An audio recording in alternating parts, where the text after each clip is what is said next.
Well, hey, everybody. What's going on? It's Friday night. Is this fucking microphone on? Okay. It's Friday night, and we're going to usher you guys into the weekend. We got our drinks. We're not going anywhere tonight. We're still kind of worn out from last week. I'm a little bit sick, and I'm injured. I coughed so hard that I pulled a muscle. Don't you hate when that happens? I fucking hate when that happens. Now I want to cough all the time. And you can't. And I can't because I want to do like a real healthy cough. Yeah. I don't know what it is. He's got talking about it made it worse. You know what's weird is one of my co-workers has been out with the flu for a couple of days too. Yeah. I mean, it's not. He lives in North Carolina or South Carolina or something like that, but I guess there's shit going around, you know. Yeah. I kind of feel like I maybe have something too. Like I woke up last night about 3 or 4 in the morning, and I was just kind of like, you know that weird like phlegmy kind of feeling you have like in the back of your throat, and I was just like, like I don't feel bad, but it's just like a little. But I never really get that. I feel like shit, basically. That's why I'm really looking forward to getting hammered. I haven't been drunk in fucking since last week. Well, no, since Wednesday. Since Wednesday, yeah. For 2 days. 2 whole days. Yeah, I guess it was Wednesday. I wasn't that drunk though. No. I was just starting to get on it, but yeah, I'm gonna try to drink these fucking feelings away. My fucking sex drive is I'm on so much test. It's not even fucking funny. My sex drive's in the fucking dirt, which tells me I'm sick. Yeah. Yeah. Well, you've been coughing and stuff like that for a while. It's been. I kind of noticed it like a week ago. Yeah. Week and a half ago. About a week ago. So yeah, you might have some kind of like ick or something. I'm just not in the mood for anything. Yeah, you just, it's all right though. You know I am. I try to perform at 110% always. Yeah. I don't like being sick at all. I really don't accept it. Yeah, I don't think anyone does. And now I'm like fucking, I think I am sick. Yeah, probably you are. You're right. Well, I'm coughing. Yeah. I thought the coughing was some drugs I was on. Yeah. But it's not that. Oh my goodness! Thank you very much. Very early super chat. Damn, super chats already. This is money. It's gonna be money tonight. All right. We make more money on these shows than we make on the fucking main show. Maybe we should just do these. They're all buying us drinks. Like why knock myself out? Like doing research on the topic and stuff. I love it when we get money from the show because fucking I just put them 2 air conditioners in out there.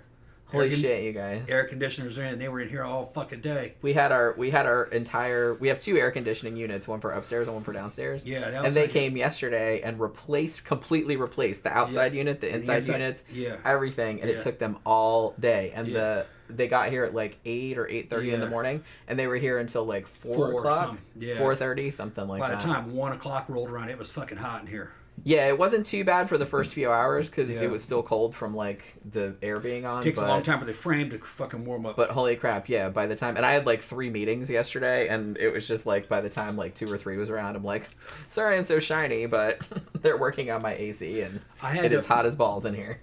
I had to pull the trigger on it. It was a Christian fucking air conditioning company. They're called Rapture Air. Rapture Air. And they have a little cross. They got a cross and shit. Logo. Yeah, the dudes were cool, man. Fucking, they're just white guys, Hispanic guys, and they're just like anybody else. Yeah. But I was kind of goofing on it, Rapture Air. But they were fucking half the price of what fucking Lowe's wanted. Lowe's wanted fucking $22,000 to put air conditioners in. Yeah, fuck that noise. These guys were about like 10.5. So which is not bad for the whole. Yeah. They re-poured the concrete slabs outside and everything. Because, like I said, our house is. Most houses in Florida don't have this, but 2-story ones will usually have 2 units. Yeah, they have one for upstairs and one for downstairs. And those units were over 20 years old, so they had. And we kind of always had to get them serviced like every summer. Yeah, like, you're supposed to do that kind of anyway to clean coils. Because they would break like pretty much every summer. Everywhere I've lived, the air conditioner can't handle it. Like around August. Here they never broke here. They broke at the old place. That's true. The ones in Sanford used to break like pretty much every year. They never broke here, but they were getting old, and we'd have a yearly service come in where they clean all the coils and check everything out. I didn't have a problem with them, but they burned a lot of electricity. These are these brand new Ream units by a company named Ream. It used to be Carrier. I used to be in the AC business doing duct work and shit. Fucking hated that shit before I went into the Army. Fucking miserable. It is, yeah. Miserable. Had to do it when I got out of the Army too for a little while, right before I fucking met my first wife. But I was working with one of my dad's friends. Anyway, used to be Carrier made the best stuff, but they're saying that Ream is actually better now. Yeah, I've heard they were both like pretty comparable. They didn't used to be that good fucking 20 years ago, 30 years ago. Carrier was decidedly better. Oh, but I wanted to read what Jeff Yart said when he gave the super chat. Said, my first payday of the fall semester. No shit. My good fortune is your good fortune. Thank you, Have a bottle of name brand wine on me. Okay. Wine on me. Oh, okay, Walmart brand name wine. Hey, those cheap wines, we do actually. So wine. Anastasia brought us some wine and we still haven't drunk it. Because we can't find the corkscrew. Where the fuck is that corkscrew? Oh, I got one downstairs. Oh, you do now? Yeah, okay. I got one. I've always had one. You just didn't ask me. No, but remember we looked for it.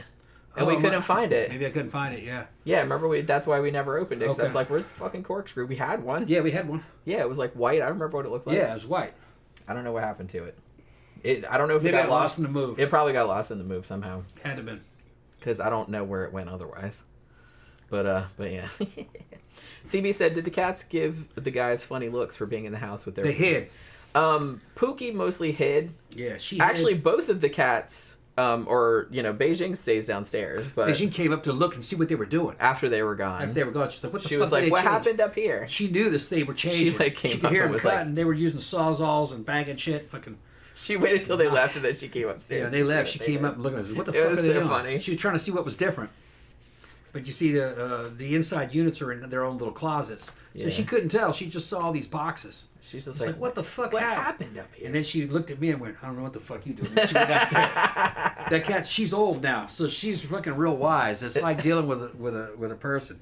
I raised her so I can recognize her. It's weird because the cats are kind of like little people. Like they do like little people shit. She looked at me like, "You fucking, why are you allowing this?"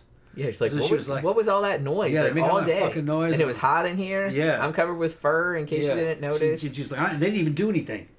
Yeah, because they didn't even do anything. I can see the look on her face. What the fuck was that all about? Yeah, Pookie and Bambi.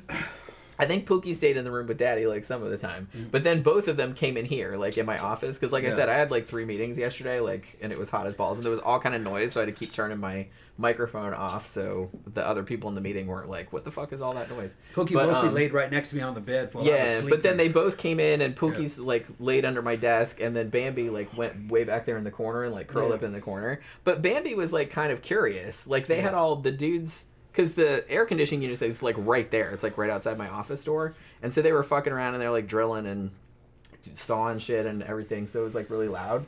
And she went out there and investigated. She was like, "What's all this?" And she was just poking around in all their bags and all the boxes and stuff going, "Huh." Yeah. Pookie didn't do that though. She doesn't like when people come in the house. But the units are super quiet. And they keep the entire house cold. They can get it down to 60 if you want to. But I don't. I just keep it at 71. I mean, if you're into that. And 71 that might be kind of nice. 71 feels kind of cold when it's in the 90s outside and all that 100% humidity. You walk in and whoa. She's cold in here a lot of times when she's working. Yeah, this office, for whatever reason, the bedroom isn't like that. The bedroom is actually kind of a little bit warm. I don't know if it's the positioning in the house. We have column fans. These tall column fans, and we have one on each side, on the nightstand, you know what I mean? Just blowing right on us when we're sleeping. But my office, for whatever reason, is always freezing cold. So much that even if it's 100 degrees outside, I usually still have to wear a hoodie. Yeah. They're the same strength units, same amount of fucking pounds. And so they're the same capabilities. It's just that the dudes tell me that the newer ones are just far more energy efficient. So they said that my fucking AC bill is going to go way down. We'll see. It better. We're going to see. It probably will. I mean, shit. Yeah. After all this, I'd love for that to be cut in half. That would be awesome, actually. Yeah. I mean, we already had to have a new roof put on this shit. Yeah, that was another $10,000. But so it all goes to the house. Yeah. The value of the house went up anyway since we bought it. It has gone up quite a bit, like, since we bought it, like, a while back, so. Pays to have good credit. Yeah, well, I wouldn't know. Yeah, Jenny doesn't know anything about it. Pays to have good credit. My credit is terrible, but yeah. No, my white boy status is confirmed. I got good credit. Fucking right. I pay them. They try to force credit cards on me and everything. I don't want any more credit cards. Take more money. I got 4 of them. I don't want any more of them. Yeah. Each one of them's got like a $4,000 to $6,000 limit on it. I don't need that much, man. I'm gonna get in trouble. They're trying to get me in debt, make me a slave. What they did to Jenny. Yeah. Jenny's got some credit card debts, but she's got money coming. Yeah. She's got some family money coming. They sold a house. Yeah, we'll see how that goes. We'll see how much it comes. Might be able to fucking take care of that, but we don't know yet. Yeah. I was doing the calculations in my head. I think it should be I think your share of that house should be. Well, I don't. Like I said, I don't have any idea. Yeah. I don't have any idea because it has to be divided among like a lot of people. Well, 6-7 people's not that much. So I don't. Really not a house like that. But we'll see how it goes. I mean, anything is good. You just don't know if it's equal shares. Right. All right. Okay. But let me go get some. Let me get some ice. You want to refill me while you're in there, so you don't have to do it later. Yeah. But yeah, so yeah, we're actually not going out tonight, obviously, because Tom's kind of sick, and he's just like, because I think like on Wednesday he was kind of like, maybe we'll go to Mannequins Friday night because it's goth night tonight, and they're doing like a Beetlejuice party because the Beetlejuice movie started, and then earlier I was like, well, you don't really want to go, because he was telling me like, I was like, oh, man, I really don't feel good, and I kind of feel like crap, so I was just like, well, I don't really feel like going either, so I was like, Friday nights. It's fun to go out Friday nights, but it's always just kind of like, I like doing the show, but when we do the show, if we're going to go out afterward, then I always have to like start getting ready like way early, like in the afternoon, because I have to get ready before the show because we have to leave like right after the show is over. And I don't know. I just always feel like really rushed, and it's kind of stressful. It's much better to go out on Saturday nights because then I have like kind of all day. You know what I mean? It's like, oh, what am I going to wear? And I don't have to like rush around. And, but this weekend, we're not going anywhere because Barbarella is moving locations. We finally found out where the location was. I mean, our friend Dimitri, the DJ at Memento Mori, he doesn't like it. Like, he was showing me pictures of it and showing me where it was and stuff. It's not that far from where the other place was. And, thanks. And he was just kind of like, I don't love it and all this other kind of stuff. But, like, he was showing me the picture. I'm like, that looks pretty cool, though. It looked nice, yeah. And it has, like, a big parking lot, and it's kind of, like, on its own. There's not, like, other stuff around. It looked like a steakhouse. It did, kind of. Like, it's a bar. Yeah. But, it had, like, bricks on the inside, and nice lighting, and nice furniture. It looked like a brand new, I don't know, it looked like a Texas Longhorn steakhouse or something. Yeah, like, not from the outside, it almost kind of looked like a sports. Generic. Like, it kind of looked like... But in the inside, it looked like a steakhouse. Kind of, yeah. But it wasn't really like set up like a restaurant. It set up more like a. Although, because he was making jokes about like, do they serve food there? Because it does look like they serve food there. Because he was making jokes about it's just like, man, I don't want to like have goth night and people are like ordering quesadillas and shit. And I'm just like, what's wrong with that, bro? Yeah, what are you talking about? So give me a fucking quesadilla. One of the things that I always kind of wished. When Barbarella was still downtown, I was like, you know what, I don't necessarily think they need to serve food or anything, because that's a whole other can of worms. But I was like, you guys, I wish you guys would do like a coffee bar. You know what I mean? Because it's like sometimes I don't necessarily want booze. It's just like, I just want like a fucking latte or something like that. It's like, that would be really cool if they had that too, but they don't. They didn't. There is one place, I don't know if it's still open, but there's one place in Orlando in the Milk District that's called the Iron Cow, and they have bands that we've seen a Starry Night there, and they serve food, and actually the food isn't bad. Like, we got some like a flatbread sandwich or something like that there before. So they have booze and they have like a limited menu. It's just like kind of sandwiches and that kind of stuff, and I was just like, this is kind of cool. I thought it was kind of cool, but you know what I mean. But I don't know. He was just, like, not happy about it. But I was like, I don't know. It looks pretty cool. Like, I'm willing to give it a chance. So they're moving locations from the warehouse to this new place. What is it called? The Axe Stop or the Axe something? The Axe something. I don't know. I didn't even pay attention to it. And, so they're moving it, but they are moving this weekend. So they don't have anything going on this weekend. But next Saturday, they're gonna open at the new place. And I told Tom, I said, and coincidentally, next Saturday is the 14th, and that is also our 1-year wedding anniversary. Yeah. Which, like I said, obviously we've been together since 2011. Yeah. But we actually got officially married on September 14th last year. So next Saturday is actually our 1-year anniversary, which is kind of neat. We didn't see Beetlejuice. We haven't seen it yet. You know what? I've been hearing like pretty positive shit about it. Yeah, I've heard good things about it. Like a lot of people are like, "That was pretty fucking good." And like the dudes from Midnight's Edge and and they burn on a lot of shit, but I think rightly so. What was his name? The guys from fucking World Class Bullshitters. They liked it. They thought it was good. They thought that was the way you should bring back old series. But I haven't looked at the details. I just saw the headlines. Yeah, I don't want to get too deep into their shit because if I want to see it, I want to go into it fucking. Yeah, that's how I am too. I don't really like to know anything beforehand. Yeah. But just from the random impression that I get, like I said, because sometimes you see recommended YouTube videos from dudes that I watch, like that, or and women that I watch that review videos or review movies, and it looked like most of the buzz was pretty positive about it. Yeah. Which kind of surprised me. Like I thought the trailers looked okay, but I was like, well, this could be good, or it could be like it could go so wrong. I thought it was going to be bad. But if it's good, that would be good. That would be good. Now I'm kind of curious to see it because I thought it was going to be a dumpster fire, but it doesn't. It doesn't appear to be. They're saying it's fun. And that it's. If you're going to start cracking open old properties, you got to understand who the audience was. And you can't worry about trying to get the so-called modern audience. They're not there. They don't go to the fucking movies. You got to go to the classic audience, the people that grew up on it. And evidently that's what they did. That's what they did. That's what Eddie Murphy did with Beverly Hills Cop 4. Much better than Beverly Hills Cop 3. They didn't try anything fucking super fancy. They just gave you another Beverly Hills Cop movie and gave you updates on all the old classic characters and what happened to them. Everybody, even Jeffrey. Jeffrey ended up being fucking chief of police and like friends with Axel. And fucking Jeffrey. That was not a fantastic movie. It wasn't even great. But it was good. It was a good... Yeah, it was pretty good. It was a good Beverly Hills Cop movie. And it was updated.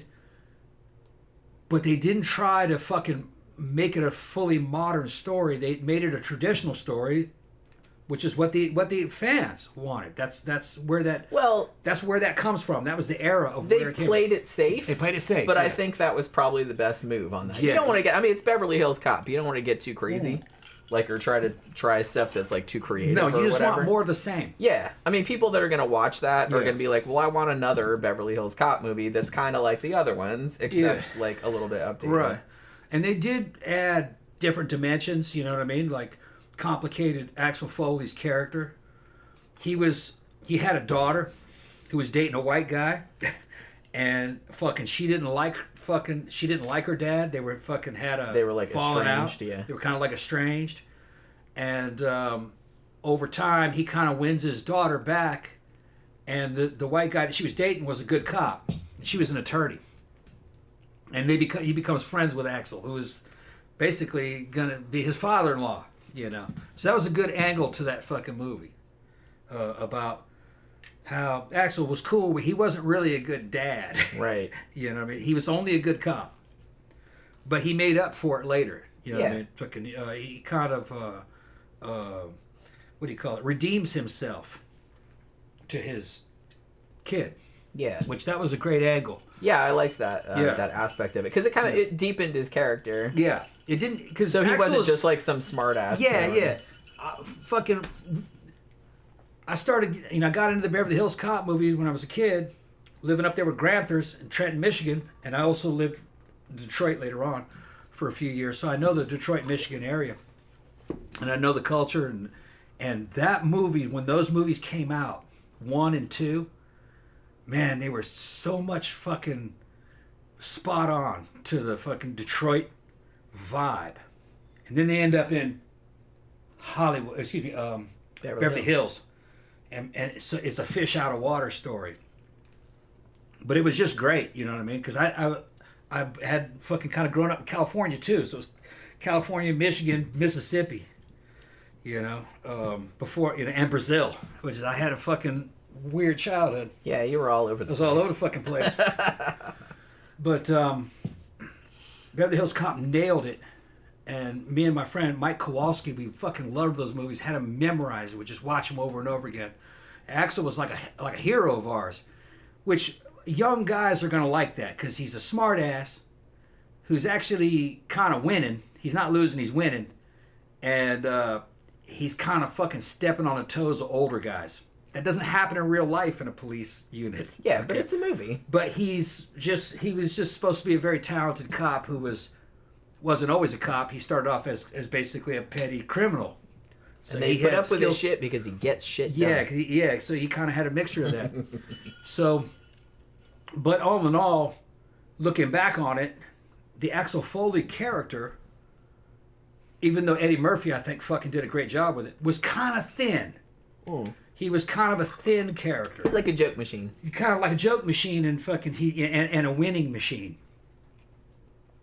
With this one, they kind of added another dimension, but not too much to go against the Beverly Hills Cop theme. Yeah, they didn't make it like sappy or nothing like that, but they did just like add that little bit of like depth to it. A little bit of depth. He's an older, wiser Axel, and fucking, but he's still kind of a little bit of a troublemaker, Yeah, he's still the same dude, but yeah, he's so much into being a cop that he couldn't be a dad. That was his downfall. Right. But he learned how to be a dad. Yeah. So I like that. I like that little bit of like emotional resonance there. Like I said, they didn't harp on it. No, they didn't make him look like a loser like they did with Han Solo or anything. That made Han Solo look like a fucking loser. That was not the way to go with that character.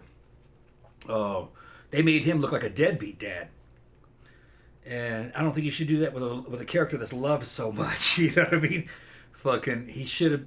I can understand if he was flawed a little bit, but the thing is, flaws make characters interesting. Yeah, but they kind of were the way Han kind of died, and the way they portrayed him as basically kind of like a broken down dude, ex-general, and he was still on the Millennium Falcon, and he was still kind of doing crooked shit. Really, that's not the way that character should have gone, if you ask me. I would have made him more of a retired general. Phantom says people are also saying that the second Beetlejuice is kind of violent, which that might be good. That's, like I said, that's actually a recommendation. Well, we're not talking about Tim Burton. I don't think he directed it, did he? Not that I know of. No, because we would have heard that. And really, I think Tim Burton hit his expiration date, if you ask me. I'd give that to somebody else. Sorry to say. Yeah, I mean, it was his movie. Although, I will note, he didn't write that movie. No. Michael McDowell wrote that movie, who is a novelist. And if you've never... He's dead now, sadly. He died quite a long time ago. I think he died of AIDS, actually. But he wrote some fucking great paperback horror in the 70s and 80s. I reviewed a couple of them, like The Elementals and Cold Moon Over Babylon, I think, and stuff like that. But he wrote the original screenplay for the first Beetlejuice. His was like much, much darker. They kind of like lightened it up a little bit for the movie, but it's like pretty similar. From what I've noticed, directors have a shelf life. And sometimes, especially if you have an old property like that, and you're trying to revive it, you're better off going with a younger guy who loves the original source material. Yeah. Who's got kind of like a fan of it. Because he's not directly connected to it, like the dude who originally did it. And he can see it objectively what was really great about that movie. Okay, Phantom says, Alexa says Tim Burton did direct the sequel. He did? Okay. I haven't heard that. Yeah, he did direct it. Okay, well, then he did a good job. Yeah, Tammy said that too. Okay, then he did a good job. Okay. Okay. Because it wasn't... We saw the trailer, and they did not fucking even mention Tim Burton as the director.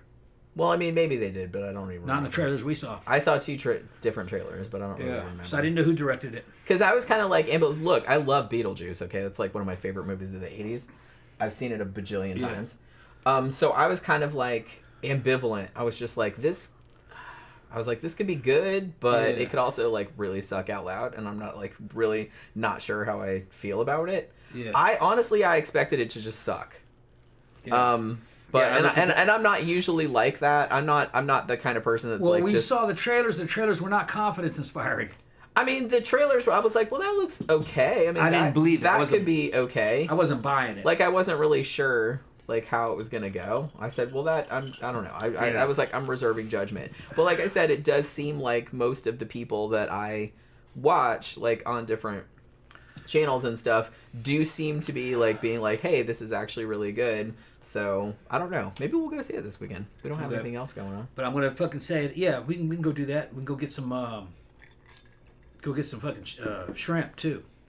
At the Chinese restaurant. Tom's already thinking about shrimp. We can do that.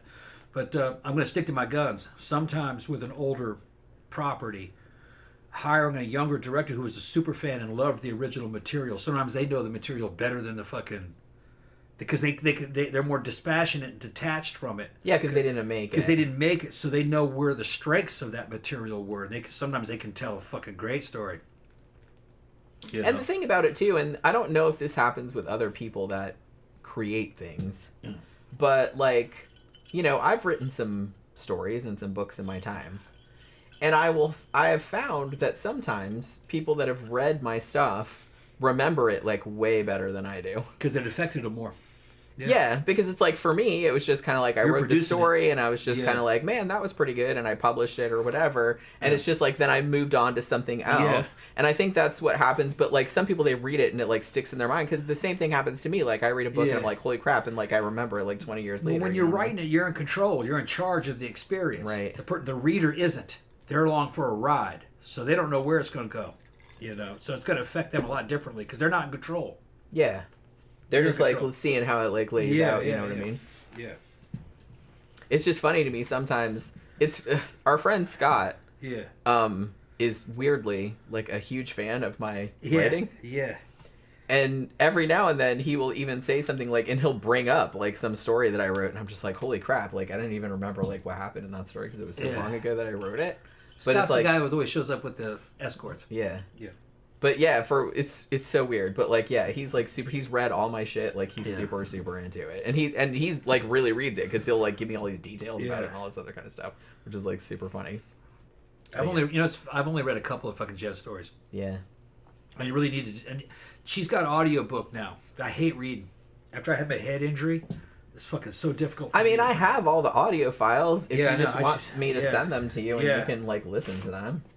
Yeah, I don't listen to those things fucking at night because it might take me an hour or so to fall asleep, and I can always go out and pick it up. Because I have pretty much all my shit I've done on audiobook. Like, I have 2 short story collections. What I read of hers was great, though. It's just that, you know, I didn't start going out with Jen because I was a fan. I just read the shit and was, oh yeah, you're great. You know? And then I just trusted her after that. Well, because I kind of feel like sometimes I wanted you to at least read some of my stuff because, you know, people like, you know, they hear that you're like a horror writer or something like that. And it's like, you read some of their stuff and then you're like, you know what I mean? Yeah. I've had that happen, unfortunately, because I review books and like sometimes like a writer. Would you want me to critique it? No. Oh. I didn't say that. What I was going to say was that sometimes like people will send you books like to review, like especially if they're smaller or they're self-published or whatever, and I totally don't mind doing that. But sometimes when you read them, they're kind of not good, and I'm not a mean. Well, I don't want to say I'm not a mean person, but I have a hard time because I'm a writer too, and I know how hard it is and how shitty it is to like hear criticism about it. So it's like I'm always like really reluctant. If I don't like something, I'm like, shit, man, and then I get real bad anxiety about like because I told them that I had to that I was going to review this, and it's just like if I don't love it, I'm not going to lie. Yeah, no, tell them the truth and say that it was good. Yeah, no, but I haven't had that happen too much. Recently, Jen had a guy send her the second book. The first book she read by me, she thought it was pretty good. It was pretty good, but there was But I had some issues with it. Yeah, she thought there were certain things that weren't good. But then he sent her the second book for review, and she fucking loved it. She said it was a fucking 1,000 times better. Yeah, it was like way better. So I don't know if he took my advice or probably it might have been like maybe he just got better as a writer. Like maybe got better. But yeah, it was just kind of because you do get better. Like because some of the early shit that I wrote, I'm just kind of like I don't think it's bad. Like most of the early stuff I wrote, it's weird because sometimes I go back and read like some old stories that I wrote, and I still think they're good. Yeah. But it's almost like someone else wrote them. Yeah. So what was that book? Shredded. What was the name of that? Shaded Grove. Shaded Grove, yeah. I just put the video up. I just put the video up a few days ago. Yeah. But yeah, he had sent me Oliver Seneca, his name is, and yeah, he had sent me his first book too, which was pretty good. I actually liked it, but I did have some issues with it, which I did say in the video, and he saw it, so I don't know. Like I said, maybe he probably gave it to several writers. He probably gave it to several other. Well, they usually do. They usually listen to what the consensus. They usually approach because the video that I put up a while back of that book, The Vermin Sleep, which is a novella, which was also really good. That was also sent to me by the author. But like I said, I'm always, because I'm a writer too, and I like to support other writers, especially, you know, people that are on small presses or they're self-published or whatever.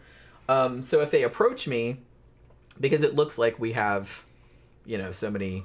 The thing about it is, like, the channel has, what, like 15,000 subscribers or something like that, even though, like, in reality, probably only, like, a couple hundred people, like, watch my book reviews, really. But it looks like we have, like, a large reach or a large audience. So I do get, like, approached by a lot of writers that want to send me their stuff. And I will always do it, but I'm always, like, really, really anxious about it because I'm like, what if I read this and it's terrible? And then I have to kind of say that. I don't really want to hurt anybody's feelings. You guys ever watch those fucking classic horror movies from, like, the 80s? Even the 90s, where it's about the main character is a writer and they're trying to sell their new books and shit like that. Fucking me and Jen would go to horror conventions, HorrorCon here in Orlando. We went to several of them. She got invited to go. And it was right out of the movie. Fucking Jen talking about her books. And basically what my job was to sell books. I sold every one of her fucking books. Yeah, because I'm not good at that. I fucking sell. If I get you, and we were drinking too. But we just have a good time. I'm just kind of like, I would grab a fucking. It's kind of good, and you might like it. I'd grab a fucking cute middle-aged woman and cook. Have you met Jen Ashford? You never met Jen? Oh, she's a famous horror writer. And fucking, next thing you know, she's buying books, she's autographing, taking pictures and shit. And they would even review them. They said, "Man, these are fucking great," you know. And but no, it was just like out of the movies. So it's funny. I see these old movies where there's authors writing books, you know, they're like one of the characters in the movies, like something out of fucking Stephen King or something. And it's just like, kind of like, yeah, me and Jen actually did that. We did, yeah. We actually did that, yeah. You did. You sold every single one of those. I sold all the books, yeah. Actually, you sold most of them on the Friday, because we were there Friday, Saturday, and I think we went Sunday too, like in the morning. Russell sold, what, 50, 60 of them maybe? Yeah, I don't remember how many I brought, because I bought a whole bunch. Bought a whole bunch. We sold everyone we had. Sold all of them. We sold most of them on the Friday night. Yeah. And then we sold the rest of them on Saturday. Yeah. Like, I don't think we had any left on Sunday, actually. Those things are so fun. They got celebrities there. I'm grabbing fucking Meg. What's her name? Fucking... Yeah. Chick from They Live. Chick from They Live, the bright blue eyes and... She walks right past the table. She walked by me and I said, "Hey, you don't recognize?" And she looks like almost exactly the same. Look exactly the same. I was about half. She was super recognizable. Yeah, fucking. What's her name? Meg. Shit, what's her last name? Fuck. I go, yeah, I I'm not that recognize those eyes. They even wear. I said, "Come here." She gave me a big old fucking hug. Jen's taking a picture. She seems to. Yeah, she was super cool. Yeah, I have that picture somewhere. I don't remember where it. I have it. I said, I got some. Meg Foster, thank you. Yeah, Meg Foster. Yeah. That was it. I said, Meg, I got some booze in the back. You want a drink? She was like, yeah. Yeah, she was like, fuck yeah. Yeah. And she goes, wait a minute, no, I gotta fucking, I gotta do the meet greets. Yeah, she was doing like... Cause she was being paid to fucking meet. Because I got brought in on some of those too, because they were asking me, like, I had to do a David Lynch panel. Yeah. Because the new Twin Peaks season had just come out. So I was on the David Lynch, because they knew I was a big David Lynch fan, so they like brought me in on that. Thankfully, I wasn't the only person there, but... Yeah. You know what I mean? Because I get really nervous, like, talking in front of people like that. Especially if you have to be, like, extemporaneous. This is different, because we know you guys, and we're drinking, and it's different. But it's, like, when it's kind of on one topic, and people are asking you questions, and you don't know what they're going to ask, it's, like, really stressful. But Meg Foster was cute as hell. She's in her 60s when we saw her. Yeah, and she's immediately recognizable. Because she walks past the table, like, with all the writers and stuff. Yeah. We're like, holy shit. Yeah, and... we saw Fairuza Balk, too. Yeah, Fairuza... and you could tell that she likes to party. Yeah, fucking Meg likes to fucking party. And then I was in line getting a coffee, and Fairuza Balk was right behind me, and I didn't even know. I didn't recognize her. Jen was like, "That was Fairuza." She was right behind me. I said, like, because I recognized her. I didn't recognize her. I saw her. Yeah. We were up on the balcony, and I saw her coming out of one of the we were gossed out and everything. And I was like, "Hey, that's Fairuza Balk." She was in line right behind me getting coffee. Yeah. just funny. I saw her, but I didn't recognize her. Yeah. She changed a lot. She's real thin. Yeah, she has long she was hair. thin before, but yeah. Real thin. She wasn't thin. She was medium build. Yeah. You know, kind of a little bit more. I thought cute. You know, cause she's a vegan now. She's fucking real skinny, and she had kind of like light brown hair. It was long. She doesn't look like that character from the Craft. Right. She doesn't look like you that. know, like I said, that was a character. Everybody still expects her to look. Yeah, like you that. expect her to look like that, but that's not how she looks. That's I didn't not recognize how she her. looks like in real life. Yeah. She was real nice though. She loves kids. I was watching her walk later on through the crowd, and she stopped at every little kid and fucking got down on her knees and fucking played with those kids. Oh. Yeah, so... She might have kids of her own, does she? I don't think she does. Oh, really? Yeah. That was what, 2000... That was a couple... 15? Yeah, it was a few years back. Yeah. 2015, 2016. Yeah, 2016 maybe. Jeffy R gave us another super chat. Thank you very much. Man, you're a big spender tonight. Damn, Jeffy. Jeffy's buying drinks tonight. Says, as a teacher, I offer suggestions rather than criticism. That's kind of what I try to do, too. I don't shit on anybody's stuff unless... I did review one book that actually kind of made me mad. Yeah. Because it had an agenda. Yeah. And so I kind of got mad about that, which I normally would not do. But if it's just like a regular ass book and I had some issues with, I'll say what the issues were, but I'll try to like soften it a little bit. Because like I said, I know how much it sucks to like, as a rater. But says, I call it the sandwich method, positive, negative, suggestion. I don't know, Jeffy. I trained a lot of men. Now it's combat arms type stuff. Dudes are thick-headed. Sometimes they just need blunt shit. Like, look, this isn't good. This makes you look like a novice when you do this. Don't do that. And if that's your opinion, that's your opinion. And Jen, I believe she has the credentials to give an opinion like that. So, now with women, it's a little bit different. Women kind of, the way they process information, they take everything very personally. We do, yeah. But not men. With a man, you gotta finesse it a little bit. Yeah, with men, you can just go, I love this fucking book. It's great, man, but you fucked it up in a couple of places. What do you mean I fucked it up? Look, well, you said that you can't, don't do that. Don't do that. This shit was going great. You should have did it like you did in this other section you did. See, you did the same thing, but you did it right here. Over here, you should do it like that. That's really... Well, I'll take that under advisement. But see, here's the thing, though. Because men stroke their own cocks. I know, but here's the thing. Men stroke their own cocks. If you give it to them light and shit like that, they go, oh, I'm good. That's what they'll do. Here's the thing, though. Let me go get it. That men will not take criticism the same way from a woman that they will from another man. Maybe. Absolutely. But that's a weak man. Absolutely. But that's a weak man. So I'm always very cognizant of that thing where it's like, well, you can't piss them off too much because they might retaliate. They might lash out at you. In my experience, that would only be a weak man. Right, but that can still do damage. You know what I mean? I don't want some fucking blowback on my shit just because I said, oh, well, you could like punch up your pros some or some shit like that. Because some dudes are like really, really fucking sensitive and you can't like say anything about it. I've experienced it firsthand, so it's like, don't tell me that doesn't happen, because it does. Yeah, I said, it doesn't. If another dude told them it'd probably be all right. Then it would probably be all right. But if a woman tells them, oh no, they're going to get really, really butthurt. You probably have something there. Mm-hmm. I'm looking at it from my point of view. They're going to get really butthurt. Yeah. So I try to be really careful. I'm not, like I said, if I didn't like it, or I think something's wrong with it, I'm not going to say, you suck. Yeah. But I will say, these are the issues I had with it, XYZ. You know what I mean? I'm going to try not to be mean, unless the book really, really pissed me off. But like I said, I don't usually find...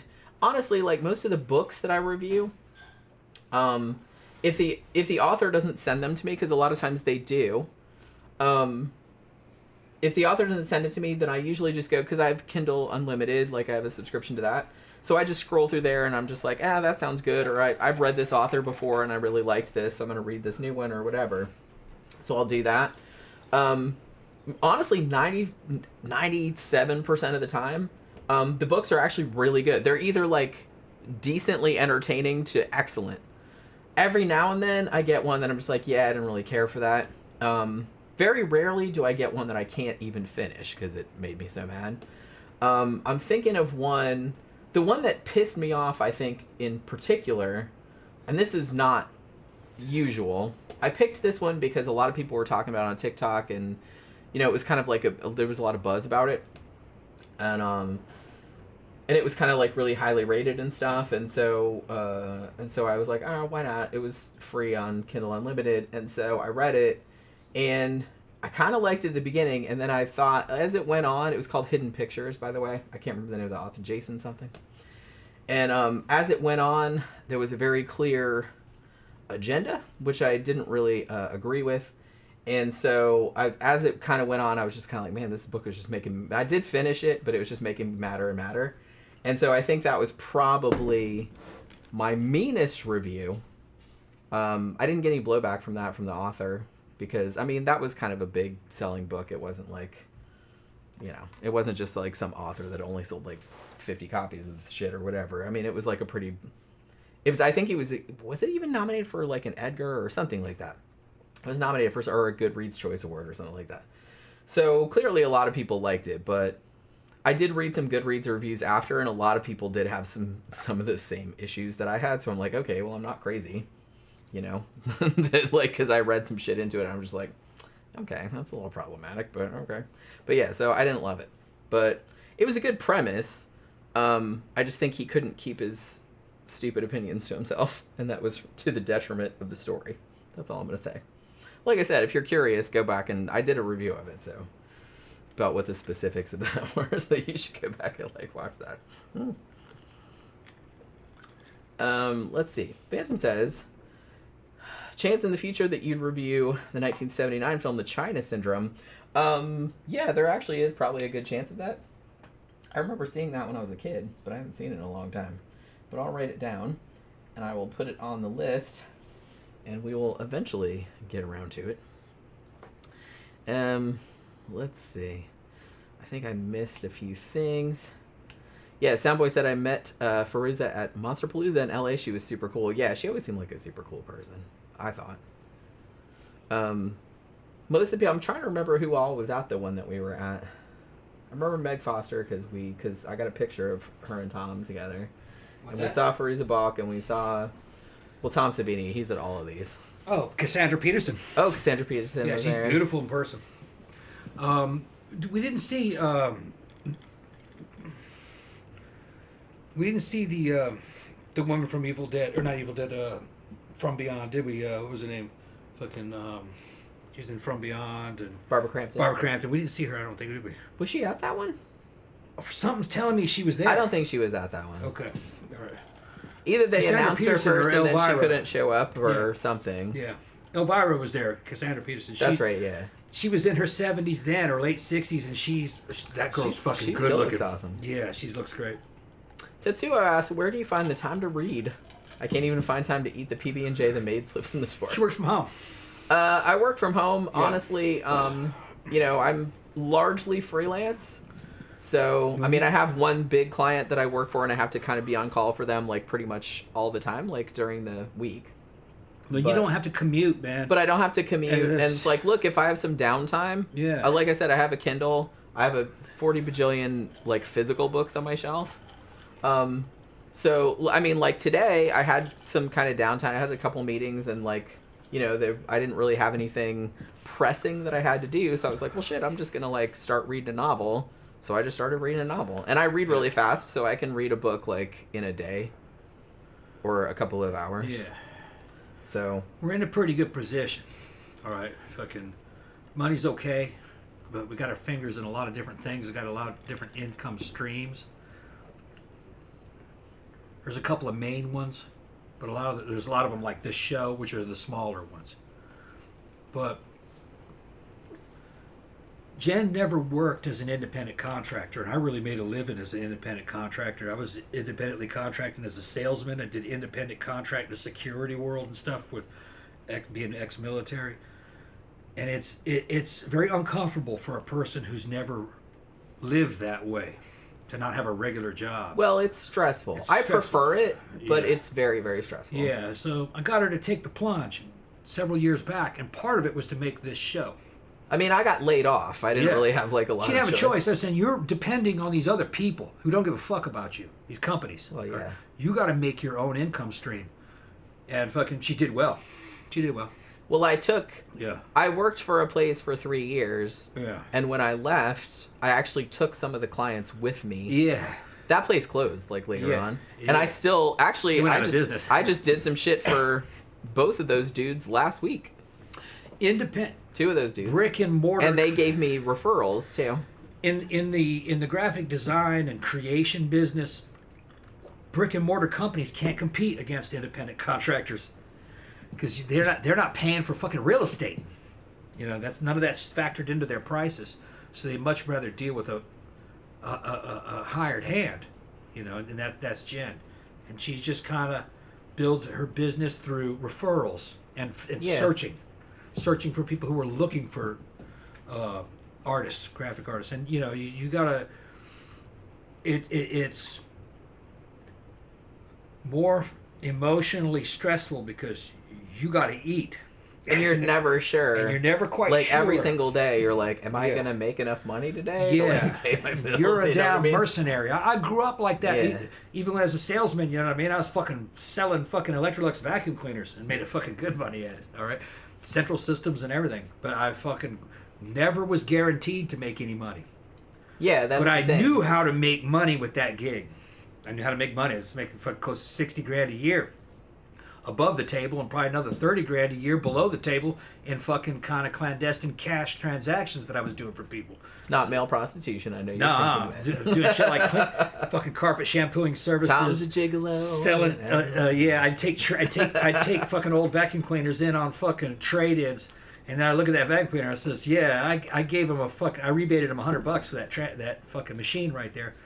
I know what's wrong with it. I can clean that back up and sell that for $250. So I'm selling another machine, and if they needed a machine but they couldn't afford an Electrolux, I said, look, I got something out in the car I want to show you. Fucking come in with, I'll give you this for a fucking $100. You know what I mean? Yeah. Oh yeah, this is nice. You know what I mean? So it was $100 cash. I was just going to throw it away anyway. Yeah, so I mean, there's all different angles. It's just constant hustling. Constant hustling. Which, like I said, Soundboy, that's Brian, by the way. Yeah.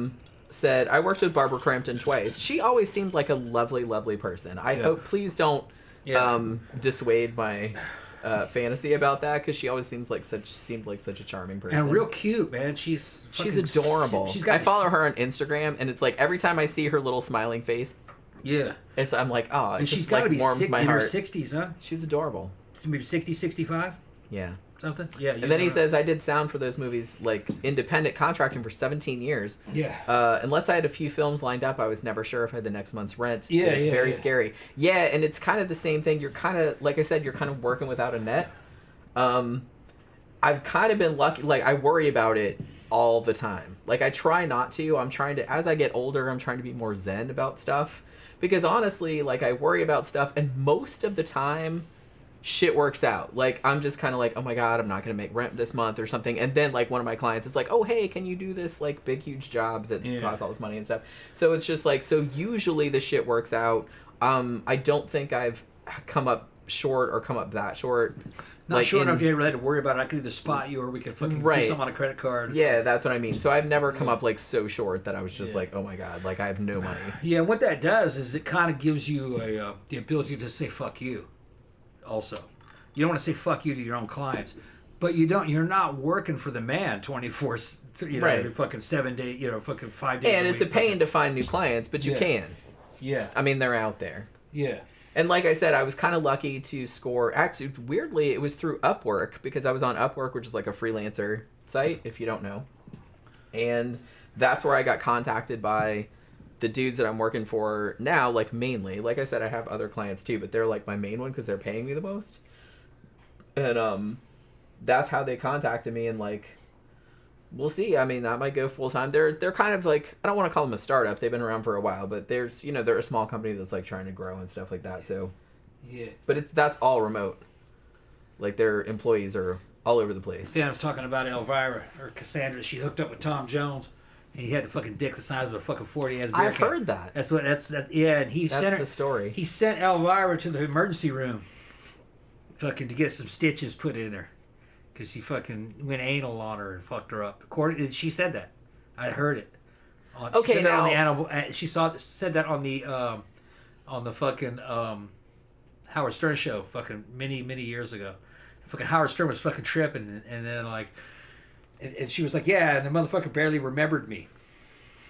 Years later. He said, oh, yeah, I remember you. You were the girl that were burned. Because Cassandra Peterson's got burns on her, on certain parts of her body. She was always real embarrassed about them. I forgot how she got burned. Oh, shit, I'm going to have to look that up. Yeah, she's burned. And fucking, she was like devastated. That was all he remembered. Oh, yeah, you were the ones with the burns. That was all he said. And in saying that, like, on a... Yeah. God, after he busted her ass. What an asshole. After he busted her fucking sphincter. I used to like Tom Jones songs, and now I'm just kind of like... I don't think he meant it that way. What a douchebag. I don't think he meant it negatively. He was just saying, that was one thing I really remember. I remember you had those burns on you. But I didn't fucking calculate it. You know, he's the fucking boneheaded dude, you know what I mean? Dude said the stupidest fucking shit. Man. Yeah, he didn't realize that he's remembered the most negative thing. Yeah.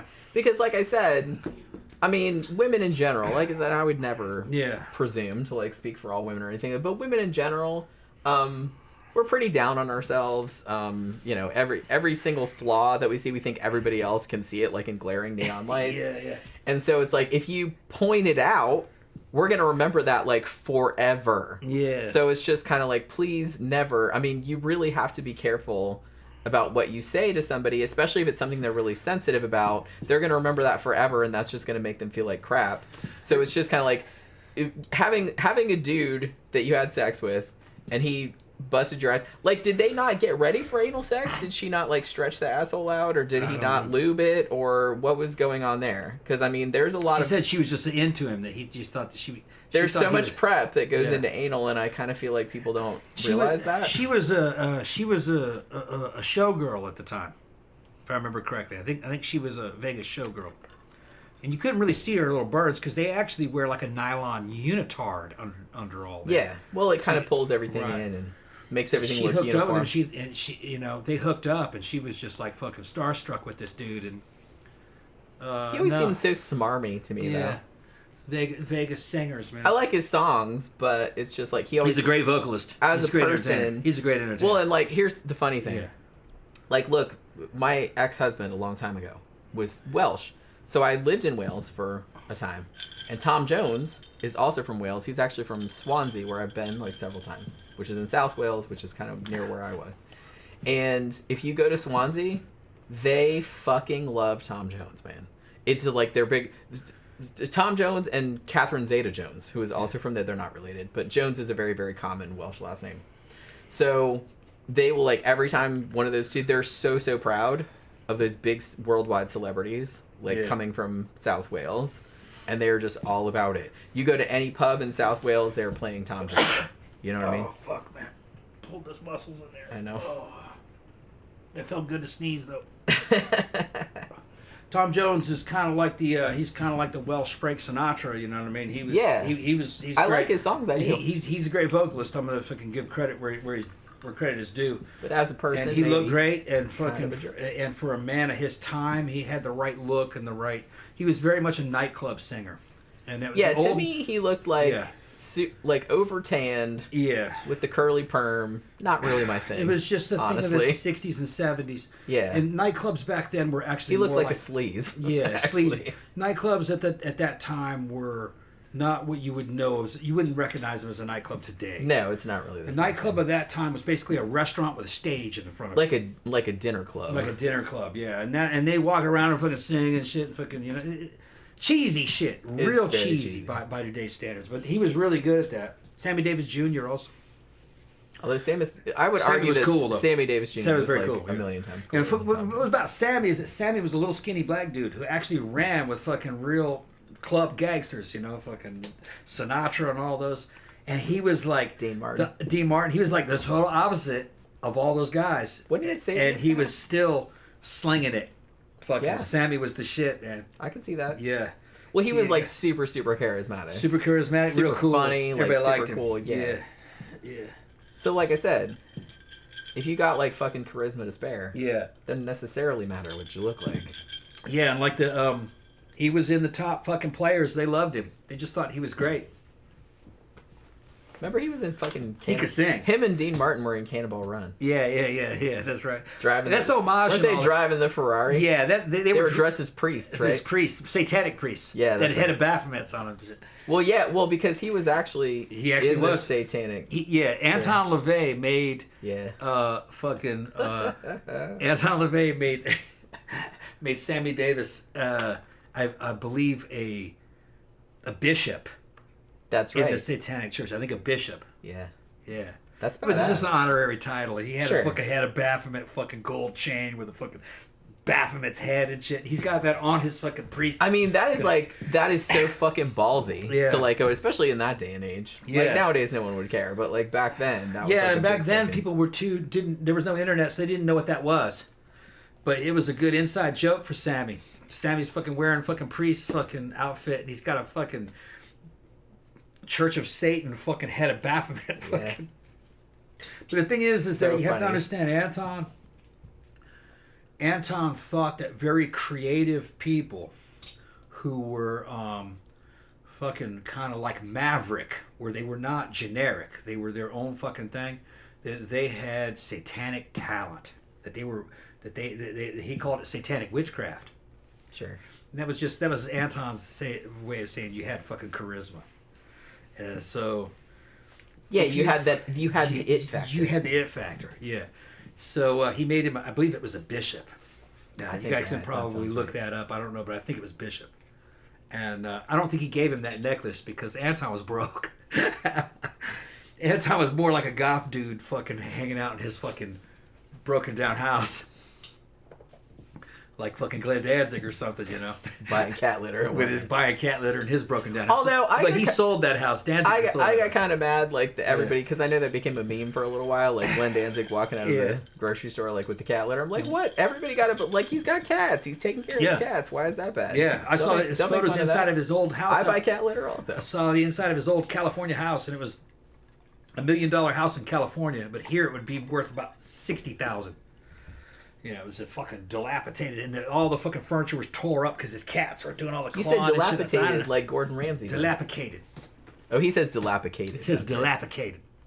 Dilapidated and lacklust. Yeah, Gordon Ramsay. I'm like, that's not a word. Gordon Ramsay can't speak English. I mean, Gordon Ramsay can't speak English. He can make up his own words. He's just making shit up. He can make up his own words. I do make fun of him. Yeah. That, though. I love you. But now I'll fuck with Danzig. I'll fuck with Glenn. But that's because I love him. He's another short guy, and it's me and him are in the same short man mafia, so I can't fuck. The unofficial. Yeah. It's unofficial. Me, you, Tom Cruise, David Miscavige. No. Fucking, if you're short, you don't want him in the club. If you're short, I can fuck with you. Okay, we're all in the same mafia. But no, Glenn also great vocalist. He is a great vocalist, yeah. Oh, yeah, put on a great show. I've seen him live. He's fucking awesome. He made the mistake of taking himself a little too seriously Never fucking do that. Yeah. Especially in something like things didn't age goth or metal or horror or something like that. You really have to have a sense of humor about yourself because the whole thing is like inherently not ridiculous necessarily, but it's kind of like over the top. It's kind of a little bit campy. Right, so it's like you have to own that. And it's so hard to be a Satanist in a world full of atheists, you know. Because to be a Satanist, you have to be a Christian to be a Satanist. Yeah, you have to have somebody to offend. That's the fun of it. If you're not offending anybody, then it's not fun anymore. Even though I think I would say that Glenn actually did conform to LaVeyan Satanism, where it was more symbolic. Yeah. It was just a symbolic thing. Me and Jem would just call it goth. Yeah. Okay. But he did it kind of Anton LaVey's way. Because the thing about the whole Church of Satan thing and stuff like that, they didn't believe that Satan was a real figure in the way it was. They thought it was a symbol. Not in the way that Christians believe that Jesus or God is a real thing. Like, Satanists didn't really believe in that. No, the LaVeyan Satanists saw Satan as more of a symbol or their mascot. Right. For opposing the status quo. Yeah, that's all it was. And to troll the fuck out of people that were too conservative or not even conservative, because they were conservatives, actually. If you actually look at what the tenets of LaVeyan Satanism. Fucking goodwill towards man and fucking sharing and shit is not in there. It's that you suck because you suck. You're dying and you suffer because you're not good enough to make it. That is actually what's LaVeyan Satanism. More kind of like Friedrich Nietzsche's fucking view of the world of the will. That, you fail because you're inferior. So you succeed because you're superior. Because you're actually doing things that work. Everyone is getting what they deserve. That was actually really what LaVeyan Satanism was all about. Although you reap what you sow. I love that nowadays the Church of Satan, they're pretty much their sole purpose is to troll. Yeah. And they troll in like brilliant fucking ways. Yeah. Anytime like any religious group tries to like overstep and like try to get some shit into like public, we're gonna put this shit on public land or whatever, they'll be like, okay, you can do that, but we're also gonna put this Baphomet statue, and then everybody's like, oh no, we can't have the hits. Like, hey, we're a religion too. Hey, we're a religion too. Yeah. You also have to allow that. That's and they're just like, oh well, shit. They got Baphomet out there with the children honoring him and shit. Nice. Like, it's a troll. I love it. It's a troll. Yeah. And it demonstrates the hypocrisy. Is what it does. Like very, very effectively. Yep. Very effectively. Yeah.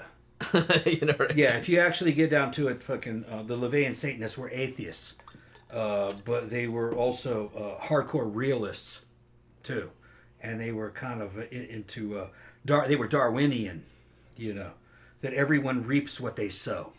The things that happen to you is because of you and your choices. Not a lot of times. To an extent. Yeah. Well, there are a lot of factors that you can't control. But another thing that they would say, there were some mitigating factors inside their tenets, though. If you're going out of your way to fuck over other people, that doesn't mean you're cool. You're an asshole. Yeah. They would say shit like that. So.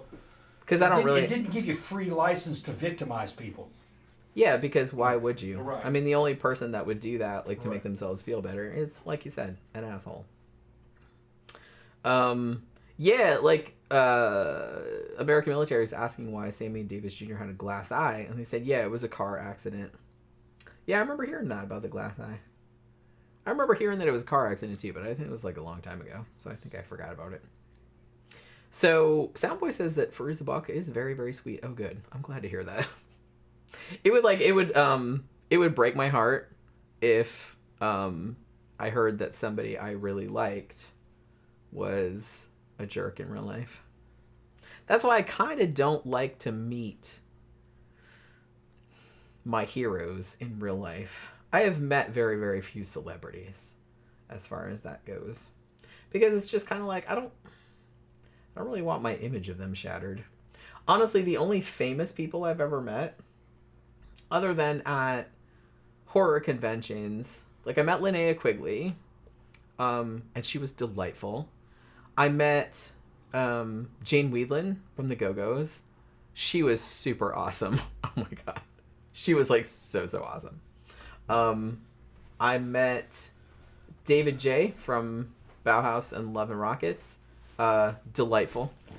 And I met the dudes from They Might Be Giants. Also delightful. But that's pretty much it. I don't think I've met any other. I met Tom Savini, but just like briefly. And he also seemed really nice. Although he goes to all of the horror conventions, and it seems like, from my experience, it seems like sometimes he's in a good mood and sometimes he's just like kind of over the shit. But I don't know. But I'm a huge Tom Savini fan. Have been since the 80s. I was like really into his. I've watched all the documentaries about him. And, like I was a huge like fucking fangirl of his. So the first time I met him, I was just kind of like, oh my god, it's Tom Savini, you know what I mean? And it's just like, and he like seemed nice enough, but there was like a huge line, so you couldn't really like hang out, you know what I mean? But he seemed like really nice. Tetsuo says Jane Weedland is so hot. Oh my god, and she is, I met her, I can't remember how many years ago it was, but she was at a horror convention, and she's fucking adorable, and she was just like so enthusiastic. She's like, you want me to take a picture with you guys? She's like jumping over because she's tiny, and she like jumps up on the table, and we're like taking pictures with her and stuff, and she was just like so cool. She was so cool. She was probably like the coolest famous person I ever met, was Jane Weedland. Linnea Quigley was cool too. She was like super cool also. Linnea Quigley had a fucking body, the fucking killer body in the 80s.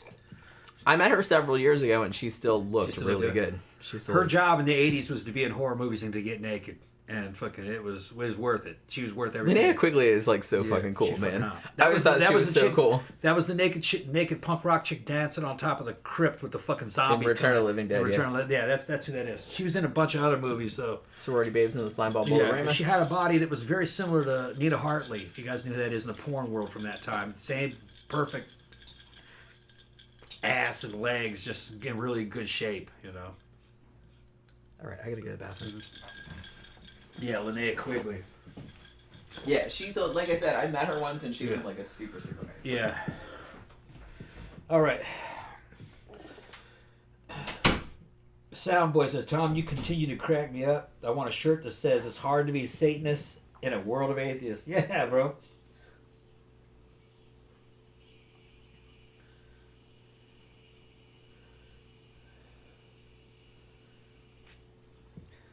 I'm not sure who Soundboy is. That's a new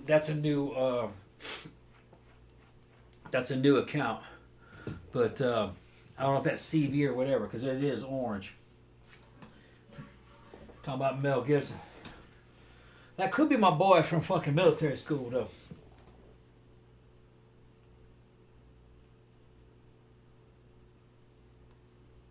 Okay, yeah. I liked Glenn Danzig. I liked Samhain. That was a real good fucking band. The Misfits were pretty good. Some of their shit was kind of like crudely put together. It was kind of, it was punk rock.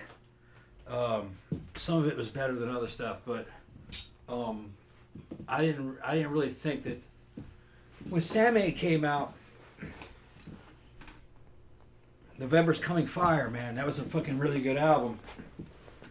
But when he just said fuck it and Danzig 1 came out, I was like, oh man, this dude's he's fucking nailing it. He's really coming into his own. Danzig 1, 2, 3, 4, they were all really good. Motherfucking Danzig took satanic fucking metal and rock to epic levels. Epic.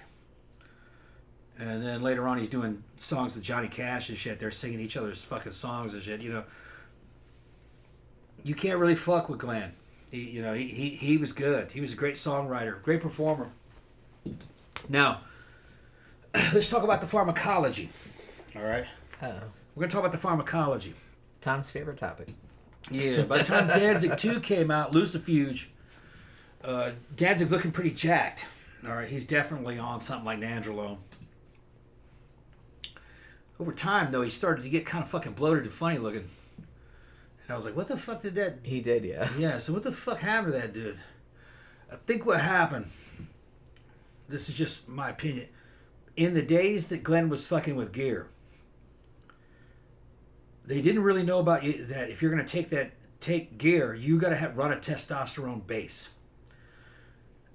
And what ends up happening is you start taking just something like Nandrolone and then you come off of it, your testosterone production is totally shut down. So you'll put on weight because it takes months for your shit to come back. They didn't know about taking Clomid or HCG to fucking jumpstart your nuts again. So that's why a lot of guys that were fucking with gear would all of a sudden, they'd look great for a little while and then they get fat because they didn't know how to come off of steroids back in those days. I think he did that first.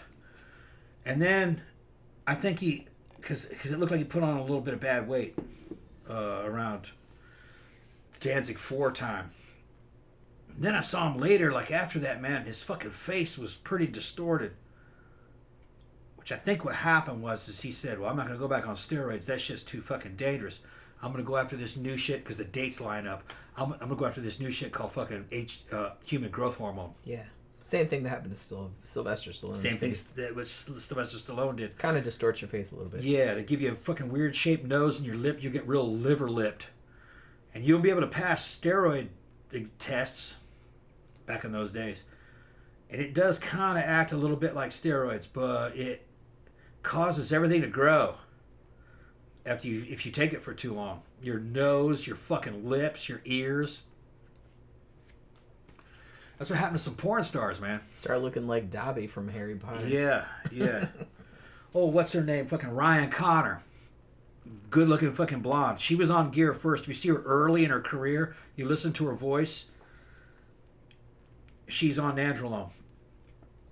And she was kind of rock hard, fucking good looking, fucking boobs, implants and everything. And she starts getting meaty. She looks great when she's in her 40s. Then all of a sudden she starts getting kind of fat looking with a distorted ass face. And that's because she started taking HGH, human growth hormone. But she had all that fixed. Yeah, I'm not fucking with She that. had it all fixed. You don't want to fuck with human growth hormone. And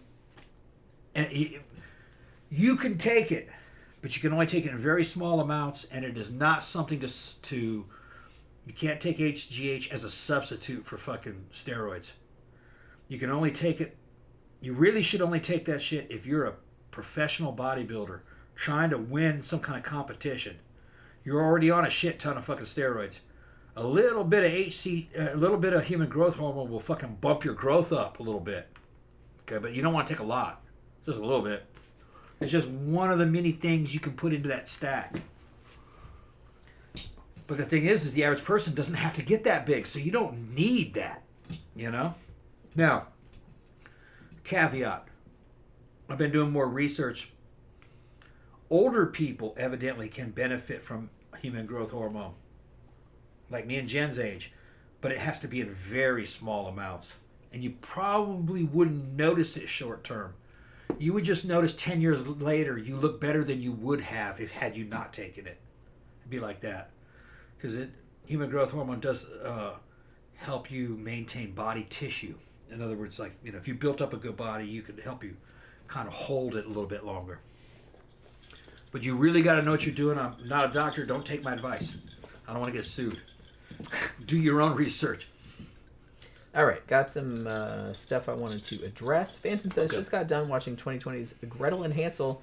That film was really good, original take in the classic story. Definitely purchase worthy. I remember that. Yeah, we saw that in the theater. It had a good witch scenes. I didn't really like the rest of it. Yeah, Tom didn't love it. It's very slow. Yeah. I kind of liked it though. Yeah, didn't like the witch. That was Alice Creed, right? She was in awesome. She was in Ghost Story. And, yeah. Yeah, we kind of wish there had been more of that. But honestly, I liked the movie overall.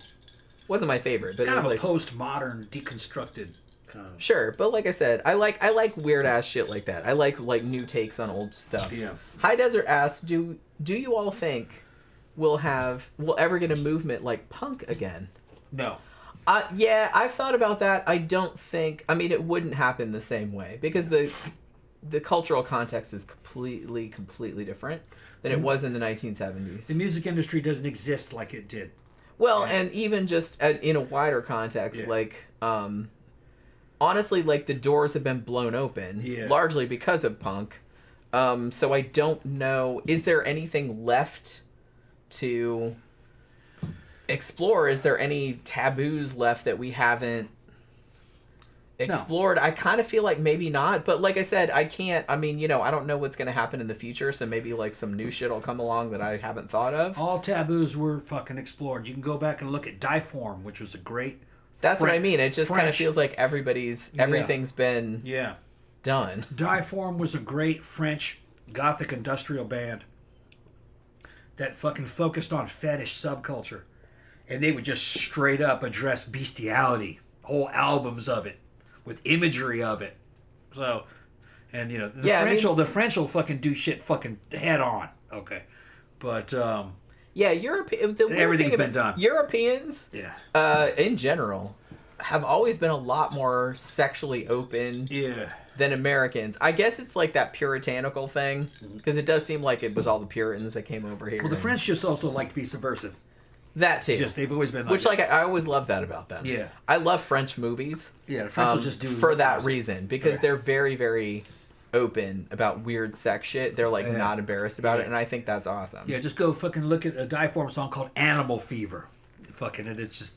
They do not give a single fuck. It's literally about fucking dogs and women. And they're just like, what? Why are you mad? Yeah, they're like this... and the imagery is all there and everything, I do. I love the French. Yeah. Honestly, I really do love French movies and stuff like that. And it was kind of I think that was why I got into quote unquote foreign films when I was younger is that, as cool as like a lot of American films are, they do, a lot of mainstream films at least, do have that kind of like still puritanical streak, because Americans do have this weird puritanical, not with violence, like we can watch all the violence and nobody cares about that, but it's just like around sex, like Americans are like really, really weird about that still. Like not so much as they used to be. But that, it seemed like that's where most of the censorship came from. Which is weird because, like, in the UK, it was, like, the opposite. It was just, like, kind of like, they didn't like the violence, but they didn't really give a shit about the sex, you know what I mean? So it's like, but over here, it's like, oh my god, we can't show a dick. You know what I mean? Like, they'd have a flip out about that. Like, we can't show an erect penis or a vagina or somebody, like, a female masturbating or something. It was, like, some big fucking deal. But, like, I kind of like that the Europeans were like, whatever. You know what I mean? Which is a lot healthier attitude, I always thought. I don't mind violence in films either. I'm a horror movie fan. I have no problem at all with violence or gore or anything like that. But it does seem weird and hypocritical to me that American audiences or American films in general were a lot more willing to show violence, but when it came to like, oh, we can't show male nudity or we can't show female masturbation or we can't, like, that's like a big deal. But like we can show people getting their heads chopped off and shit like that. Like, that's okay.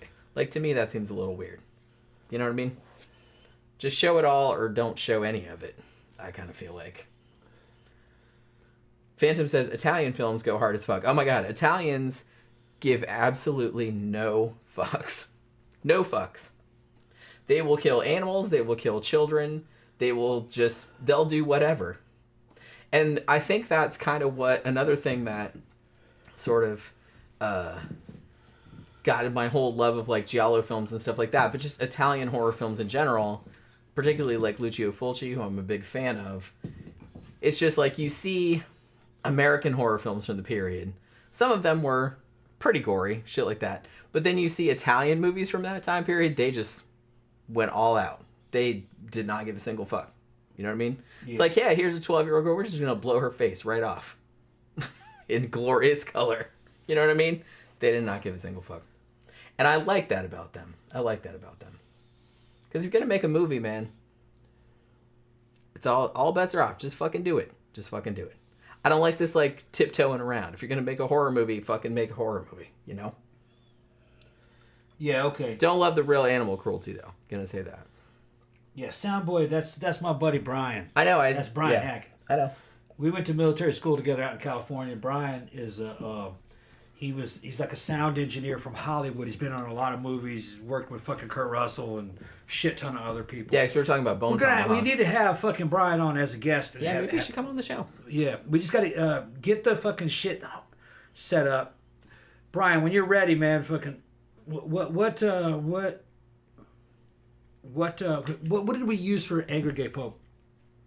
Was that what service was that? We recorded it. Yeah, it was recorded, so it's not it might the have same. just been Skype. I think there's a way where you can simultaneously simulcast between. I can probably do it through here, through YouTube. OBS. You might be able to do it through YouTube. Well, this is OBS. OBS, okay. This program that I'm using. That way we could just do it through that account right there somehow. Yeah. And have him on. Because I haven't talked to fucking Hackett since we were fucking like 14. Yeah, I mean, like, you know, he comes in the comments. Yeah. Now and then. Phantom said that's why America should have a new rating above R. Well, they do, NC-17. Or X. But X is usually associated with porn. That's why they started NC-17, because that was some shit like... Here's what I thought was hilarious. I remember when the NC-17 rating became a thing. The NC-17 rating was, as far as I'm aware, please correct me if I'm wrong, but it wasn't usually applied to anything that was super violent. It was usually applied to stuff that was like super sexual. Yeah. One of the first movies that I remember having an NC-17 was Henry and June, which was a kind of a historical drama about Henry Miller and Anais Nin, and the threesome they had with like his girlfriend June or whatever. And it was like not super. It's a good movie, but it's not super explicit. But, like, for American audiences, I guess that was just, like, too much. American audiences seem to have a hard time with lesbian sex. They don't seem to like that, like in mainstream movies. Like anything that shows like women like getting head or anything like that. That seems like beyond the pale. And erect penises. I kind of feel like... Yeah, but that's going to be X. Yeah, which is weird because it's just kind of like they'll put penises in movies, not usually, and if they do, it's kind of like a big deal. Yeah, but here's another thing though. X doesn't necessarily mean sex. No, but people associate it with that. Yeah, but that's just in their minds. Yeah. Okay. There have been a lot of X versions of action movies. They could because they weren't allowed to go through because of the violence. One of them was a Sylvester Stallone movie called Cobra. The original edit of Cobra was so violent they gave it an X, and then later they went and changed it, and tried to fucking tailor it down to like an R, and evidently a lot of the good shit from Cobra was cut out. And years back, I heard Sylvester Stallone, he was kind of shooting for an X re-release of Cobra to see what. But the thing is, I think they said they lost a lot of the original footage that was cut out. Or they're just telling him that, well, it was a bunch of shit happened with axes, people being chopped up with axes, and because it was about a cult of serial killers, really. Which like it's dumb because it's just kind of like it's nowadays. Look at the fucking Terrifier movies, for Christ's sake. Those like came out in the theater. That's like way more violent than anything that came out in the 80s. In the 80s, they gave it an X. Yeah. And then... they were a little sensitive back then. But here's another weird thing about the movie Cobra and Cobretti. Originally, Cobra was Beverly Hills Cop. Yeah. Beverly Hills Cop 1. We talked about that in the movie. Yeah, Beverly Hills Cop 1 was originally going to have Sylvester Stallone in it. And he goes, yeah, I'll do this movie, but I want to be named as Cobretti. That's what and I want a bunch of shit happen, chases, and he was talking about it was very violent, and the budget was too big. And they said, no, we don't have the money for that. But there was somebody else in the industry that heard his ideas. He goes, no, I'll make that movie with you. Come over here. We'll make that movie. We'll call it Cobra. So it split into half, and then they got Eddie Murphy because he was a hot fucking up and coming star from Saturday Night Live who had just come off of, I think it was 48 Hours. And that was a real good cop movie. They put him in there as the hero. But very interesting. Fucking Cobra, kind of not really a great movie in the version that was released. Cobra was actually Beverly Hills Cop. Got another super chat. Another one from Jeffy Art. Holy crap. Like I said, you're spending all the money on us this evening. The Salem's Lot remake is coming to Max this October in time for Halloween. Image stills are now being released. My jury is still out. Thoughts? I mean, I'm going to watch it. Like I said, the Tobe Hooper version is still the definitive version to me, but I'm willing to give shit a chance. Like I said, if you want to do another adaptation of the novel, and if it's good, then that's okay. You know what I mean? Yeah, Brian just mentioned when I was talking, he said that Sly might re-edit Cobra. He did it with Rocky versus Drago and Rocky Balboa. And then he fucking also mentions that fucking Cobretti's first name was Marion. It was Marion Cobretti. That's like John Wayne. That's a great fucking name. That was John Wayne's real first name, too. Was it? Yeah, that's Marion, a great... I didn't realize his name was Marion Cobretti. That's cool. Two totally opposites, kind of an effeminate first name, super macho. Yeah, I kind of love that. Fucking but like that might have been an homage to John Wayne because that was John Wayne's real first name. Was it? Marion. Okay, yeah. Marion Cobretti. That's pretty good. What was his real last name? I can't remember. It was Marion something. It wasn't Wayne, obviously, but that was a. There was rumors that the original edit of Cobra was fucking great. They said it was just fucking great, and that we only got the dumbed down version. I think that happened a lot, honestly. Yeah. Brian says Goldie Hawn came to visit on Bone Tomahawk. Yeah. When those two, her and Kurt Russell, got to laughing, had all of us on the ground. You know what? I love that Kurt Russell and Goldie Hawn have been together for 5 bajillion years. I wonder if he's going to do a part 3 of fucking Christmas Chronicles. Christmas Chronicles, yeah. Because we're big fans of of Christmas Chronicles. The second one was pretty good too, but like the first one, we watched that one every fucking Christmas. That's in the Christmas rotation, along with all the Christmas horror movies like Black Christmas and all that kind of stuff. Christmas Chronicles right up there. it's so heartwarming. And fucking Kurt Russell as this cranky ass Santa Claus. That's fucking awesome. Come on. But yeah, I love that they've been together this long, because that doesn't usually happen in Hollywood. So it always kind of warms my heart that they're like, you know what I mean? I don't know. I like that. It's the romantic in me, I guess. But yeah, I kind of feel like that's the thing. I did a show a long time ago about video nasties, like the UK phenomenon. And I think I even had this misperception, because I was, into horror from like the early 1980s.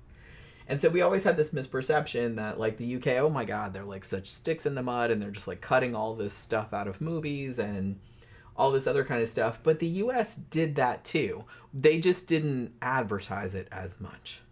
So like a lot of this, a lot of the slasher movies and stuff like that, like absolutely had a substantial chunk of like the violence and nudity and stuff like that, like cut out of it before you even saw it, And I'm going to say that, even though this is a Canadian film, but one of the most egregious examples of that was probably My Bloody Valentine. Like I said, it's Canadian, not American, but they cut so much out of that movie. I think I saw that first when I was maybe 10 or 11.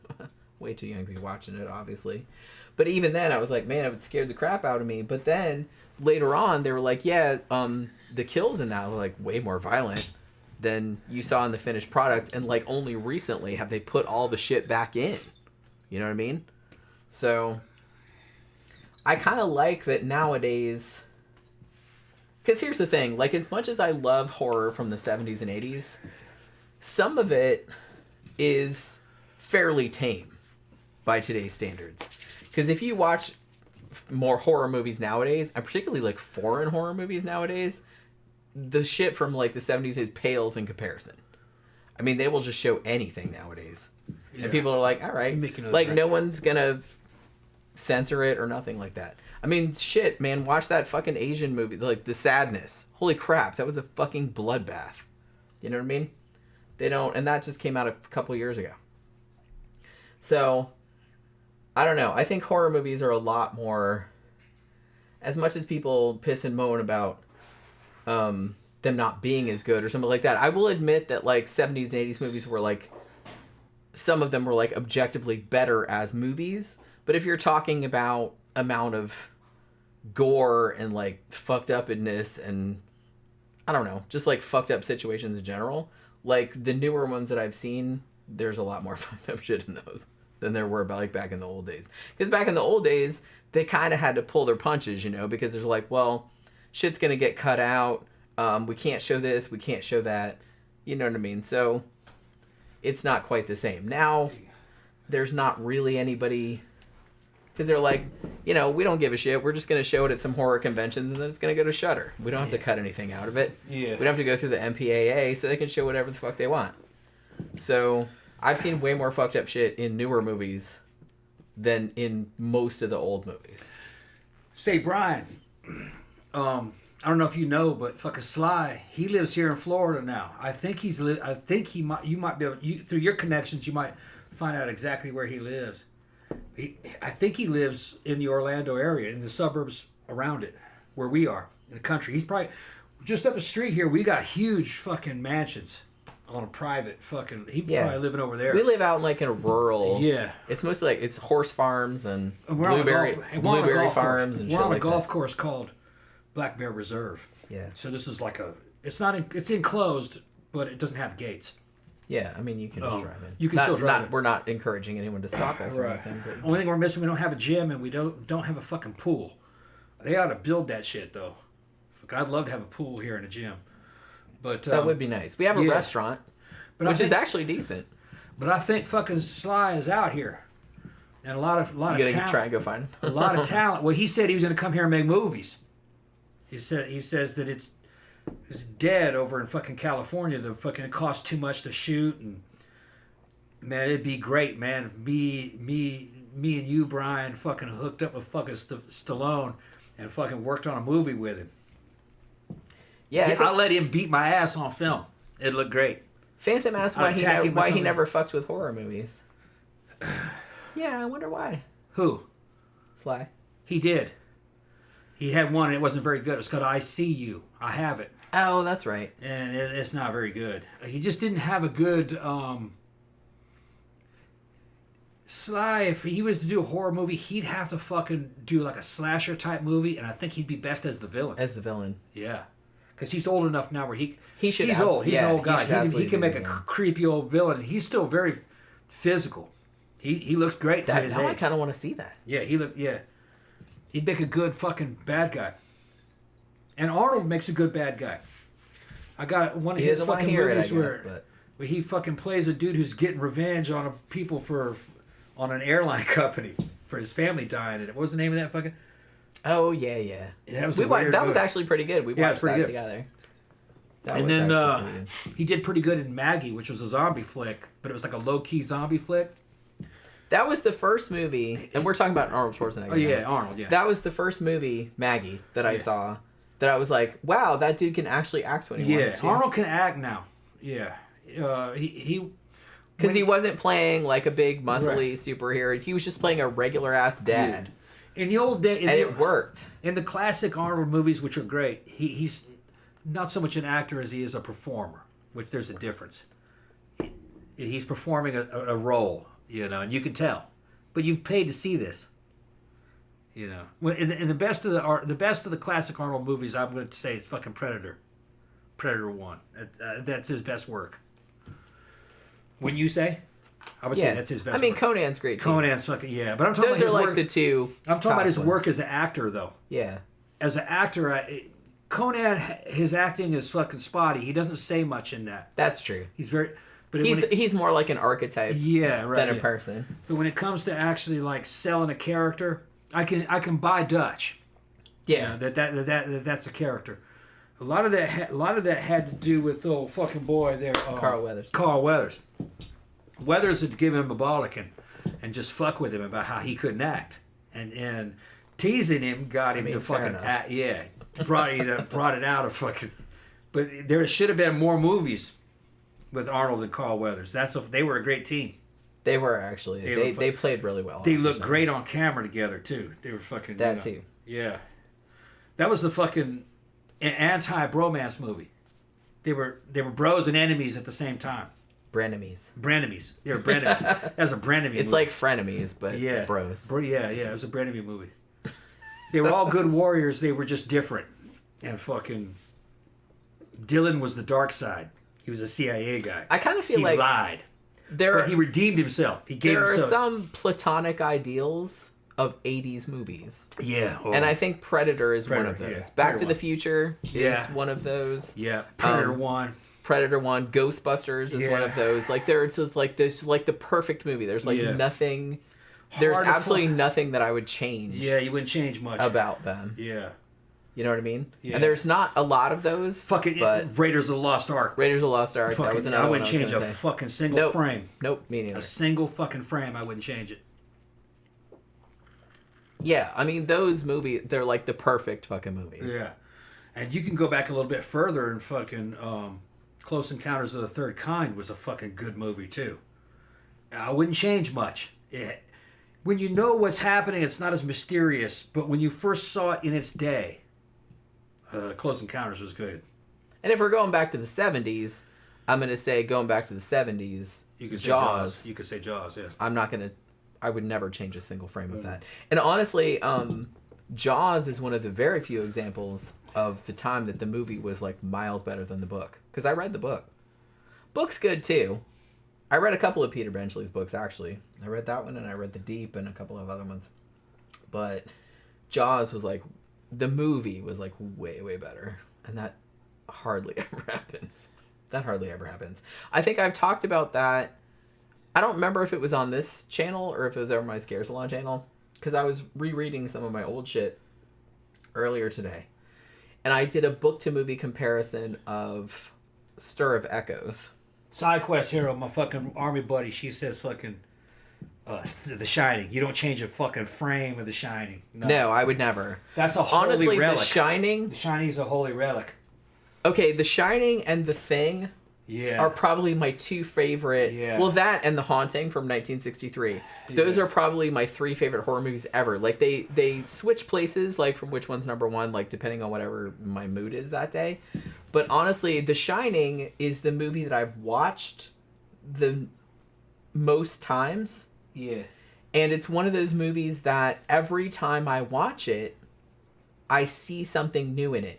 And it's one of those movies where if somebody said right now, hey, you want to watch The Shining? Yeah. Yeah. I will absolutely, but even though I've already seen it, I've probably seen it like 100 times. Yeah. But every single time, there's something else. Like I catch something else. Jeffrey R. says he believes Sly lives in the West Palm Beach area. That's South Florida. That's South Florida, yeah. So that's far from here. Mm. I would have thought he would have come up here to the Orlando area. Because it's... he could have a more exclusive pad up here. But maybe that's too... I mean, he could even have his own airport here. Yeah, because they have their own fucking... John Travolta had one in Port Orange. His own airport? Which was a little bit north of where I grew up in Daytona Beach. Yeah. Well, because my aunt used to run a spa, like a salon spa, and John Travolta used to come in there and get, like, facials and stuff. Hackett. My Aunt Pat. My boy Hackett said that he's got an in with Sly. And he's like, yeah, me and you. Dude, we fucking can fucking find Sly while he's at the club. Okay? And fucking, we just drink with him, you know. I have no problem with fucking talking to Sly. I think fucking, as long as he's not being swamped. But the thing is about Florida, man, is that Florida doesn't have that fucking celebrity stalkery culture. They come here and people leave them alone. I mean, generally. In general, yeah. So you probably hear, you know, and they don't, you know, you probably walk right up to them here. It's not like you're in L.A. or, you know, it's not like that. Well, people don't really expect... They don't really expect the same things. Yeah. We got to. I was going to say, though, that it's like the only I don't know. I guess there's been, like, some famous people around here. Although, really, only the famous... This is going to sound funny. But, like, the only famous people... The only famous person, rather. Just one person. That I know that comes here frequently is Fred Schneider from the B-52s. He is a friend of the owner of Barbarella. So every time the B-52s are in town, Fred Schneider comes to the club. And the funny thing was that I saw him many times. Like when I was at Barbarella, I'm like, hey. Who? Fred Schneider from the B-52s. Hey, just in case you want some crackers. Oh, thanks. Just in case. Hey, it's Fred Schneider. And he just like walked around and everyone was like, hey, Fred, what's up? Yeah. Like nobody swamped him. Nobody's like, everybody knew who he was. Yeah. Because B-52s. Yeah. And this is an 80s like new wave kind of crowd. Yeah, according but everyone's just like, hey, he's here again. According to Tony, Snoop Dogg was just walking around. He's just walking around in the fucking House of Blues. What about him? Well, and maybe this is more goth specific, but we had Voltaire come there a couple times. Oh, yeah. And he was just like walking around. Hanging out with him. He seems like an okay guy. We got friends in common. His ex-girlfriend was a good buddy of mine. Tanya Fournier. Yeah, that's right. Yeah, they used to go out, didn't they? Yeah, she lived with him for years. I still, like, he has... Voltaire is... you know, I don't really know him in real life. But he has a channel on YouTube where him and his fiancée do, like, Halloween decorating and Halloween shopping and stuff like that. And they make, like, Halloween crafts and stuff. And it is delightful. He's evidently with some really cute Japanese girl. Yeah. That's his fiancée. Yeah. And she's on the show, too, like, most of the time. Because he has this, like, little apartment in Manhattan. She cute? Yeah, she's adorable. Yeah, there you go. And, I think they also have a house in Mexico City because they do a lot of stuff in Mexico, too. There's a great golf scene in Mexico.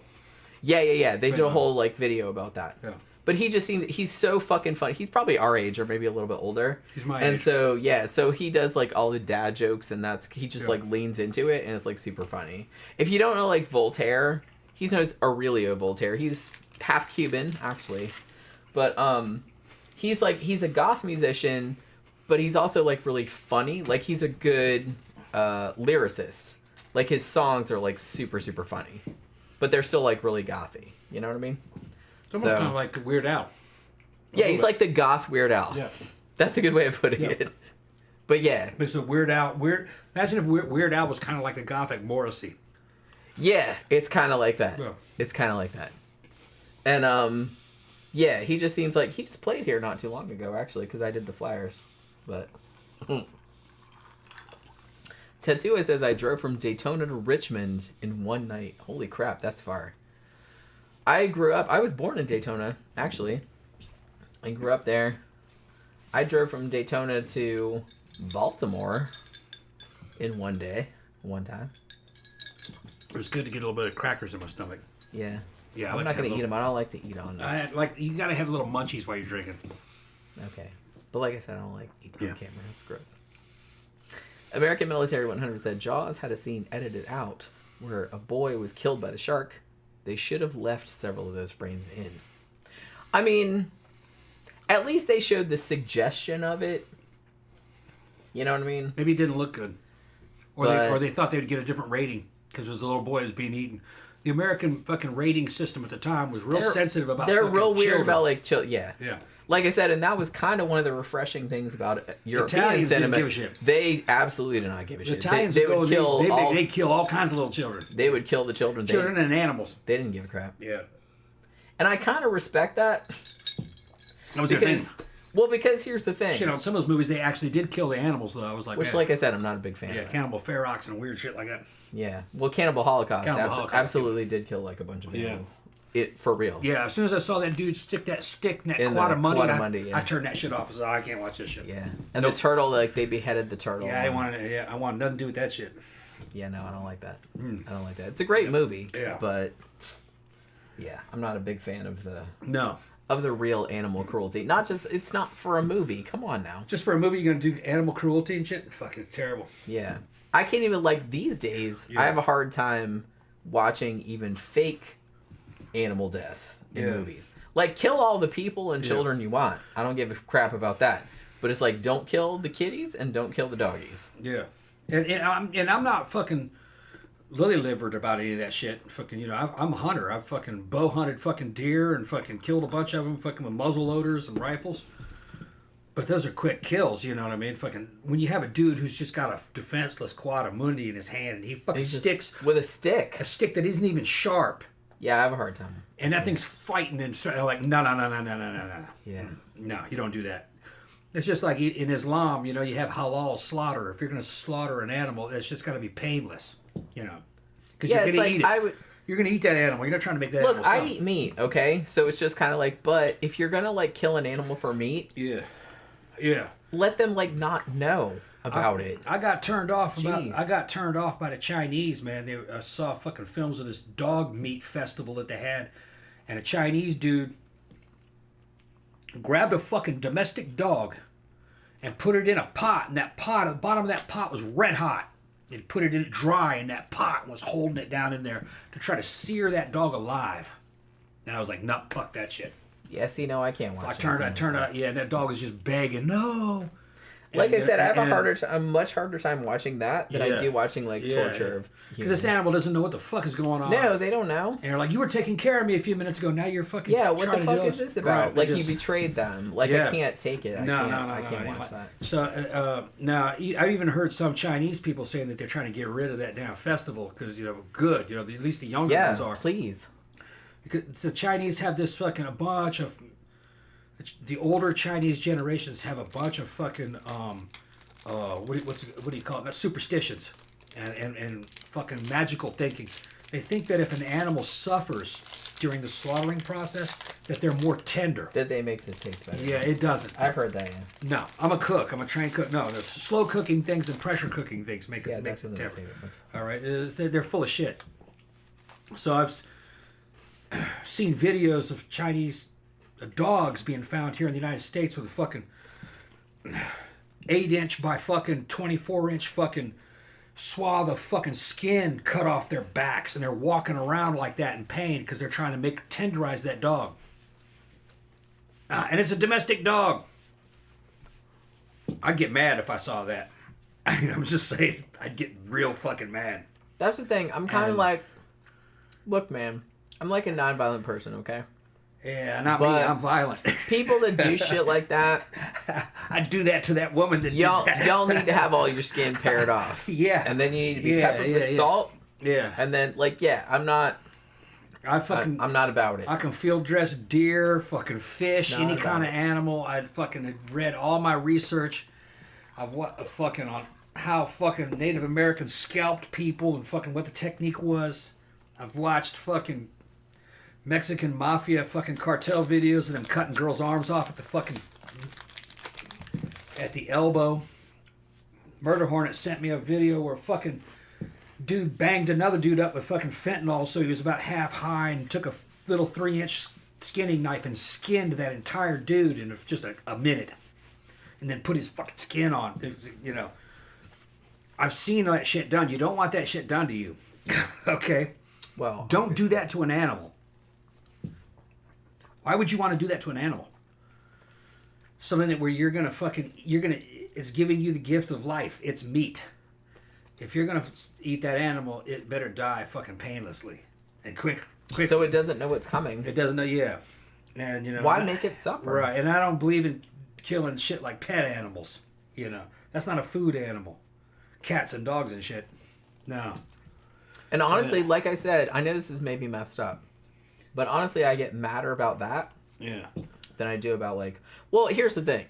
Like, if a person... Well, I get mad about that. It's just that people can process it. They know what's happening. They can kind of know... Well, that's what I mean. Well, here's the thing. I've said about this, if a person is, a serial killer or did some, particularly, egregious, horrible shit, make them suffer. Yeah. Okay? I don't have a problem with that at all. But it's just kind of people that make animals suffer. They don't really know what's going on. It's doing it to a child. Yeah, it's like doing it to a kid. I equate it to that because it's kind of the same thing. It's like doing it to a baby. Yeah. I would even do that to an invertebrate. I wouldn't even do that to a shrimp. No, I wouldn't either. Or if I was going to kill a shrimp, I'd just fucking cut its head off quick. Bro, I will not even kill a spider, okay? Yeah, you just do it quick. I just scoop it up and put it outside. I can't even kill it. I can't. I just can't. Yeah. The only thing I can squish is a cockroach, because fuck cockroaches. But other than that... I saw a video of an elephant laying over... She was a female laying over on her side, dying. And some Indians were trying to resuscitate that elephant, jumping up and down on it, trying to get it to breathe. And the reason why it's dying is because it saw that its baby was in a hole and couldn't get out. And they're trying to free the baby at the same time. But she doesn't know that. She's so fucking...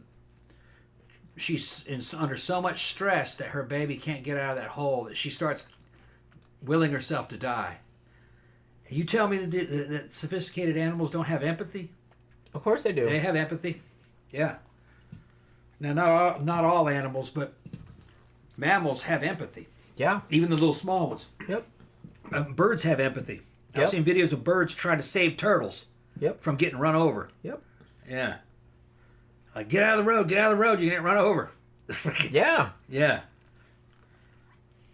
Like I said, we say this a lot. Animals are not that different from us. They're not as dumb. Well, we're animals. As people. Well, yeah, we are too. Yeah. We're just it's all a spectrum. But I kind of feel like it's better now than it was. Because I kind of feel like back in the day, people were like, oh, it's just an animal. And who cares about that? They're really not that different. Yeah. They feel a lot of the same emotions that we feel. They feel fear. They feel bonding. They feel all that kind of stuff. And particularly since, since we've had these cats for a long time, they're very human-like. They have very human-like emotions. Yeah. They have very human-like facial expressions. You Body can tell, language. what they're trying to express, with their body language, what they want, and stuff like that. Especially if you raise them, if you hand raise them, they kind of learn from you. Yeah. If they're learning from other cats, probably not as much. Their body language, they're speaking cat, which they read each other a little bit differently. But my work with horses too, the same thing. Horses they're a different kind of animal because they're a herd animal. But they're a lot more sophisticated than you think that they were. They have good memories. And they can misinterpret what you've done sometimes. You got to be real careful with them. you being excited and happy to see them. Sometimes with some horses that can be, they'll interpret that as you being aggressive. Right. You know, so there's a bunch. You got to stay calm with them. You got to know body language. But yeah, leave fucking those animals alone. Yeah, seriously. I mean, the only thing for me that is like a gray area is on some of these fish farms, they're growing fish inside barrels. They got an oxygen tube in there, blowing a lot of oxygen in there, and the fish are just packed in that damn barrel. They're changing the water, but they're trying to keep them all concentrated, and to keep those usually swai, and to keep those fucking swai fucking calm, they've got them on sedatives. Yeah. So those fish never see the light of day. They never live as a fish. They're grown as fucking little eggs and guppies and shit in a barrel until they're, big enough to kill. They don't ever see light. And you can say, well, they're kind of a primitive creature, they're probably more primitive than a lizard. But still, you gotta fucking think, you gotta let the thing kind of live as a fish at least. You know what I mean? Yeah. Don't concentrate it that much. Into a little barrel with all. That does really kind of. They're just touching on each other, and then they freak out because they're just packed in there, and it's like they've never been born. You know what I mean? Yeah, that makes me really uncomfortable. Yeah, kind of uncomfortable about that. Now, somebody would say, well, they kind of do it with chickens. Not so much. Chickens mostly care about eating, and they feed those chickens like fucking crazy, and they're on a lot of steroids trying to get them, especially Sanderson Farms chickens. They get a full-grown, big-ass chicken in fucking 3 weeks. I mean, it's amazing. From a chick to a fucking chicken on your table in 3 weeks. So that chicken didn't live long, but it just sat around eating. Yeah. Then machines picked it up and slaughtered it, slit his fucking throat. As it goes down a chute, you can see how it's done. It happens pretty quick. That animal doesn't really know what happened. I hope not. No. But they just mostly know that they were eaten, and I think that's...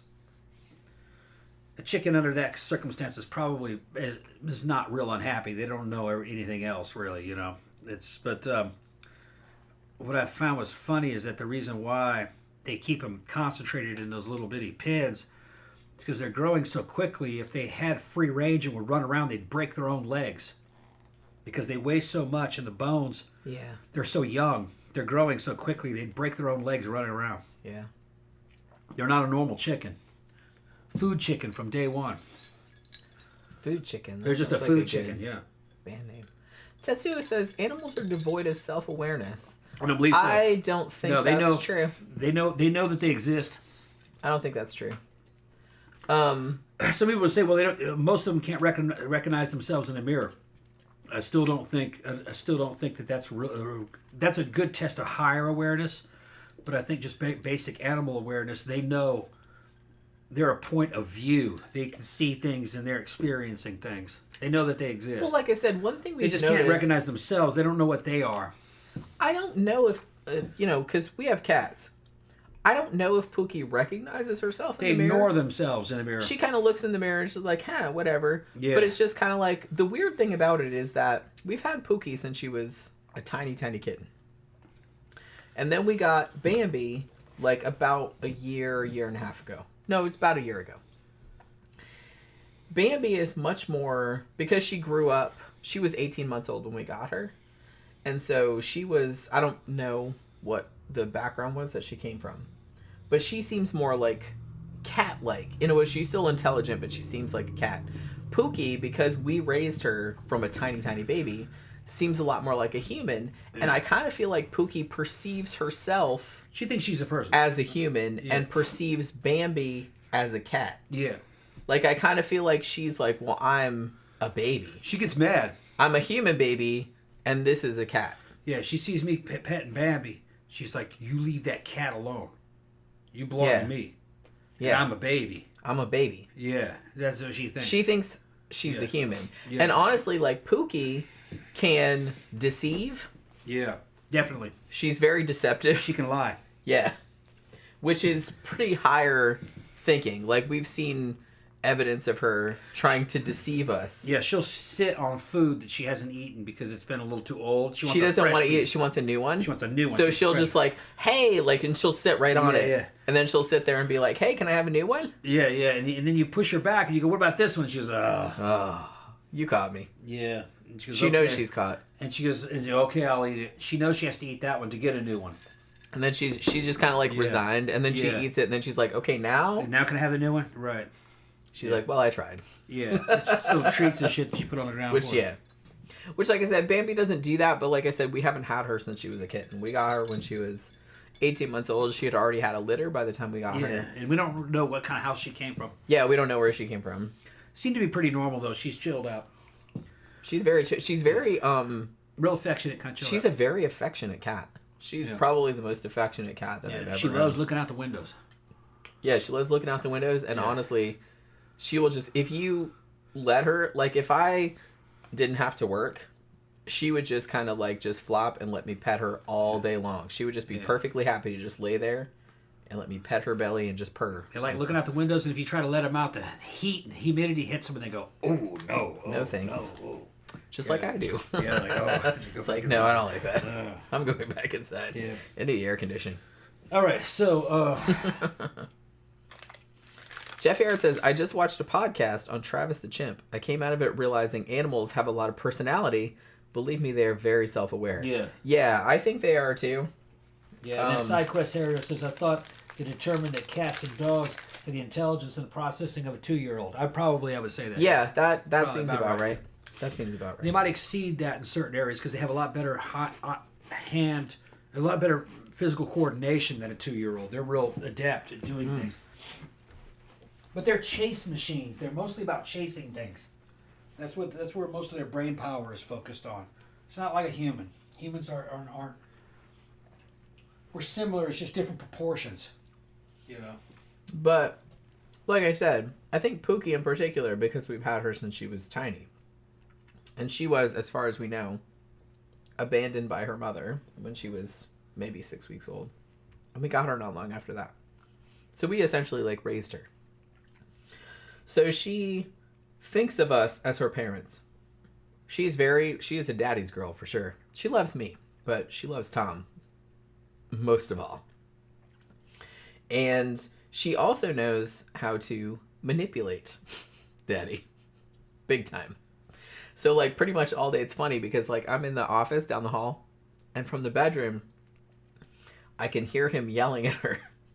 Cause she'll like do shit because she knows if she does shit that's bad, like if she, smacks at the window blinds or starts tearing up his boots or starts tearing up the shit on the side of the bed or something, he's going to yell at her.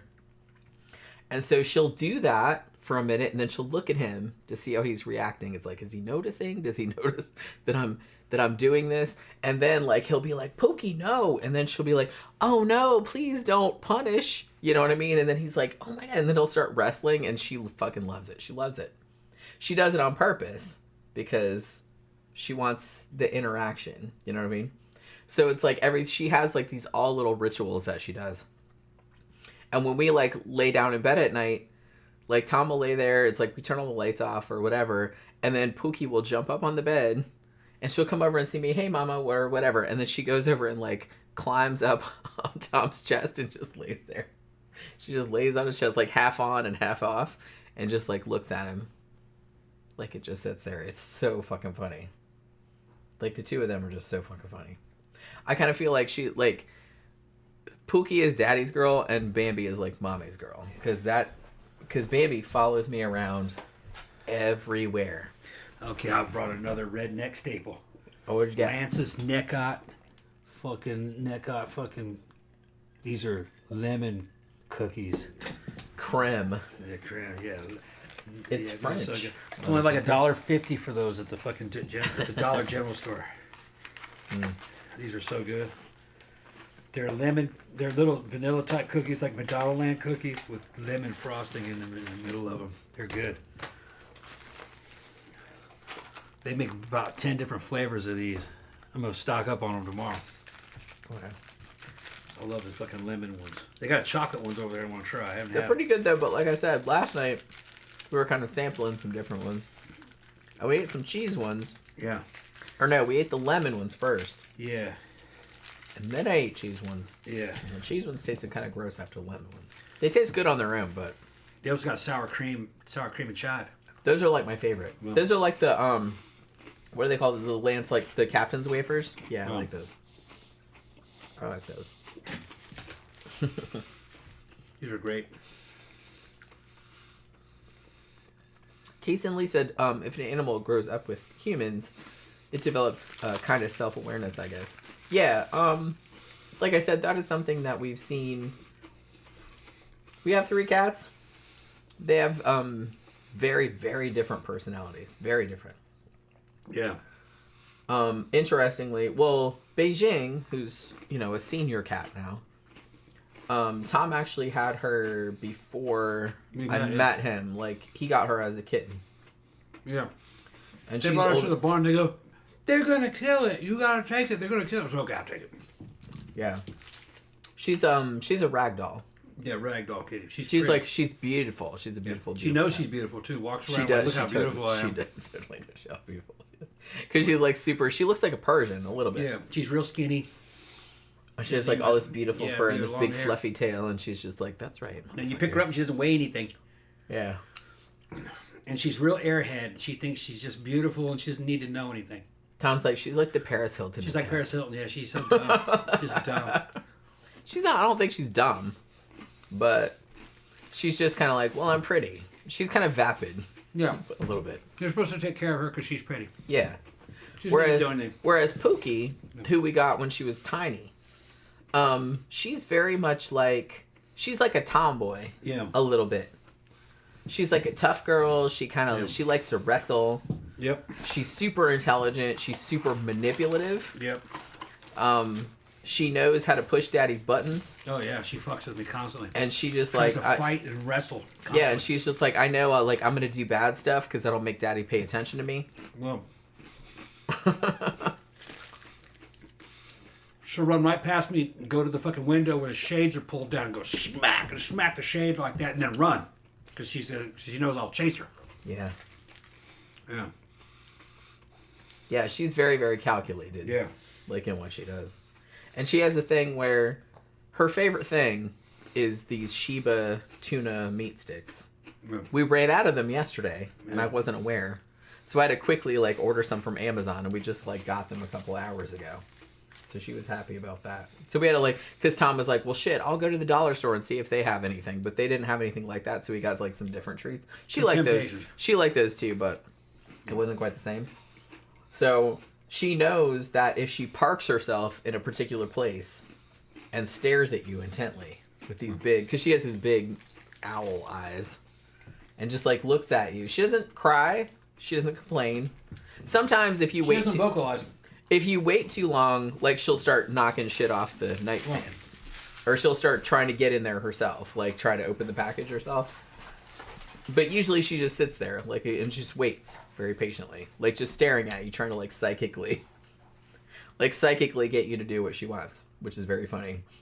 But yeah, she has this face, so it's like she does that, and then you take the meat stick out of the package, and you have to hold it. You have to hold it. If you put it on the ground, she'll get mad. If you put it on the ground, she gets mad and she runs away. Yeah. You have to hold it so she can sit there like all day and just like lick it and kind of bite on it when she wants to, but mostly lick it. And if you put it on the ground, half the time when she really wants it, she'll go, okay. But half the time she fucking looks and goes, ah, and shakes her head and runs. You messed it up. You ruined it. Yeah. You ruined it. She has like a whole... She has a whole body language about, no. Well, she has a whole ritual. Yeah. She has a whole situation that she wants to happen, and if you don't do it right, she gets like really upset. She gets really upset. But I've never seen a cat shake the head. Yeah, she tries to erase it from her mind. Nope. Like, no. Yeah, she makes a little nope. Yeah. No.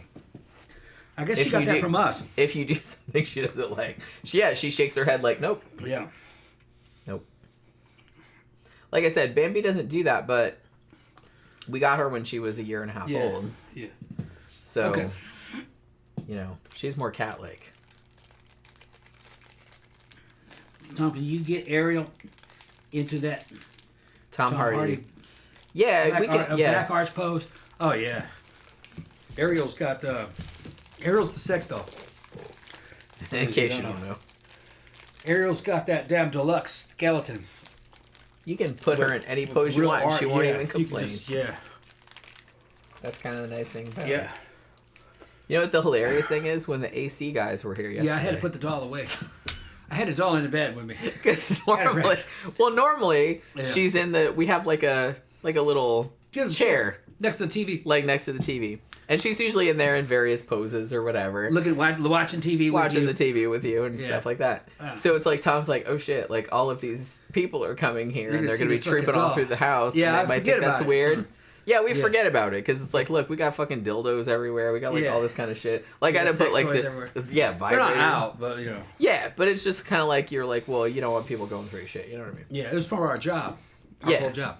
So he's like, I'm just gonna put her in the bed and like put a blanket over her. Yeah, they don't see her. So he put her in the bed. Yeah. I went in there later to like get my phone or something like that. And it's like she was just in the bed like under all the blankets, which I thought was like super funny. Like I don't know if they would have noticed, but they were like No, they would have seen her sitting there in a chair. Yeah, what they would have seen her sitting in the chair. What is that fucking hot ass fucking statue doing? She's hot. She's hot. She's only fucking like 4'9", 4'8", little thing. People say, man, that looks like a child. Not with fucking titties like that. Not a titties ass like that. That's not a child. That's a woman. We know fucking women that look like that or built like that and they're that size. They work for Disney. A lot of them are older now, but, you know. It's just so funny that we don't... Because every time, like... We're short. That's to us, that's not that much shorter than us. So. That's what I meant. We're only like 5'2", so... It's not really that much shorter. Then, like I said, we have friends that are that size. That size, yeah.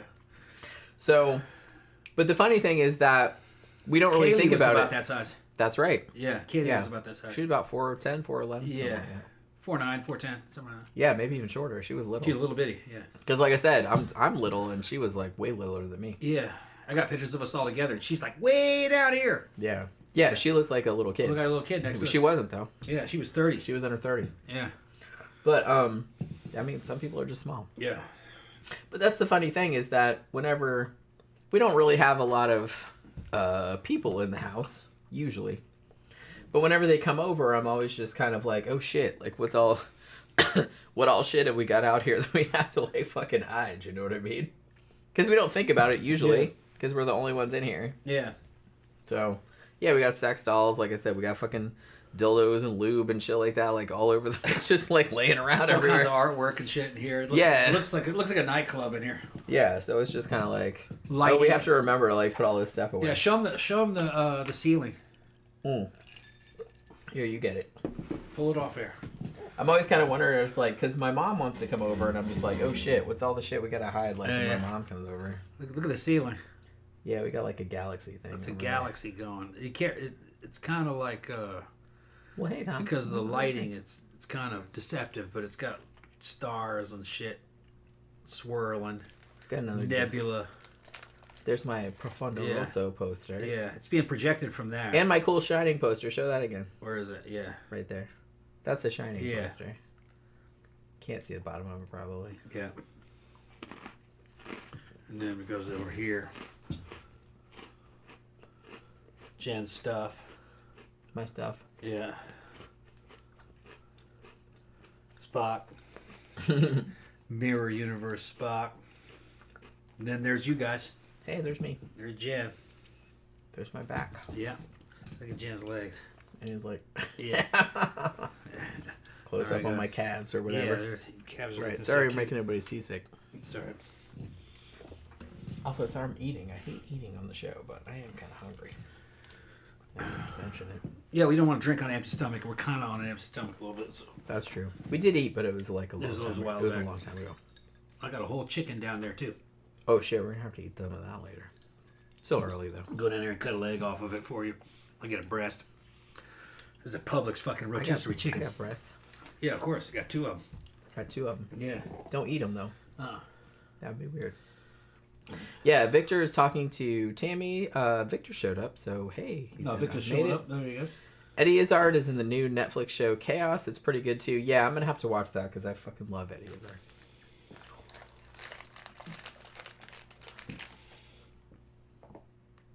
Yeah, I'm gonna have to check that out. Y'all tell me if it's good. I'm gonna watch it though.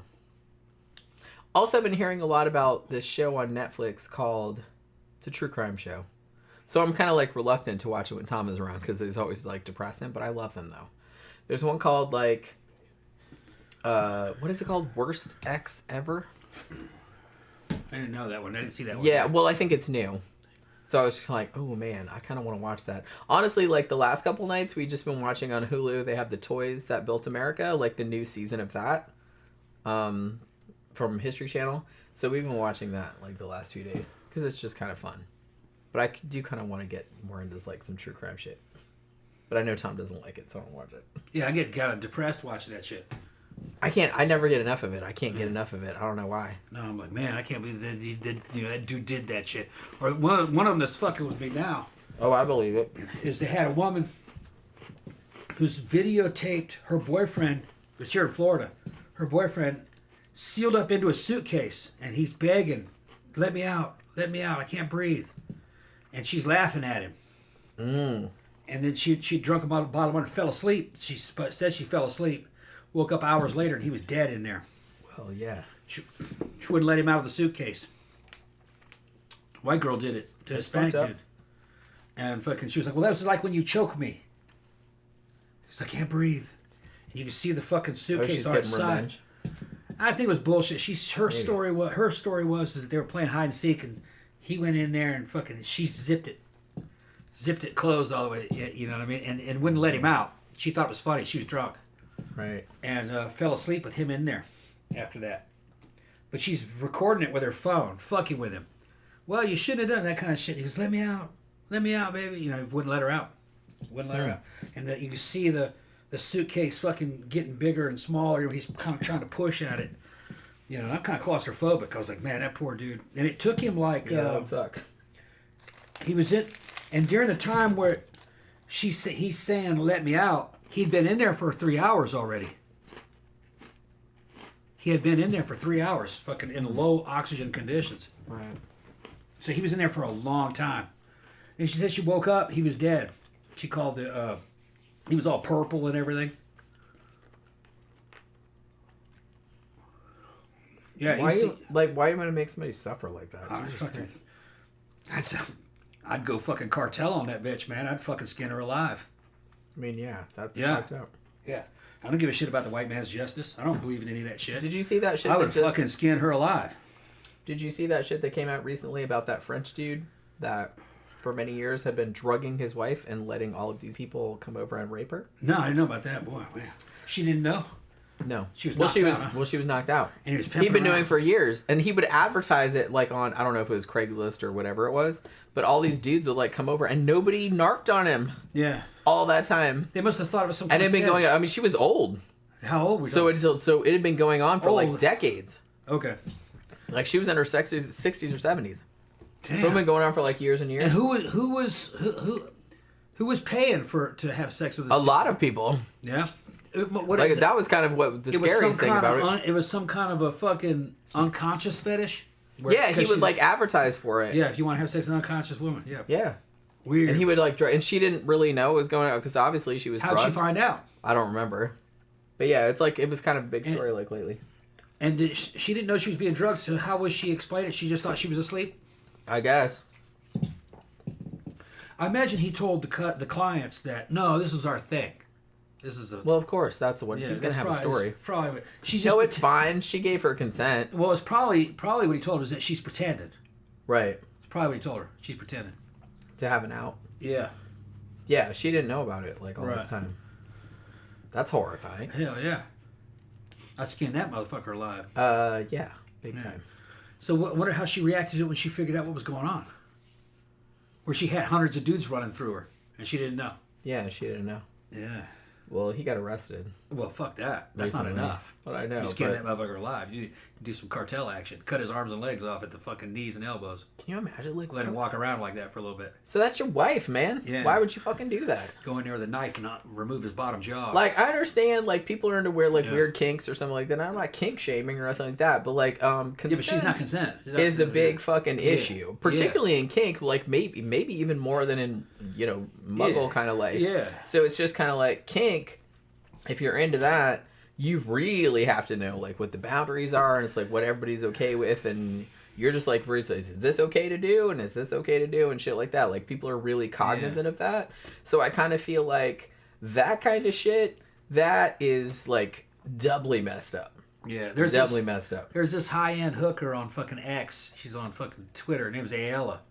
Aella. And fucking she's got a shit ton of followers, and she's like pseudo-intellectual. She's big into like taking fucking what do you call them, surveys and stuff, giving people surveys. She throws these sex parties. She's actually kind of good looking in a way, not really my type. She looks like Liv Tyler kind of. She does actually, now that you mention it. For me, too skinny. But she goes to these sex parties called consensual, not consensual. Yeah. Parties. Where everybody's vetted. They're going to show up to this party. And if you show up to that party, then you're kind of like, then all bets are off. Yeah, all bets are off. Like you're consenting to whatever is going to happen. all kinds of non-consensual shit. No, I get that. There's rules to it. You know what I mean? You're not going. Nobody can hurt you. You know. Well, yeah. But I think the rules were you could rough somebody up, but you can't do any like permanent damage to anybody. You can't draw blood or bruises or anything like that. But you show up there and fucking they got some people that are into that they don't have a choice. That's their kink. Yeah. But they've made the decision. They made the choice not to have a choice. I mean that's what I mean. That kind of party. It's a private party. Yeah. You know what you're getting into. And you're kind of like, look, if you sign up for this, you're basically saying people can do whatever, barring like hurting you permanently or anything like that. Like anything can happen. Are you okay with that? Yeah. And if they say yes, then yes, that they're an adult, that is consent. Yeah. And if I remember correctly, gender wasn't a factor. So in other words, you could be a dude, you showed up to this shit, and another dude could just fucking jump right into your ass. Well, yeah, that's what I mean. That's yeah. So you sign up for that shit. If you want to go in there, if you're gonna run through all these women without their consent, a dude might run through you. Yeah. Without your consent. Oh, and dudes are like, oh no, that's different. This ain't a party. How does it feel, baby? This ain't a party you want to be in because. How does it feel? This is a rape party, basically. Yeah. Is what they're talking about. But like I said, that is a kink that people have. But see, the thing about it is that there is. I do kind of feel like I don't know how common it is, but it's a fairly common kink to like a rape kink. But it's usually like you want to experience that, but in a safe environment. Yeah. Because it's scary. Yeah. Like if that happened to you obviously don't want that to happen to you in real life. Yeah. But it's just kind of like because it's scary. It has some kind of like weird allure for some people, so it's just like they want to experience it, but in a safe environment. Like I said, it's just like a roller coaster or anything like that, like anything that's kind of or a horror movie, something that's you're like experiencing it, but not. It's not really like that you're not really going to get murdered, you're not really going to get hurt.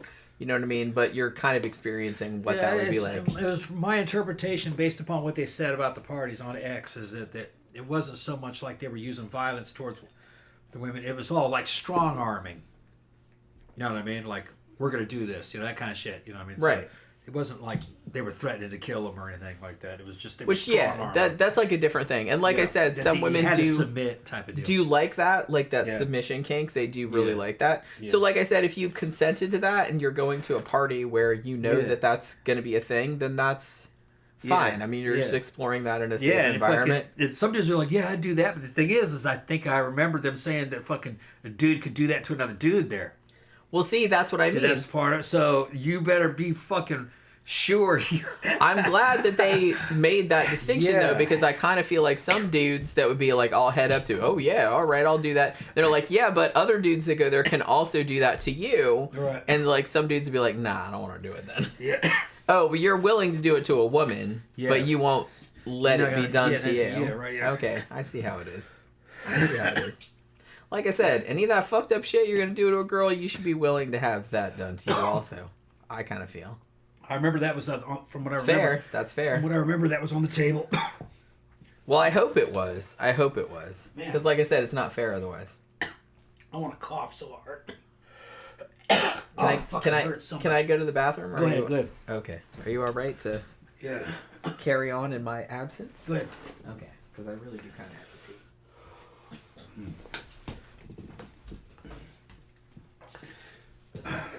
pee. Yeah, I saw the data and everything, you know what I mean? I don't want to get demonetized or anything, but they were just saying that with women, the most common fantasy and everything was a non-consensual fucking situation. But that doesn't mean that they want that to actually happen to them. It's just that if you actually kind of look at the details of what it is that they're fantasizing about, it's always a dude that is hotter than they are, who's richer than they are. It's a dude that they want anyway. And he's so rich and powerful that she has to do this, you know, to pay for her mother's cancer fucking treatments. There's just some crazy shit like that. They'll read erotica like that and fucking make up things in their heads, which dudes don't really get into situational erotica that much. Guys are a lot more kind of like, our system, I think, is a lot more basic or more primitive. With us, the only thing that really matters is what does she look like? And if you're gay, probably what does he look like? It's mostly that. So, but women are a little more inventive, and they tend to fantasize what they fear, because so it's kind of like they're confronting a fear and trying to overcome it, but only in a fantasy setting. But like I said, that fantasy's always been tailored into ways that are totally unrealistic, like the motherfucker's a billionaire and he's hot as shit. You know what I mean? And you have to do this to fucking help your mom fucking pay for her cancer treatments, you know.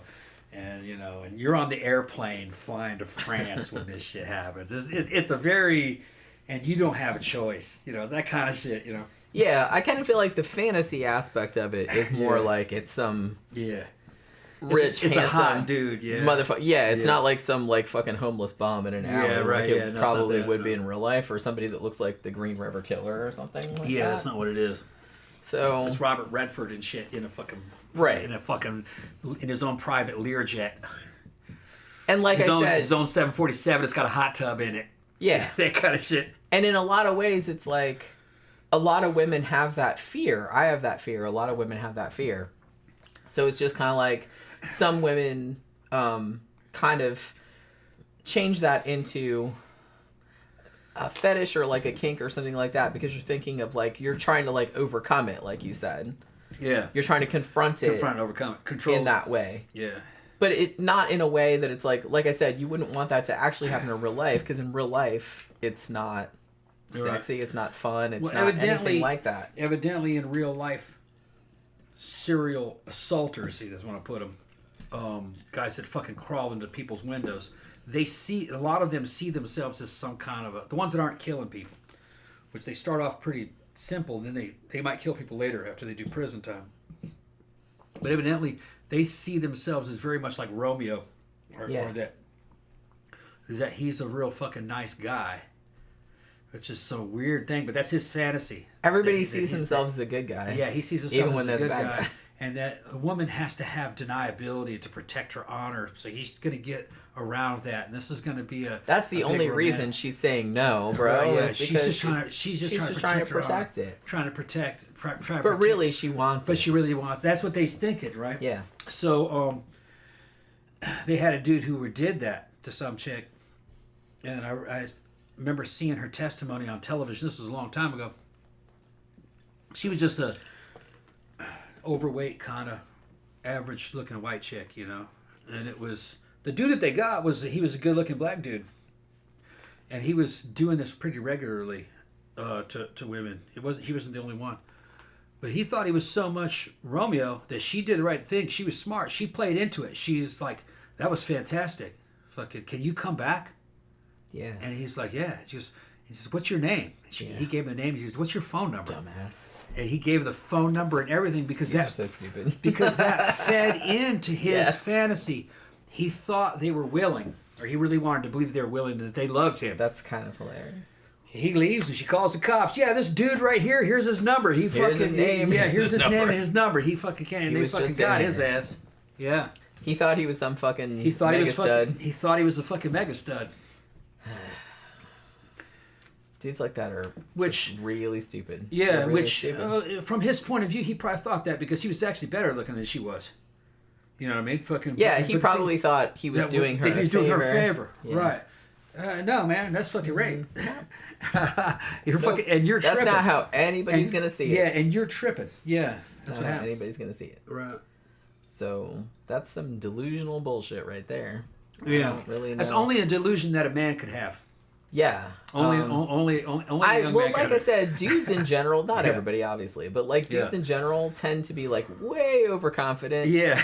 In their looks and in their abilities, and that's why they're always so condescending, and they're always and are so like overconfident when it's unwarranted. Really. And it's kind of shitty because women are kind of like the opposite. Like a lot of times women will be like really pretty or really accomplished or something like that, and they're so they're so unsure of themselves that they come across like they don't really know what they're doing or something like that, even though they might be a lot better at whatever it is. But I mean, dudes will be confident when they have like nothing going on. Like you see some like dudes that look like a fucking thumb and like they think they're the fucking king of the world, and it's just mystifying. It's mystifying to us. Like we get it. Like I said, y'all aren't that hard to figure out, but it's just kind of like it's mystifying how you have this unwarranted confidence in yourself. Yeah, Victor's see all that he saw the video of them, that girl that had her boyfriend in the fucking suitcase. He goes, she was telling him off while he was in the suitcase, telling him how you like it now, because he was abusive to her. Evidently. I mean, maybe he was. Yeah. Maybe he was. I don't know. I don't know that. Yeah, he's saying that's what it feels like when you were choking me. Yeah. But still, you're not fucking the executioner. I was reading a thing. Maybe she was drunk off her ass. Maybe you will know this because you watch a lot more porn than I do. Do you think it's true? Because I've seen like some people commenting on this. Do you think it's true that choking has become mainstreamed because of porn? No. I rarely see it in porn. No. Because I've kind of heard that that's kind of like a big thing now. Like dudes are wanting to like choke women like and stuff like that. I mean, I've seen it in a couple scenes and it looks like it's not... It's like, not, I don't know. Like I said, I watch porn, but not like a lot of it. Yeah, it's not real brutal when the guys... And I don't watch like super dude-oriented porn because that's like kind of boring, but yeah. It's usually when that shit's going on, the girl's definitely into it. And they're not... And the guy's not fucking like choking her out to unconsciousness. He's just... puts her hand on her throat and kind of presses a little bit. I've never liked that, really. I get that some dudes, chicks might like that. Yeah, the girls really like usually when they do it, in one of those movies, that's already been okayed. She's agreed to everything that's going to happen, right? And that might be her thing, but I don't think that's a mainstream thing. No, I don't think that's mainstream. I've noticed that over the decades, things kind of go in and out of style. Yeah, that's kind of what I was. There'll be a little wondering trends about, and then something will go out, and it'll kind of come back in, and it's because, me and Jen have produced our own material. To get attention, you have to have novelty. So you have to come out with something kind of new. Well, a lot of the viewers are young, so they haven't been around for a long time. So they're not watching old stuff; they're only seeing newer stuff. So you could bring back something from the past, and they think it's new. You're like, no, that shit's been around for 100 years. Erotic asphyxia has been around for fucking centuries. It has been, yeah. They knew about that for a long, long time. Like I said, I'm not. And it's dangerous. It is very dangerous. Even if you don't kill the person, you can absolutely cause brain damage if you don't. Well, I think the biggest danger is to do it solo. And a lot of dudes have died jerking it with something wrapped around their fucking neck.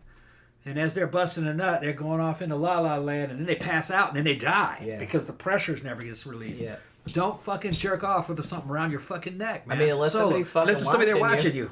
Right. It's like, hey, you let this shit out. Get a buddy. Get a spotter. Yeah.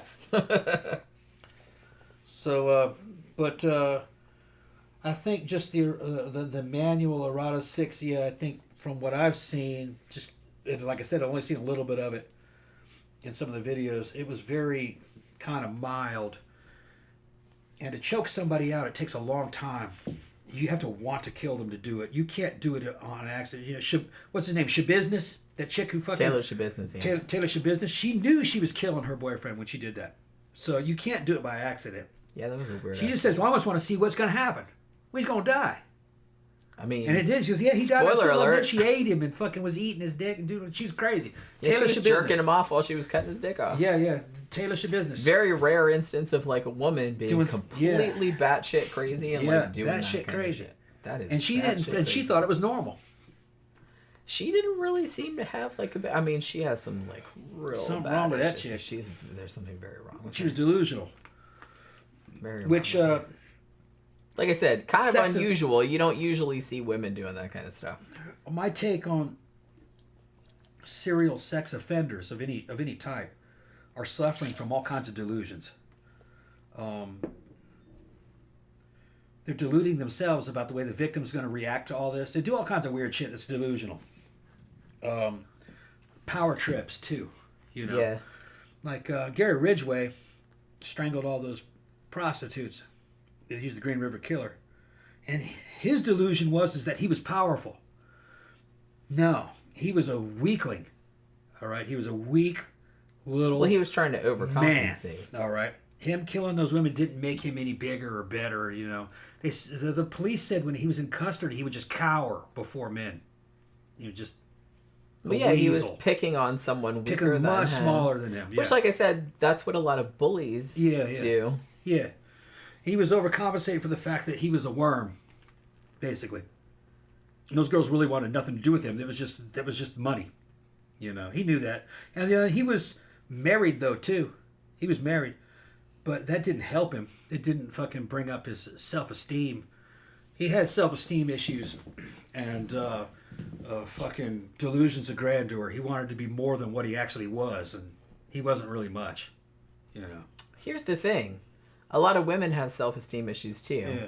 But we always turn those inward. We don't turn them outward and become serial killers. If you look at serial killers, they all have self-esteem problems. That's what I'm saying. All of them.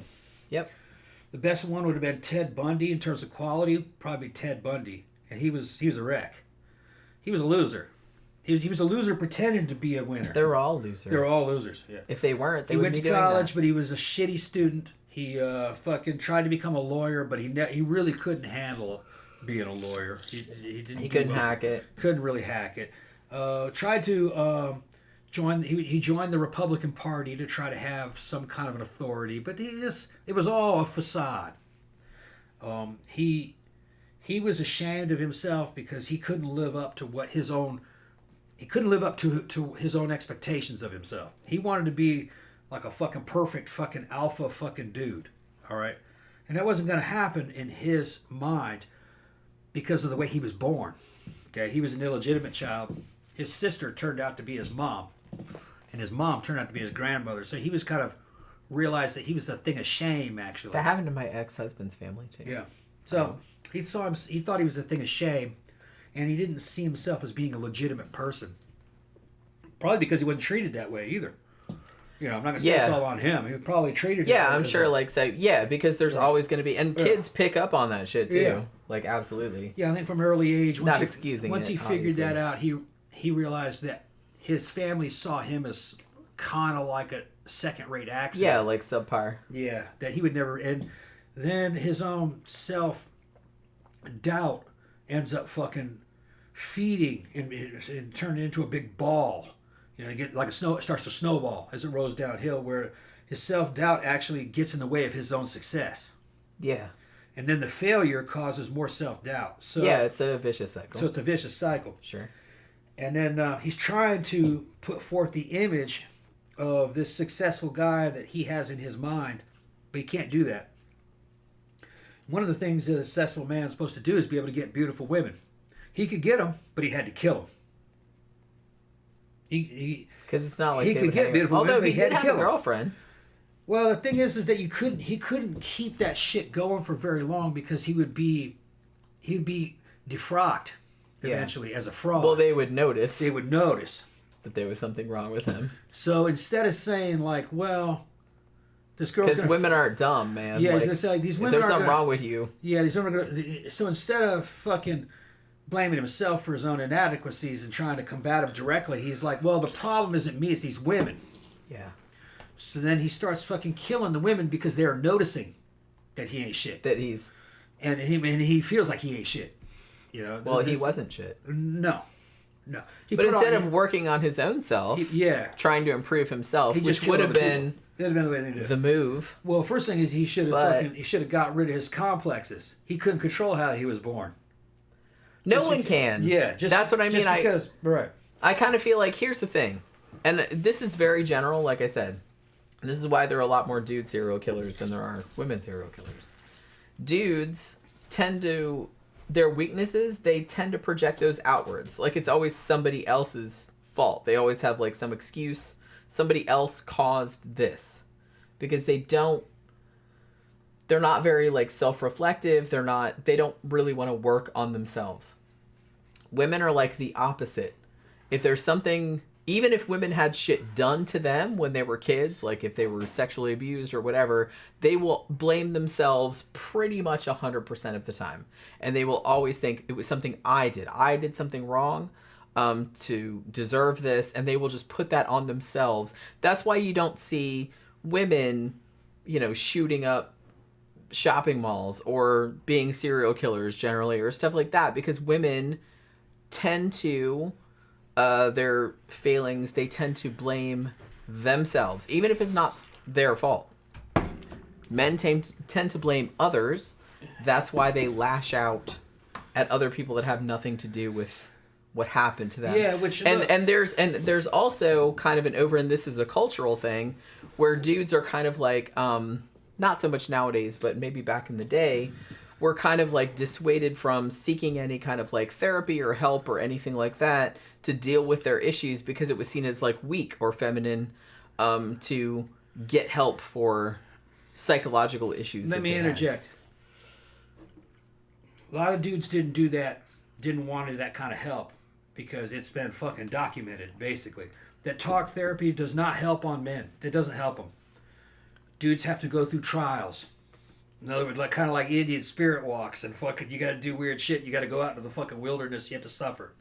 Dudes respond best to suffering and punishment, and they come out of it stronger. Psychology can't really help them, because men are more emotional. What makes them? They are more emotional. They're more, which is weird, because I kind of feel like there's a cultural. Maybe not so much nowadays, but there was kind of a stereotype that women were more emotional. I don't think that's emotional. I absolutely don't think that's true. It's just different emotions. I don't think that's true. Here's another thing. Jenny says that dudes project. They do, but there's healthy ways of projecting and unhealthy ways of projecting. Yeah. I project, but I think it's healthier. I see these dudes and I want to fucking kill them because they're evil. Well, don't do that. But they're serial killers. I see this. That's not projection, though. Kill them. No, but here's the thing. One of the reasons why I want to kill them is because there's evil in me. Right. But I'm controlling mine. Yeah. If and you don't respect that. Yeah, and here's another thing. If I destroy him, it's kind of like negotiating and controlling the evil within me. I gotcha. Okay. Yeah. So you recognize it. Yeah. Because you kind of feel the same, but not. Yeah. No, I understand what he's going through. Right, so I have to fucking kill him, which controls it more than me. Right. Now, this goes back. Yeah, that's legit. This has been known forever. They even talked about that in fucking Star Trek with fucking Captain Kirk, when he goes through the transporter accident and got separated into the two halves, the good half and the evil half. All right? The evil half was doing all kinds of shit, but at the end, fucking McCoy says, you have to have both of these sides. If there's a synergy between the two, they need each other. Yeah. Without that dark half, you can't be a leader, or you can't be in charge of anything or make any difficult decisions. Okay. Well, you need a dark side. Everyone You have to have that dark side. The thing is that the dark side has to be controlled. Yep. And in a fucking strong dude, the dark side is stronger. So you need more control. And there's something about that being uncomfortable about it makes you project it out on other men and says, I have to kill you because you're too evil to be left walking around.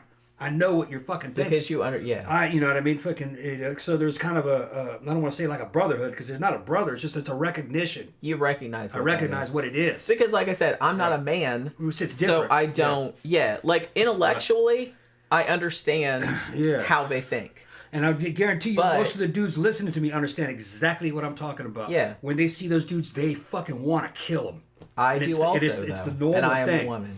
and you want to kill them because you know that that's in you, and you don't like that in you. You have to fucking see. stop. Yeah, well, see, I don't really have that in me. It's not the same thing. Yeah. But I mean, or I'm not coming at it from the same way. Yeah. But I understand that. Yeah. Because when I see shit like that, yeah, I would also like to skin that person alive and eat them in a stew. Like, so I get it. I get it. Yeah. It's not that different. The evil that women tend to manifest seems to be more like the other women killers. They poison people and deceive people for monetary gain. It's more practical. Women tend to be practical killers more than men. But like they don't. Guys will be an egotistical killer having to do something with his sexuality. Yeah, his you don't see that about much. Himself. You don't see that. Usually, much his own self-image is what's doing that. Right. And you see, I don't want a self-image like those dudes. I want the opposite. I want to have the self-image of the dude that kills those dudes. Yeah. You know what I'm talking about? Yeah. So then, in your mind, you are fucking instituting order and getting rid of disorder. Yeah, you know I get that. And you're trying to establish some kind of good. Because when a guy gets to a certain level, he realizes this isn't good versus evil. This is evil versus evil. But it's evil versus evil to reduce the sum total of evil for the benefit of mankind. Right. You can't defeat evil with good. Which, like I said, you can only defeat evil with other evil. Because, like I said, look, I write about true crime all day long. So I've read about these motherfuckers. I've read books about them. Like, I know how they think. And it's just, like, I'm a woman, so I don't think like that, but I can understand. I guarantee you, every fucking cop, how they got to that every fucking point. cop, I understand that. Every fucking cop or soldier or even fucking some kind of cartel warrior that heard what I said knows exactly what I'm talking about. It's a primal warrior mentality that goes back to the fucking Stone Age of and honestly, primitive people. Like, look, if you put Ted Bundy, I mean, I know he's dead now, but when he was alive, if you put him in front of my ass, knowing all the shit that he had done to all those innocent girls and stuff like that, I would absolutely make him suffer. Yeah, absolutely. Yeah. So it's like I have those feelings too. Yeah. Like, it's not alien to me. I understand that, but it's just kind of like that's not our default setting. Right. You know what I mean? But I do understand it because I feel like that too. Yeah. Like I said, I read about serial killers every day, and I get it.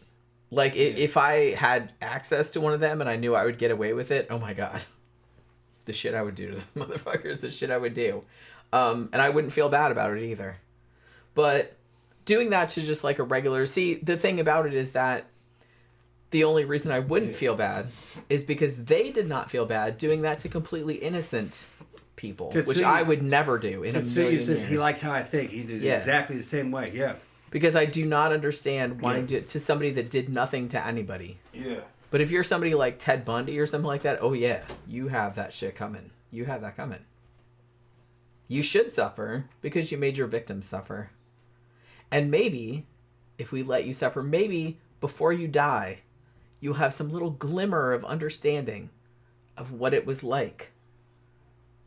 I don't have any hope of that because I think they're probably sociopaths and they're not capable of it. But I do kind of feel like maybe for a second, they maybe feel bad for a second. And if they just feel bad for a second, then that's enough for me. But I probably get probably my jollies out of torturing somebody like that. Not gonna lie. Like I said, I got a dark side too. But I'm not gonna do that to fucking people that did nothing. I would do that to serial killers for sure. Nobody else though. Nobody else.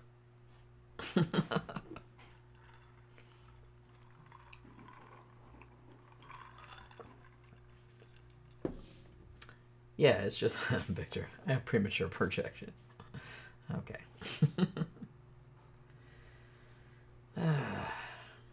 Tetsuo says women nurture. Generally that's true, I guess. I will say that I think that in general, women tend to be more empathetic than men. Just in the sense that we're much more able to put ourselves in the shoes of someone else. Men don't really seem as able to do that. Yeah, as women do. Yeah, it depends. It depends. But like I said, that's a generalization. If you have real high testosterone levels and you're young, you're going to have problems with empathy. Just the way it is. Now, as you get older, testosterone levels can decline, but I've artificially bumped mine back up, and I will kind of like won't be as considerate. I'll be a little more dominant. It doesn't make you a killer in that way, like a serial killer, where you're like, well, fuck it. That chick's hot, so I'm going to fucking just do what I want with her and kill her. Not like that. That's something much deeper. That's a very serious problem. Yeah, it's rare, thankfully. Dudes were not really built, if you ask me. And I think I'm a dude. Dudes were not really built to harm females. They were built to harm other males, especially if you're in a group. You're in your group, your tribal group, fighting another tribal group, usually over the females. You're either protecting females or trying to take theirs. And that goes not only back to the Stone Age, but that goes back into the animal kingdom. That's what animals do. But that's what we are, We're animals. I mean, we do have a frontal cortex, so I like to think that we do the same things now. We just rationalize things and do it in a more civilized way. And like I said, we're able to like think about it. And it's like, maybe we don't want to do that. The modern way of doing what I just said about taking other people's women and fucking defeating enemy groups of men, the modern way is that your company puts another company out of business so they can't be on the dating market like they were before. You're going to have a fucking yacht with a fucking sports car, and you're going to have fucking 3 20-year-olds. Not them. That's what they're doing. If you took that factor away, there wouldn't be any progress. Because that's basically what dudes have been doing for fucking thousands of years. Everything they do is really about expanding their own power. Yeah. And if you actually look at what their power is about, it's women. And you know what I mean? The only way you're going to get women is to have success and wealth and status. So you're going to have to win some wars. You're going to have to defeat some people. You're going to end up with women. Maybe not their women, but other ones will come. They're going to say, because women they pick the winner. Well, you have to do something other than like just hanging around playing video games. And women don't want the loser dudes. That's what hypergamy is all about. They want the ones that have higher status. That way it's a move up. If they hook up with those dudes, they move up.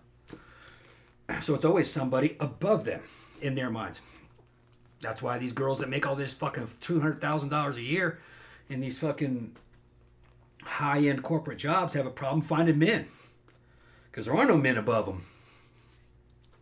And if they are above him, then he's dating the fucking Starbucks barista. He doesn't care about that other girl's money. Guys aren't really gold diggers, so we don't look at it that way. We only care about if she's cute and if you like her. Guys aren't very materialistic. Well, here's the thing, though. That whole thing that you just went off on. Yeah. So, in any way, do you see me as beneath you? No. But, women like to move up. When you saw me, you thought that I was move up. I didn't think of it like that. But I guarantee you thought it was like that. Well, why are you telling me how I think? Because I would never see you go out with a guy that was beneath you. Or some kind of loser. I've never seen you do that. Right, but I don't think about shit like that. Okay. And I know you're a dude and you think you know what women think, but you don't. Because you're not a woman. Women don't like losers.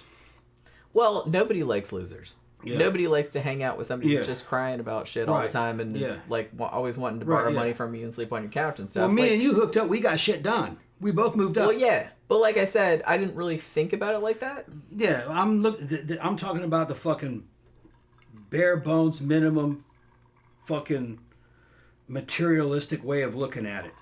Just look up hypergamy. Victor says some women only date losers. Yeah, that's true. Yeah, but the thing is, though, is that do they have some kind of a savior complex?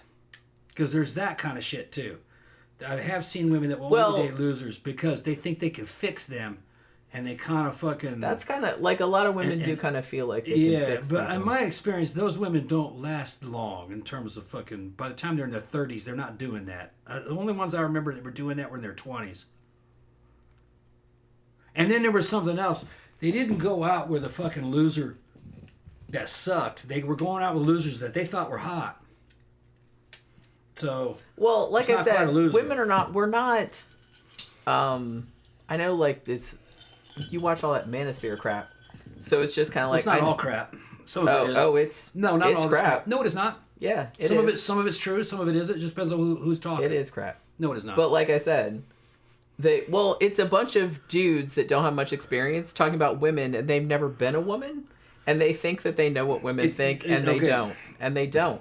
Right. They're really way off. Okay. Way off.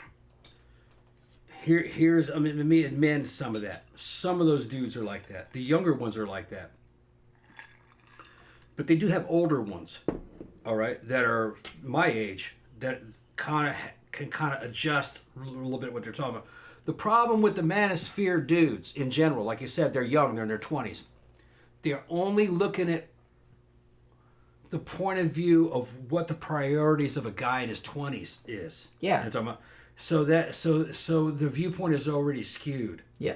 And what they tend to be mad about is that they're in their 20s, they're trying to get married to some chick. They want hot chicks, and hot chicks don't like them, and that's pretty much the long and short of it. Some of those dudes look good. It's not that it doesn't matter. That if they look good and they're douches, then they're not going to get anybody. I don't think they're douches, most of them. They sound like douches. No, to me. No. And they probably sound like douches to most women. There's generational problems. Okay, some of the younger guys did not come out of the same environment that say I came out of. A lot of their experience came from online dating with fucking dating apps, which is a very skewed situation. But they're starting to realize that, a lot of them. They're young guys, and they seem to tend towards the kind of guy in their 20s that wants to get married in their 20s. And man, in today's modern world, if you're in your 20s trying to marry a female in her 20s, good luck. You have a much better chance if you're in your 30s you marry a woman in her 20s, because dudes haven't amassed enough money and success to make a halfway decent husband. You know what I mean? You're going to have some kind of accomplishments. So they kind of get pissed at the fact that they don't really have much to offer. Well, that should be a spur for them to work on themselves, to have something to offer to someone else. They do. We have to work hard to offer something. Don't get too high and mighty. Just because they're men doesn't mean that they're wrong. All right? Oh, well, those dudes are wrong. No. Victor says... You have to listen to them. Victor says... They're not all the same. They're not all the same. I've heard all that shit, Tom. They're not all the same, though. Victor says they are cringy douches. I agree. SideQuest Ciarra says, any guy who spouts manosphere shit in my presence, it doesn't matter how hot he is, I'm bouncing. Yeah, I get that. Tetsuo says, incels. Yeah, pretty much. Well, yeah. They're incels. Some of them. Yeah. But some of them aren't. Some are married. Sure. And I feel bad for those ladies. No, evidently they're okay. I feel bad for those ladies. You can't, look, there's...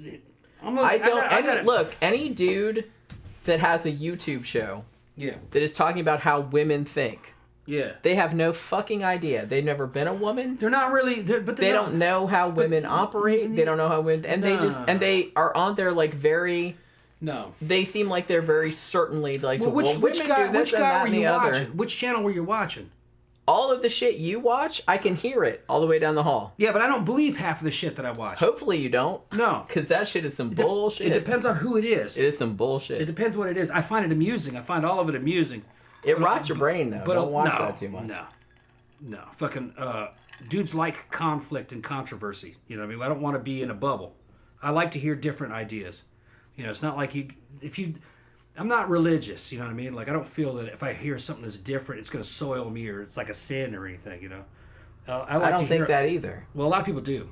I don't think that either. They'll anything they don't like, they blot it out. I'm kind of the opposite. If I don't like it, I want to find more out about it.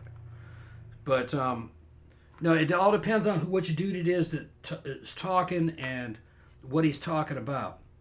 Most of the problems aren't the fact that he's a dude. The problem is that he's in his 20s. And he's kind of lame, probably. Maybe.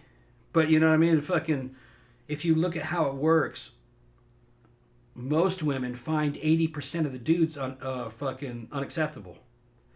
So what they're doing is they're trying to improve themselves. They usually do it by, they're trying to make more money, trying to they go to the gym.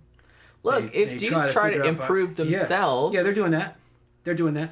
Good. But that's what you should do. But this is like, just blaming women for, like, they don't love us because they don't accept us the way we are. You jumped into the conclusion that they're saying that. They're not saying that. Oh, some of them absolutely but that's only some. I can go to see what some of the feminists are saying. And I'm not going to say, well, just because that feminist chick said that all dudes have to be sterilized because, humanity can survive without men, it doesn't mean all women believe that. Don't take things personally. Well, like I said, that is an outlier. Yeah, but they have them that bad. I consider myself a feminist, but that is way outlier. They have them that is way outlier. They have them that bad. Right, but bringing that up as an example of, this is what feminists think, that is not true. Well, you can't. That is not true. You can't bring up some of this shit as saying that that's what men think. No, I'm just saying that, I'm not saying all men think that. I'm just saying that a lot of, like, manosphere and incel kind of shit, like, I've heard a lot of that stuff, and about, like, 60-70% of them do talk like that. Okay, but here's something I'm going to scare you even deeper. Okay? Compared to what those dudes are saying, most dudes are worse. That doesn't scare me because I already know that. So actually... I already think the worst. Yeah, most dudes are worse than that. You're not scaring me. So actually, that's more kind of like in the middle. I know. Most dudes are worse. It is terrifying. But I already know that, so it's it doesn't scare me as much. It really, you get down to the fucking... I know... I'm going to get down to the nitty-gritty. 95% of dudes suck. A lot of it, because I ain't scared. A lot of it has to do with what race they are and what culture they're coming from. Because different cultures have totally different views on the way women should be. And most of the non-Western cultures are fucking incredibly fucking sexist. I mean, they're just no shit. Straight up sexist, where women are property. Well, we're not people. Yeah, they're just property. Not people. And we're not, and the fucking. We just saw a program I was showing Jen about what Korea was like when I was there in the '80s, and how they treated women. Korea is a fucking straight up, and to this day. Yeah, he showed me. We were watching it last night. It's a fucking patriarchy. I mean, it was old. I mean, that was like 90s. from 90s from when you were in the army. And that was where I remember. Because he was interested because he was in the army then. Yeah, and there was a whole thing in Korea. And there was military Hooker Hill, like you'd go there like once a month when you got like your whatever. I did. Other guys went there every night if they were stationed in and like hit the hookers and stuff like that. But it's like it gave like a background like to where those women came from. Shit like that, and it was like really interesting. It's on YouTube. It's like in 4 parts on YouTube. Yeah, and it was government backed. What was it called? Korean Comfort Women, U.S. Korean Comfort Women. Military. It's like in 4 parts. It was actually like really interesting, but it's old. It's like from the 90s, and it was like that was what it was like when you were there. Yeah, because you said. You were there. They were talking to me. You indulged in the comfort women back then. Oh yeah. But you said you were always curious, like where they came from and what the deal was. What was going on? You always kind of felt bad for them. Yeah. And it's like so. They were nice. There was nothing unusual. You kind of get a little bit more insight into where that came from. I was always kind of like kind of impressed, or not really impressed. I was just always kind of like. Flabbergasted of how friendly and how nice they were and how normal they were, and it makes you wonder like how the hell does she end up, Well, the thing about it too is that I don't know because you weren't born a woman, and you weren't socialized as a woman. Yeah.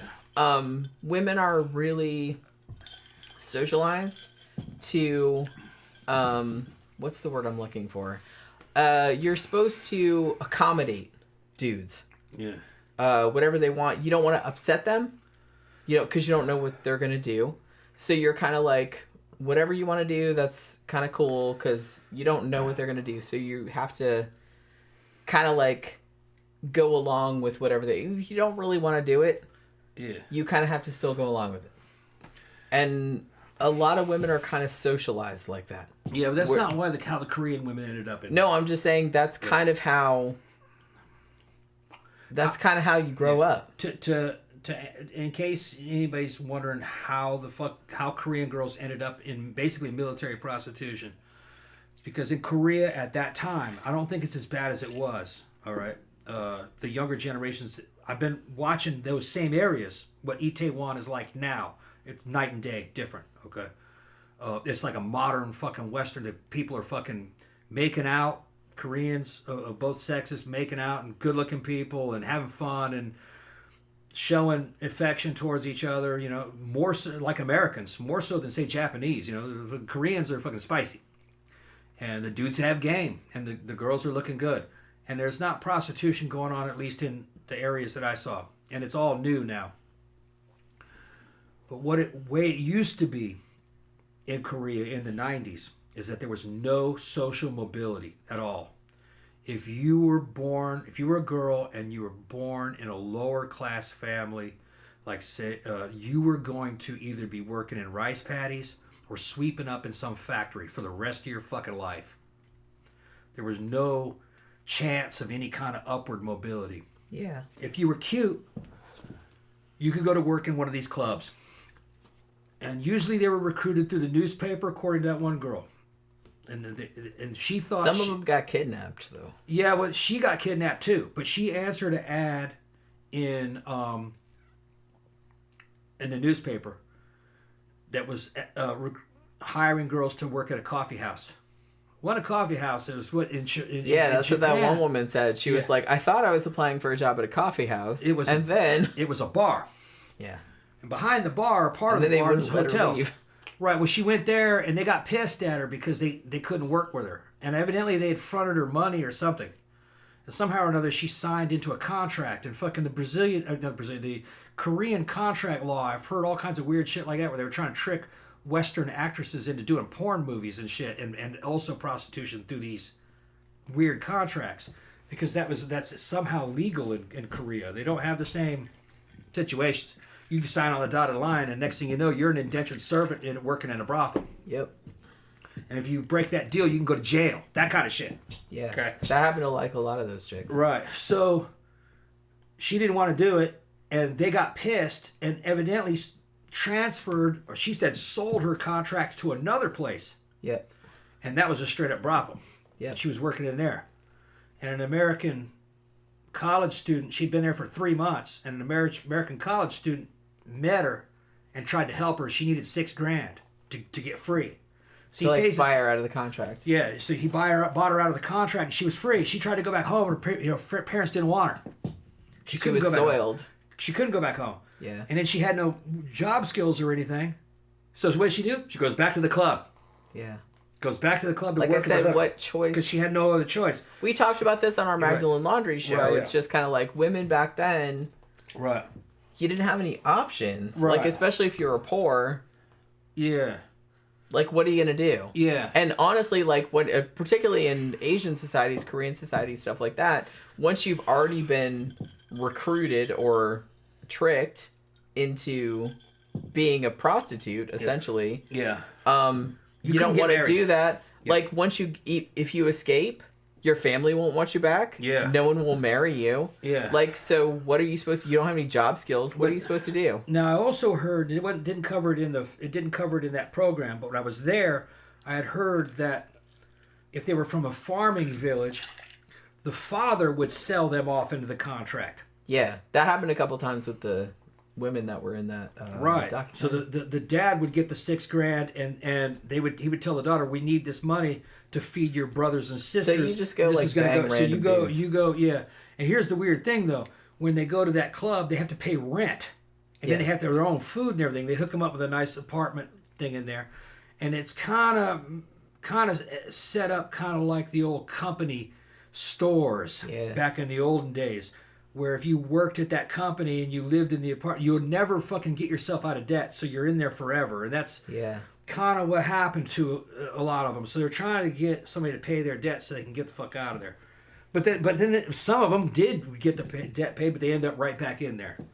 Now, because some of them actually ended up marrying. They talked about this on the documentary. Program, yeah. They some of them ended up marrying American GIs and coming to the United States.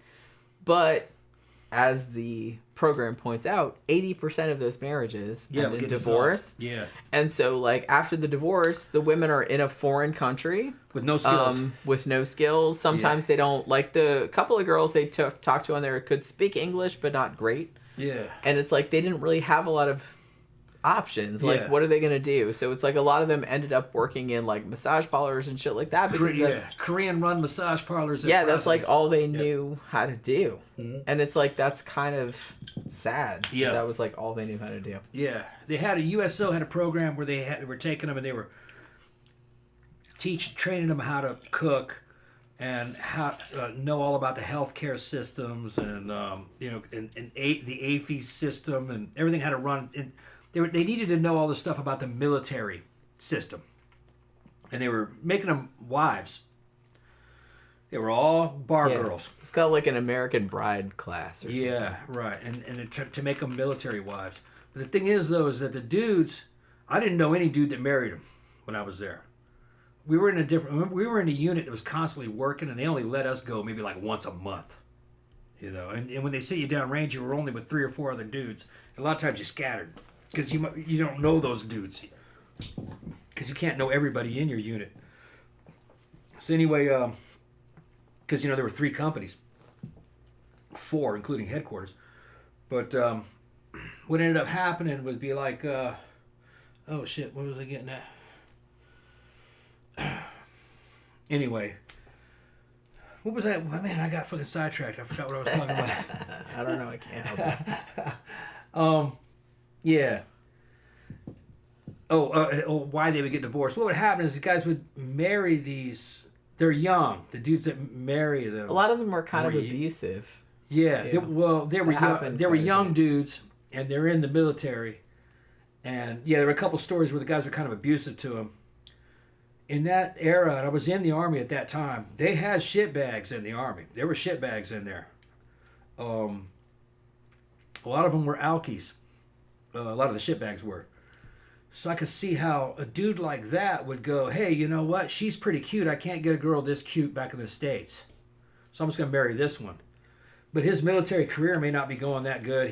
They might be fucking thinking of kicking his ass out. That one girl, her husband went AWOL. Yeah. From the Army. And then he got kicked out, and she lost him as a husband, and she had to marry another one. And then that one also beat her. And that one beat her. And, but some of those dudes were fucking, most of those dudes that I remember then were fucking, just their age and their level of maturity, totally unsuited to marriage. Yeah. Totally unsuited to marriage. And then they're in a military environment, which is fucking real psychologically and physically harsh. I would never even have a girlfriend when I was in the Army. Fuck no. That's the last thing you need. You don't want any kind of fucking emotional ties towards anybody.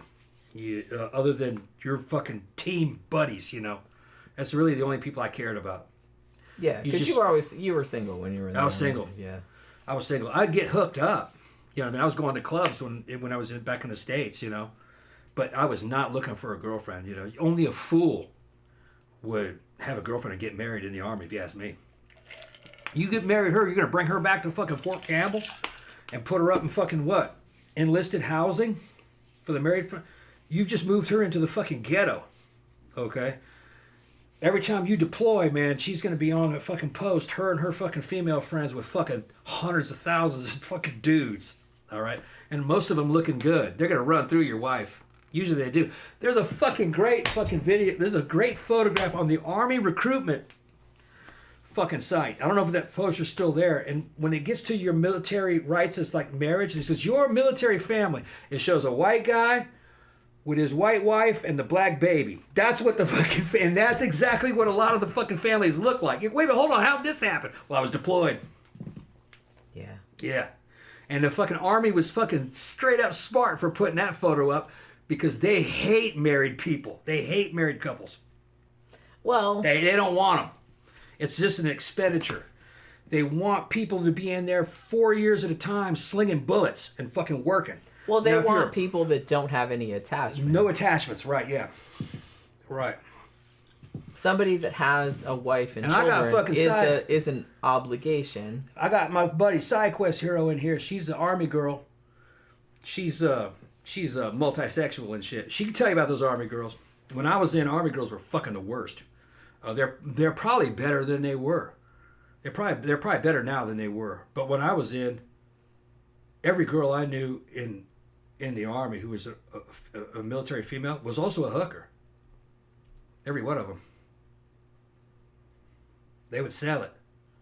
And he would sell it to foreigners when they were deployed, too. But I didn't have them in our unit. It's just fucking... you just hear. And CID was constantly catching them and busting them for being in prostitution rings. So I did not fucking approve of really... In the era I was in, I didn't approve of military females. Not in the Army. Like I said, it's kind of like... If you want a marriage in the traditional... Well, I don't want to say traditional sense, because that brings up a lot of fucked up shit. But if you want somebody that's, like, not going to cheat on you and all this other kind of stuff, I kind of feel like that's not really the ideal situation. You're marrying somebody that you're going to be away from for months at a time. Yeah. I kind of feel like that's asking for trouble. SideQuest said something. LOL, good old HSC barely counts as unit, she said. It's not that bad now. There's a spread now, she said. But girls still be thinking they're out there finding boyfriends on deployment. Yeah, okay, yeah. What is that? What do you mean by I mean, honestly, that? She said there's a spread now. I don't know what that terminology... We didn't use that terminology. What do you mean by there's a spread now? What does that mean? Like I said, if you were still in the military... Yeah. Just hypothetically... I would not be, like, banging strangers, because why would I? You know what I mean? It's just it's not my thing. Well, first of all, you're an older woman. Well, yeah, that's you. These girls were in their fucking 20s, a lot of times middle to fucking early 20s. They were coming from lower income fucking backgrounds, you know what I mean? Trailer parks, a lot of them. Well, I did also, but I'm older. Now they're in a fucking enclosed community, all right, where she's outnumbered 200 to 1, and most of those dudes are hot. It's like a kid in a candy store. Honestly, I would just find that like a kid annoying and or scary. I just lived it. I saw it. SideQuest. No, I know. SideQuest will tell you all about it. This is not reasonable shit like you think. It is fucking totally unfucking reasonable. It was wild. I didn't really have a good opinion of any females connected to the Army when I was there. Now, I met Air Force females. I liked them. That was like a different environment. They were more like civilians. Army, and I was in infantry divisions. So the women were heavily outnumbered in an infantry division. They were in support only. And man, they were literally sitting on a gold mine. She could make $50,000 a year selling ass. Why would she give a fuck about the U.S. military for? You know what I mean? She was, and they came from nothing. And then the girlfriends these guys would get and marry and bring them on post were just as bad. They're just Camp Town girls. So now I would want. Which maybe that's kind of like on y'all for picking those types of chicks in the first place. Well, yeah, a lot of the guys are low income, and they're bringing women from trailer parks in there. And they maybe didn't even want to marry that dude. It's just that was a way out of the house. Yeah. You know, it's that kind of shit. Just because they're married doesn't mean anything. Well, like I said, it's just like, I'm not super old school or super traditional or anything like that. But if you marry somebody, to me, that means something. Yeah, not in the Army.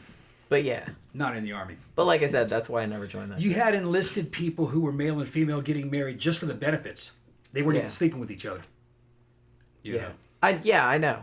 And that happens a lot. But like I said, that doesn't... They got a raise and they got a house. They have benefits. They don't have to live in the fucking barracks anymore. They don't even fuck each other. To me, that feels like icky. Yeah.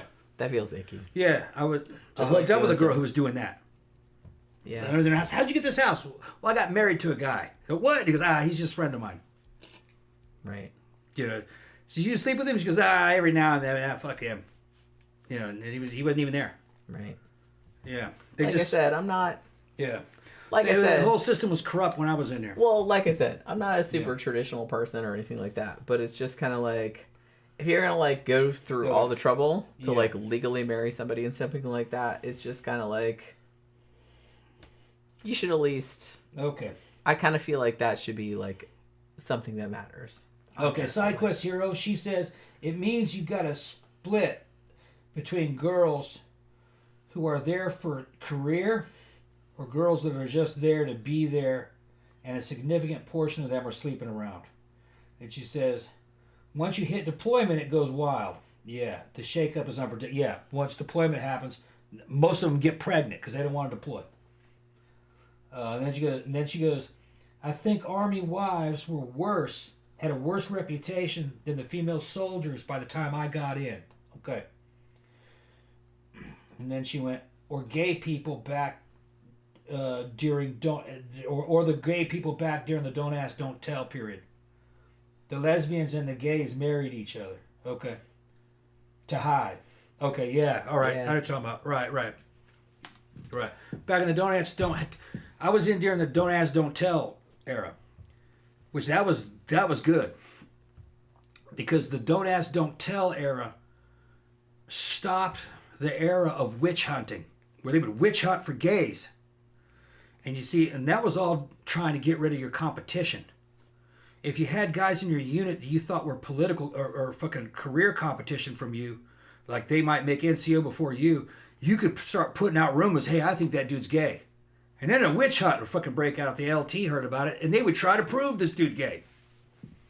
And a lot of times just making the competition, from what I heard, I wasn't there during that time, and a lot of times just the insinuation was enough to get a guy fucking driven out of the Army.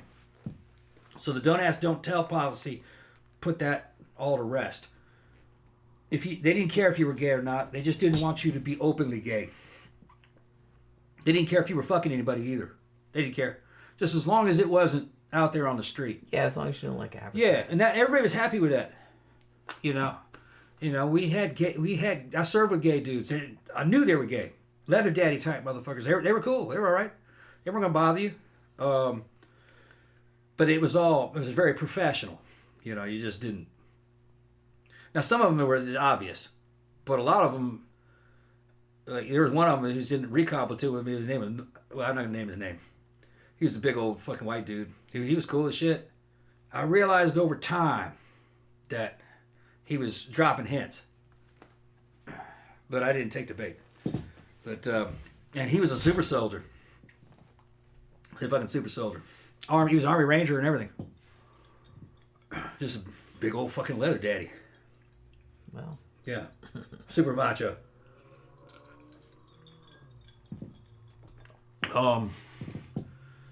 Trying to think what else. But yeah, Side Quest knows what the deal. Okay, based on what you're telling me, Side Quest, between 90 and 94, it had to have been at least twice as bad. I remember when I showed up at the turtle farm in Korea. The turtle farm is where you go to do your in-processing. Went out and partied that night in Tongdishan. Went back to Turtle Farm dorm. And as I walked into the dorm, it was maybe 3 o'clock in the morning. As I walked into the dorm, it's dark, pretty dark in there. And in the bunk underneath me was like an E3 female and like a E3 or E5 male in there just fucking. So I'm like, all right, no problem. So I get up in the top bunk. That bitch jumped around into almost every one of those beds, fucking, and dudes would get into the bed with her and they'd switch out and shit. She must have fucked 7, 8 guys that night. Laughing the whole fucking time. Sorry, the next morning it was like it didn't even fucking happen. But, you know, she's getting wild. It wasn't against regulations. You could do it because we were in the turtle farm. We were in processing. Nobody had been assigned to any units yet. I don't know where she went. She was some kind of support chick. Probably about 22, 23. She fucked at least 8, 9 guys. Loud. She was fucking broadcasting it. Fucking people were laughing and giggling and shit. Did you fuck her? No, I was actually waiting up there to see if she'd ask me to come down there. But I was kind of drunk, you know what I mean? I was like, man, she didn't look that good. And I didn't want to catch anything, you know? Just curious. Just curious. No. You and all your... I actually like hearing about all your... all your... I was just laughing at the time. all your shenanigans. I was coming back from partying. Like I said, it kind of like even though I didn't know you back then, it kind of makes me mad a little bit. But I was kind of like hearing about. I was already partying. No, she's down there talking all kinds of shit and fucking. Kind of hot hearing about it. Yeah, it was like a fucking porn movie. She's fucking being all vocal and shit, fucking calling some other dude on this. So you get over here next, that kind of shit. They're laughing. Yeah, I can't imagine. Yeah, and she'd come in there. Yeah, she was fucking proud about it. Like, hey, I like watching gangbang porn as much as the next chick. Basically getting gangbanged. Yeah. I don't know if I want to do that in real life though. In real life, that just seems like not that much fun. But like watching somebody else do it. At least no money was changing hands. That you know of. Nah. She would just invite some dude. Wow. That was her bunk there. Oh, okay. So she was just like, kind of like... Yeah. She kicked the other dude out. You go, and she'd be laughing. Oh, you think this shit's funny? Come over here. Let me see. All comers. Yeah. She's like, you think it's just funny? Come over. Let me see. Let me see what you got. Let me see what you got. You go over there and she's talking shit. No, right? I kind of like her game though. She's like, she's like, okay, you're gonna like fuck with me, yeah. Right. Let's see what you got. See what you're working with. You know, and then he'd come over and he'd like wilt.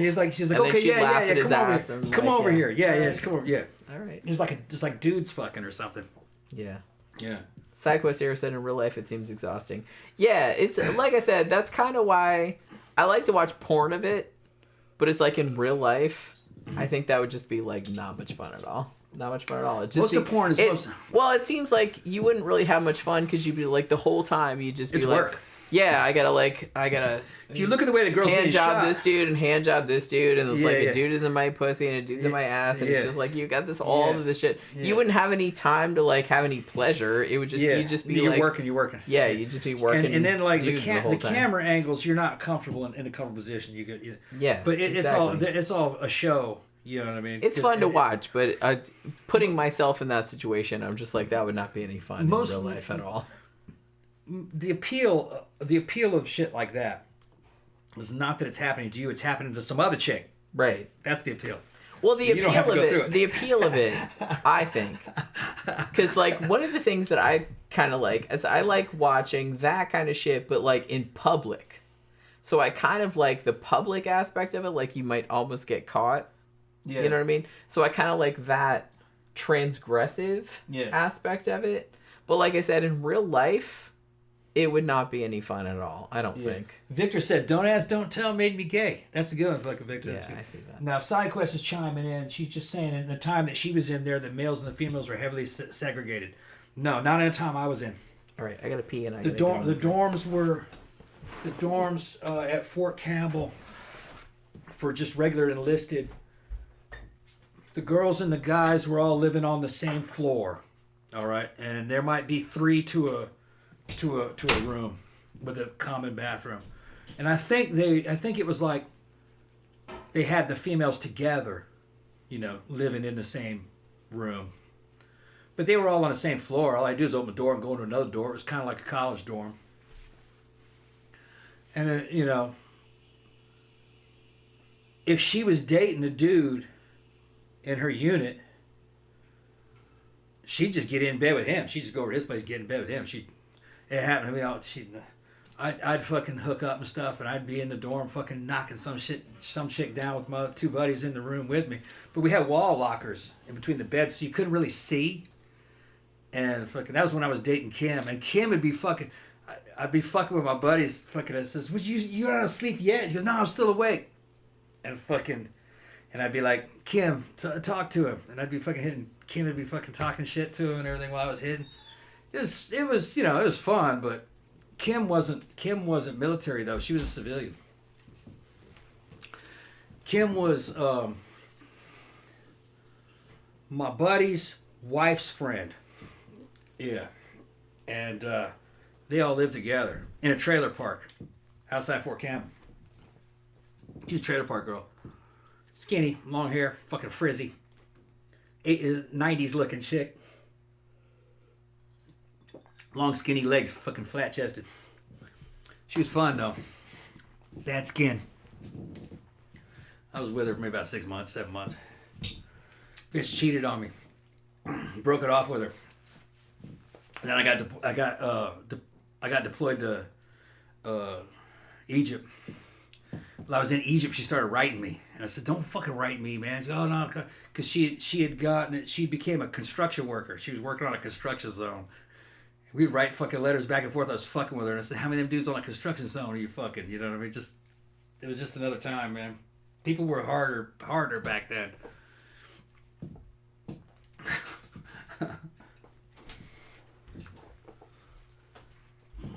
Ran back. What I miss? Yeah, I was just talking about fucking. What did I miss? I was just talking about fucking what the dorm situation was like between the males and the females during the time I was in. I'm watching that documentary about the Korean girls. Yeah, the Korean military prostitutes. Yeah. Did that make you feel bad or no? No, because it confirmed a lot of what I had heard. Because back in those era there was no internet. Yeah. So you only knew what people told you, and I wasn't quite sure how that system worked. And it was true. The Korean government did that. They were working through NGOs, Korean front governments, to recruit those girls. Those brothels were all fucking government financed by Korea. And the U.S. Army knew. They just kind of looked the other way a little bit. Well, yeah, and they said, well, just make sure that they're tested. And those zones were for American GIs only. And they tested those girls, and they tested us. Although the program says that, well, the guys weren't tested. That's what that Korean chick says. No, we were tested. No, Tom said they were. We were tested. Yeah, they were testing at both ends. And so they were like approved. Those and when we were there, those are the only brothels we could go to. We weren't allowed to go to any of the other ones. They showed some of the Korean ones, but they didn't differentiate between the American ones and the Korean ones. The Korean ones look like storefronts, and these girls, tall, skinny, extraterrestrial-looking Korean chicks. I always thought they were too tall and too fucking skinny, in these tight business dresses with fucking stupid-ass pumps, standing or sitting in a fucking storefront. And Korean fucking adashi, fucking the middle-aged dudes would just go pick one and, yeah, that one, and fucking just walk in. American troops would not go for that at all, because there's big cultural differences, Korean men of that era, of the 90s, the adults, I guess say their version of boomers, I guess, had no social skills. So they just wanted to pick one, like out of a catalog. Let's take that one. You can't do that to an American guy. He'll be totally turned off. It's got to be a social event. She has to be in a club, dancing, and it has to be more like normal, like an organic environment. You got to be able to meet her and talk with her and think she's cool, and get to know her, and then you go back to her apartment and have the illusion that she's like having sex with you, like of her own free will, kind of thing. Well, most of them did. Whether like you're not like paying them, kind of thing. I never chose one. They always chose me. Sometimes they fought over me. All right, I'd have Ajima, the madam, select, because he didn't want to piss any of them off, and they knew more. And Ajima knew more about the backstories, who needed more money, that type of deal, who hadn't had clients, who they were trying to who had sell at the time. Well, no, some of these girls are trying to make money. You know what I mean? Yeah. And some of the girls, maybe she didn't get any clients that day. You know what I mean? She might need them. And I never chose. They always chose me. And every one of them was decent. None of them were mistreated. They're friendly. Friendly is normal. Very normal. And some of them weren't hookers. I already told that story. I think 4 or 5 of them weren't. They had regular Korean girls impersonating hookers, too. I ran into that the day I got there. I come out of the fucking airport, and they sent us all they drove us in a little bus, about 6 of us, to a hotel outside of Itaewon. And they were going to in-process us the next day. And it was a nice fucking hotel, big fucking ceilings on it, wood fucking dressers, and a nice big old bed. I get in, and I didn't hardly have anything, you know what I mean? Because you don't have, all I had was a Class A uniform and maybe like a small bag with some, and I just put my shit up. And I said, I was like, I'm going to take a shower. I started going to the shower. And there's a knock on the door and open up. And there's a beautiful girl standing there. And she just walked right in. And I thought she was hotel staff. And I'm like, what? And she's like, she didn't speak any English. None. And I said, what? And she's just giving me the eye. And I went, oh, no. And she goes, it was no. So she shuts the door. She kind of forces her way. Shuts the door and makes a decision and pickpocketed me. Fucking basically took money from me. And then the whole thing was like, I was like, well, okay. Because I always thought this shit was going to be like hundreds of dollars. She probably only took about $40 from me. Right. And she was pretty cute. I don't think that was a hooker. I think that was just a Korean girl. I think what it was is that the girl at the front desk knew somebody, or it might have been a girl working in the hotel that saw me and decided she wanted to do that. Maybe she did it kind of regularly. I don't know. But she didn't speak any English and didn't know anything about Westerners. She was offended that I had a tattoo, which that wigged me out because at that time I didn't realize that Koreans didn't like tattoos. She was fucking real. She spoke a little bit of English, but really none. And the whole thing probably went on about a half hour, probably. Then she left. I was like, wow, what the fuck was that? Wow. You know what I mean? Went to sleep and fucking... Next morning started in processing. And I fucking asked other people, says, when you in that apartment, did the fucking girl come to your door? And they were like, no. So everybody asked and said, did a girl come to you when you were in there? And like, no. So I don't think that was a hooker. Now, later on, me and my buddy Atkinson were walking around, and a middle-aged woman just started following us, and she was painted up like a fucking, she looked terrible, all right? And she was all over Atkinson. And we couldn't get rid of her.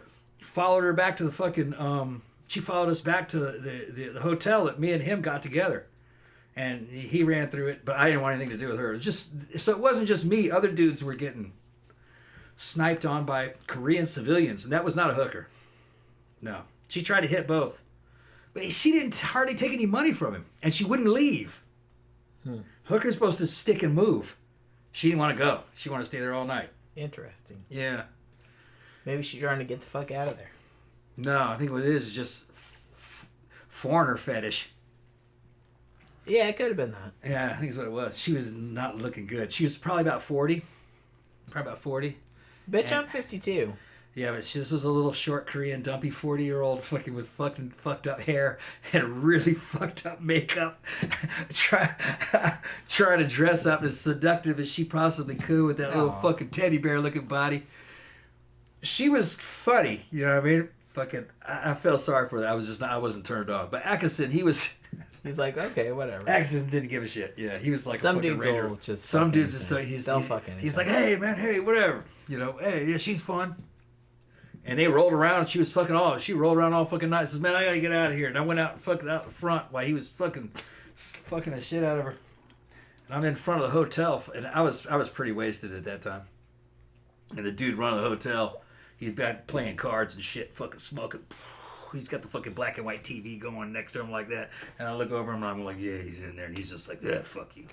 Kind of thing. He like the fucking Yankees and shit. Like, yeah, he's in there fucking. Americans. Yeah, so I fucking open the door and he's, you all right? You know, is you done? He's all wrapped up with her. And there wasn't any beds in that hotel. It was like mats, like in Japan. Yeah. Yeah, mats. But that shit was cheap, though. That was like fucking $10 a night. Wow, that's cheap. Yeah, it was like $10 a night. I'm not banging random dudes for that price, but I'm just saying. No, I'm talking about the hotel. Yeah, I'm just the saying. hotel was like $10 a night. That's like... It wasn't a hooker hotel or anything. It was just like some gross ass shit like you'd see on like hotel. Dan Bell, like another dirty ring. Yeah. No, I'll show it to you. They got videos of it. I'll show you exactly what kind of place it was. They just looked like something out of some old Japanese movie or something. Yeah. It was fun, you know what I mean? But, so what I was saying is that some of those girls, because of the way Koreans at that time didn't really date, so some of them girls kind of wanted to date a foreign guy. Right. Because they never did it, all right? The easiest way for them to do it in that culture is to impersonate a hooker. Now they have a mechanism to go up to you. Right. All right. And there was some times where one of them I met in a real coffee house, but it was early. It was still light. It was still daytime. I just got off the train. And she stayed at the table with me for fucking hours talking. You know what I mean? And then she's like, come on, let's go. And then she took money from me. We went into a fucking hotel and but she was like, I got done and I was like, that wasn't a hooker. Because I had only been there for like about a month. Right. She knew I had just got there. But that was her way of fucking having sex. Right. She impersonated one. Because later, after I had been there about 5 or 6 months, I understood the fucking system. That's not how it goes. The real prostitutes are in those clubs and they're approved. They're all fucking documented. They're not going to be in places like the cafes. And they're not going to be that sociable. They're not going to waste any time on you. They're a mass production process. You know what I mean? It's not that social. Yeah. They're trying to like just pay the rent. Turnover. You're right. Turnover.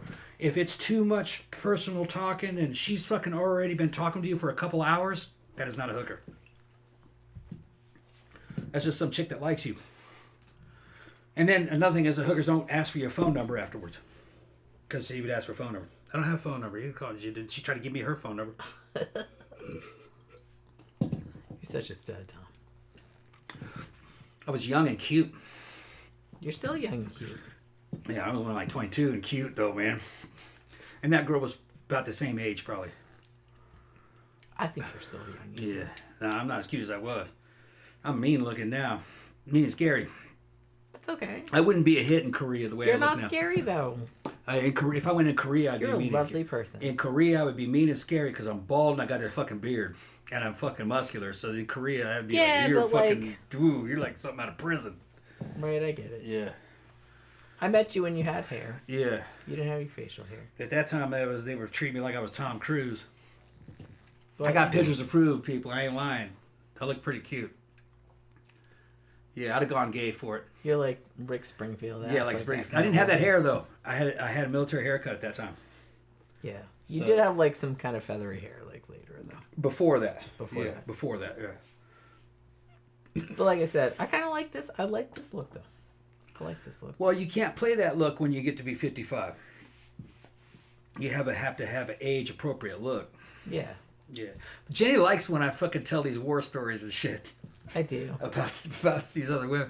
Because really, I mean, like I said, it's weird because... It was a long time ago. Well, it's a weird thing because it's like, I kind of get mad, even though it's like... It was a long time ago. It was a long time ago. He didn't even know me back then. But it kind of makes me mad, which is irrational. I totally irrational, yeah. But like, it's kind of hot, too, at the same time. I don't know. It's like a weird... It's kind of a whole weird thing. I can't explain it. I can't explain it. Yeah. Like, I do like to hear him tell, like, all of this stuff back then. Like, it kind of, like, makes me mad. Because I'm just like, God damn it. Like, fuck. Like, even though it happened before he met me. Like, long before he met me. No, but it's just, like, it's kind of hot, too, though. Yeah, but I wanted Jen to see... Because I only saw a few little clips of that thing on YouTube about what was happening in Korea at that time. It was really interesting. Yeah, like, so, I was really into it. Yeah, and it answered a lot of questions I had. And it confirmed a lot of shit, too, of what I saw. Some of it I have to disagree with, but that's just opinion, probably. But no. Military prostitution was a part of the ROK, or Rock Army, U.S. Army weapons system. Yeah, that was like part it's not of the officially sanctioned. It's the intelligence and they said that agencies. in the documentary. Yeah. But it's like, you know, unofficially they were kind of like, yeah, do it that. is part of the weapon system. Sure. And those girls were serving their country. Yeah. They wanted those girls to get as much money out of our pockets as possible into the Korean system, into the Korean economy, and they wanted us to stay away from their civilian good girls. So they were going to fucking try to get us. Yeah, they're going to funnel it down into these little poor girls. Yeah. You know what I mean? Like I said, some of them were like kidnapped and shit. So it was like but not by Americans. They were we didn't kidnap them. They were kidnapped by Koreans. Yeah. And it was a mixture of their intelligence agencies, the military, and semi-criminal civilian groups that were doing it. Yeah, it was a whole thing. And it had been going on since the Korean War, since the 50s. Since the 50s. So it had been there forever. And the Korean women knew about it. It was an option for the very poorest of them. That would be their only chance of getting out of Korea, which it made more sense when they kept talking about them wanting to get out of Korea. Yeah. But I had Korean college girls that I would meet in those cafes before I would start partying down on Hooker Hill, and they were saying the same thing. You know, they spoke really good English. They said, "I want to get the fuck out of here." A lot of them did, actually. Yeah, they said, "I want to get the fuck fuck out." Well, that's why they wanted to like marry American guys and like move to the U.S. because a lot of them did. Yeah, a lot of them did. But they said in that documentary that 80% of those marriages ended in divorce. Yeah, but then like those women were kind of like left at. Not the ones that were the college girls. Right. That was not the situation. They were educated. They were trying to get out of Korea because, well, okay. One girl told me it says that Korea is so far behind. That's what she said. She said the way they treat women here is terrible. I want to go to the West. And I was like, well, it should all be the same, right? He goes, oh no, no, it's not. That's what she said. She was like, no. I mean, it's not great over here. She spoke great English. And then she was better than that, I'm sure. Yeah, and she said they had at that time everything was about hierarchy and fucking. You'd be oppressed by people in your own families. Your older brothers and sisters would be bossing you and shit like that. It's a different system than the American system. I don't think it's as bad as it was in the 90s. No, but it's probably better. It's probably a little bit better. From what I saw, videos of what I saw recently of what's happening in those areas, it looks like normal people now. And when I was there, Koreans weren't normal people by American standards. They were like something out of fucking National Geographic in a way. They might have modern clothes, but the way they handled things and their opinions were like something out of the 1950s or 40s maybe. They called it being traditional. I just call it being like fucking backwards and old school and real stuck in anybody that says traditional, I'm just like, you mean backwards. That's what you mean. Backwards, yeah. Yeah. I don't like that. Tetsuya says, Tom, you're one lucky SOB. I fucking live life to the fullest, man. I don't have any fucking regrets. And some of that shit fucking I got into trouble for, and fucking I paid prices for things that I ain't gonna talk about on the fucking TV, on the fucking internet. I mean, there's shit we have not talked about. Yeah. We talk about like a lot of shit on here. Yeah. Probably more than we should. You're very TMI, right? But there's some stuff we haven't talked about. Yeah, there's fucking some of the shit that fucking I ended up doing was fucking not legit, and it was linked into the fucking. It was linked into the fucking real fucking sideways ass elements of the fucking contracting world. All right, my family, I have a family that's involved in the fucking State Department and all kinds of stuff, and having a military career, and the people that I knew and shit. Okay, let me give you an example. In Korea, one of the dudes I hung out with was another private. We went to fucking basic training together. His name was Tim Van Vakius, also known as Timothy Van Vakius. He ended up staying in for a long time. Ended up becoming, I think, a sergeant first class. He was in like fucking 12, 13, 14 years. When he got out, he started his own security company, and he had an international band of mercenaries that worked for clients in Central and South America. He ran one of the biggest fucking death squads that and he's in prison right now. Just look up Timothy Van Vakius. That's a buddy of mine. He and his team killed hundreds of people, executed them, most of them. And he's in prison because his client asked him to fucking kill some ATF, or not ATF. What were they? Drug enforcement agents. What are they called? DEA agents. And the people that asked him to kill the DEA agents were intelligence agencies in Central America. So he was contracted for intelligence agencies. A lot of those intelligence agencies were under the direction of American intelligence agencies. The crazy shit America does goes through fucking levels of, we want this done, but we're not going to do it. We want this country to do it in our name using these mercenaries and shit like that. But I can grab pictures. In the other room, I got yearbooks of me and Vam hanging out and everything. If you ever see the fucking movie Sicario, that Sicario series, I was more involved in shit kind of like that. But weirder. A lot weirder. For a while, I worked for a company There was an anti-terrorist assistance program that trained cops, foreign cops, and foreign soldiers in doing post-blast investigations, how to put exploded bombs back together and trace the bomb makers. That company was sideways as fuck too. All right, and it's gone now. It's been totally erased. So funny. I was in a club one time. I was talking about sideways shit. And as soon as I said the fucking name ATAP, he goes, "Oh yeah, I know." He knew. Dude knew exactly what, and he knew what I was and everything and what I did. Every now and then you run into other guys from that world, you know. But for my own security, there's certain things I can't talk about because I don't want to compromise myself. And fucking, you never talk about clients, okay? But that one I could talk about. But I'm just glad that all that shit's over with. When that comment came up, yeah, where he said you were a lucky SOB, I thought he was talking about me. Oh. And you went off on all. Oh, he's talking about you? Tangent, but you know, maybe. Oh not. yeah. Well, no, I had a great life. Yeah. Maybe not. Yeah, Jen's part of it. Whatever. Oh, stop it! Listen, Jen. Whatever. You know, but you went off on your own thing, so. Oh, I've been drinking. I guess that's a whole thing. So.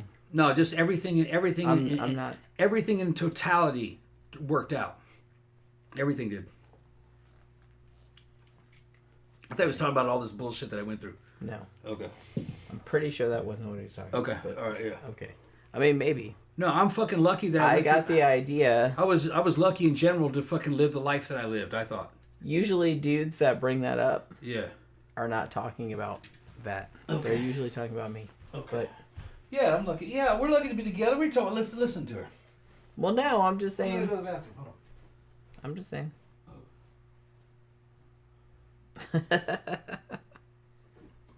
Just saying.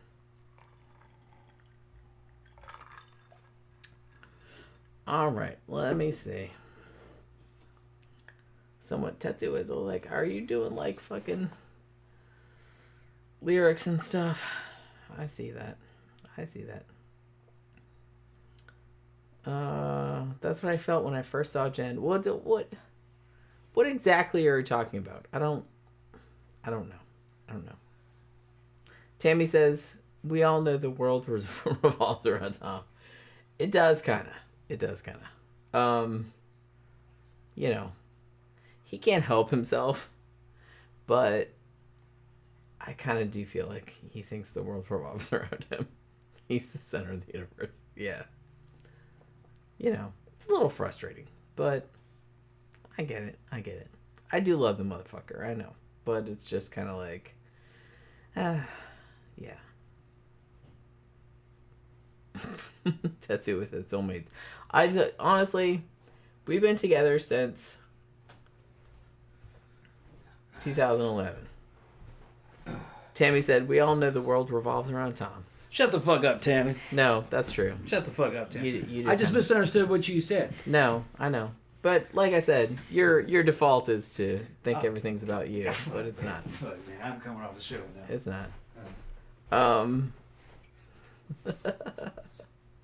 Seriously. We've been together since, well, I met him in 2009, 2010, somewhere around there. I was still married at that time to my first husband, because I was married for, I don't know if you guys, because I'm old, dude. I was married for 14 years previously. Want some more ice in that? Yeah, sure. I got a lot of ice. Sure, why not? Okay. That's my last drink, though. Okay. But I saw him and I was just kind of like, man, that dude, like, he knows how to dress, he can dance, that's cool. And, like, my husband at the time was not really living up to expectations. Let's call it that.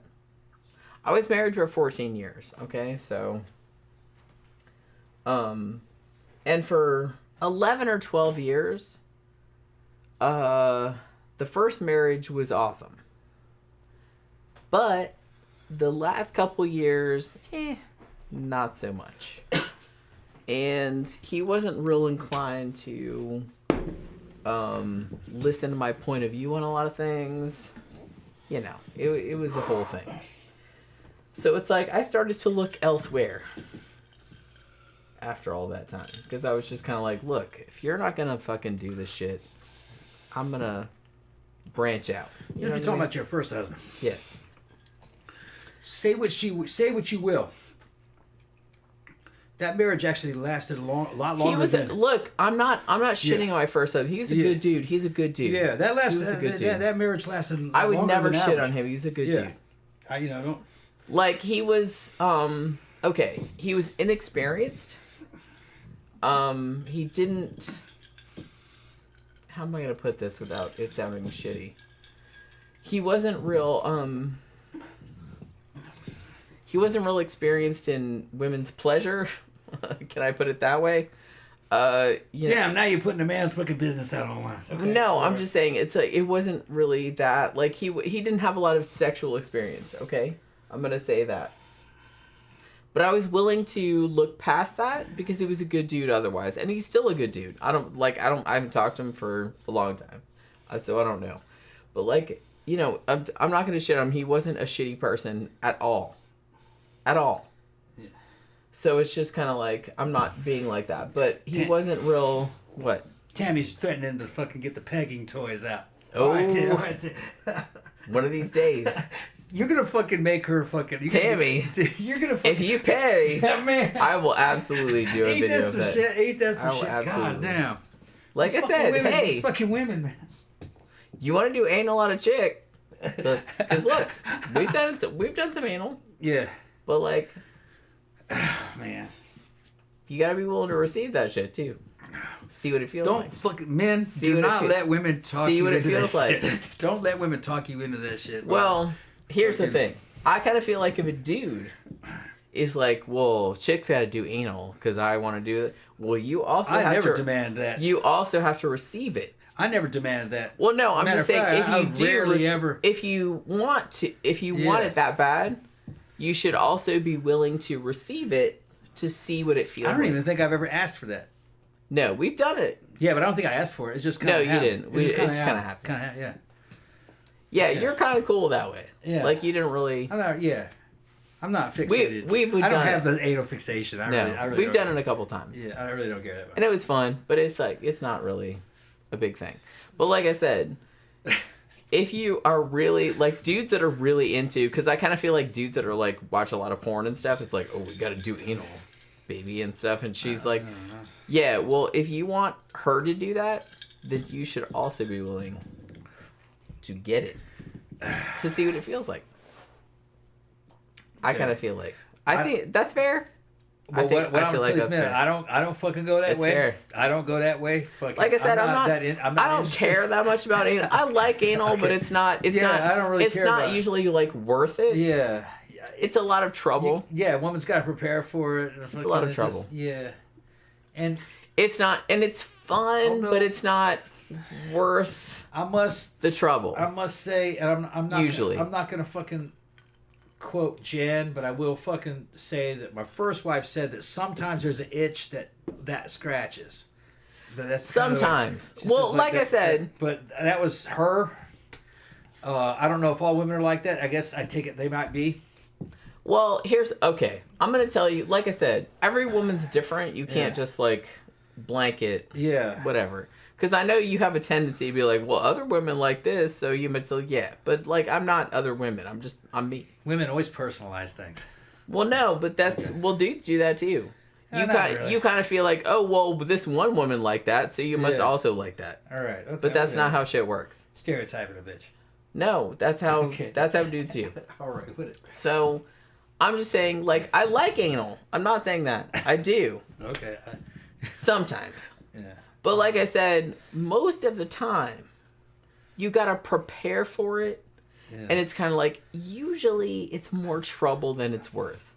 Like, it feels good, but not good enough for all of this rigmarole that goes into, you know what I mean? I never really, like I said, we've done it. Yeah, but I've never really had a penchant for it. Right. It's just, really, like, we've done it a couple of times. And we didn't really, like, plan for it. It was just kind of like, it had just happened at the time. And we were like, that was kind of fun. Happen, so it did happen. Yeah, so it just kind of happened at the time. And I was like, all right.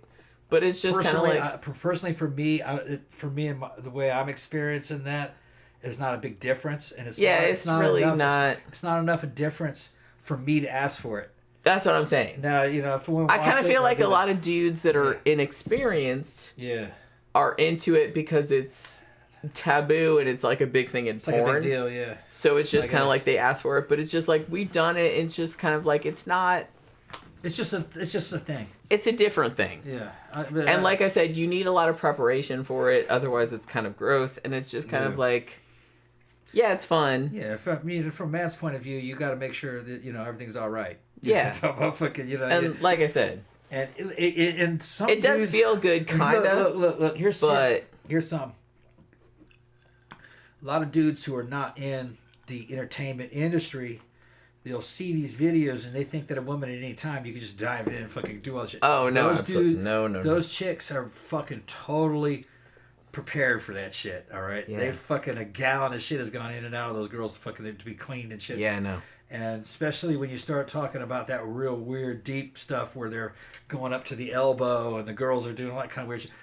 No, man, she's had a whole high colonic and shit before that shit's happened. Well, and the thing about it too is that a lot of girls, what they'll do, is they'll prepare, like they'll put different, like smaller to larger butt plugs to stretch it out beforehand. So it's like there's a lot of preparation that goes into it. And loosened up and shit. Right. Get that fucking muscle control. Right. So it's just kind of... So there's a lot of preparation that has to go into it. Yeah. And it's just kind of like... I kind of feel like it's fun, but I don't know if it's worth it. Jen's take on anal. I'm just saying, it is fun. I do like it. But I don't... Most of the time, I feel like it's not worth it. Yeah. Because you have to do, like, so much preparation, like, beforehand. So I don't know if it's worth it. Man, look at all these fucking comments. I don't know if it's worth it. Yeah, Tetsuo said, don't put it on my ass. Yeah. Well, like I said... Now, Victor, what do you say about it? I will say that if a dude... I want to know how long does it take is Victor not to get ready. willing to have shit put in their ass, don't make a big deal about putting it in a women's ass. Yeah. If you don't want that put in your ass, why would you want to do that to a woman? Yeah. I guess. You don't want that done. Victor fucking... So it's like, why do you want to do that to your wife or your girlfriend? Fucking Victor. If you're not willing I would to go through with it. I kind of feel like you should also be willing to go through with it. Just saying. But yeah, I kind of agree. You shouldn't be fucking hounding your women. Because you have to know. You have to know. Look, you have to know.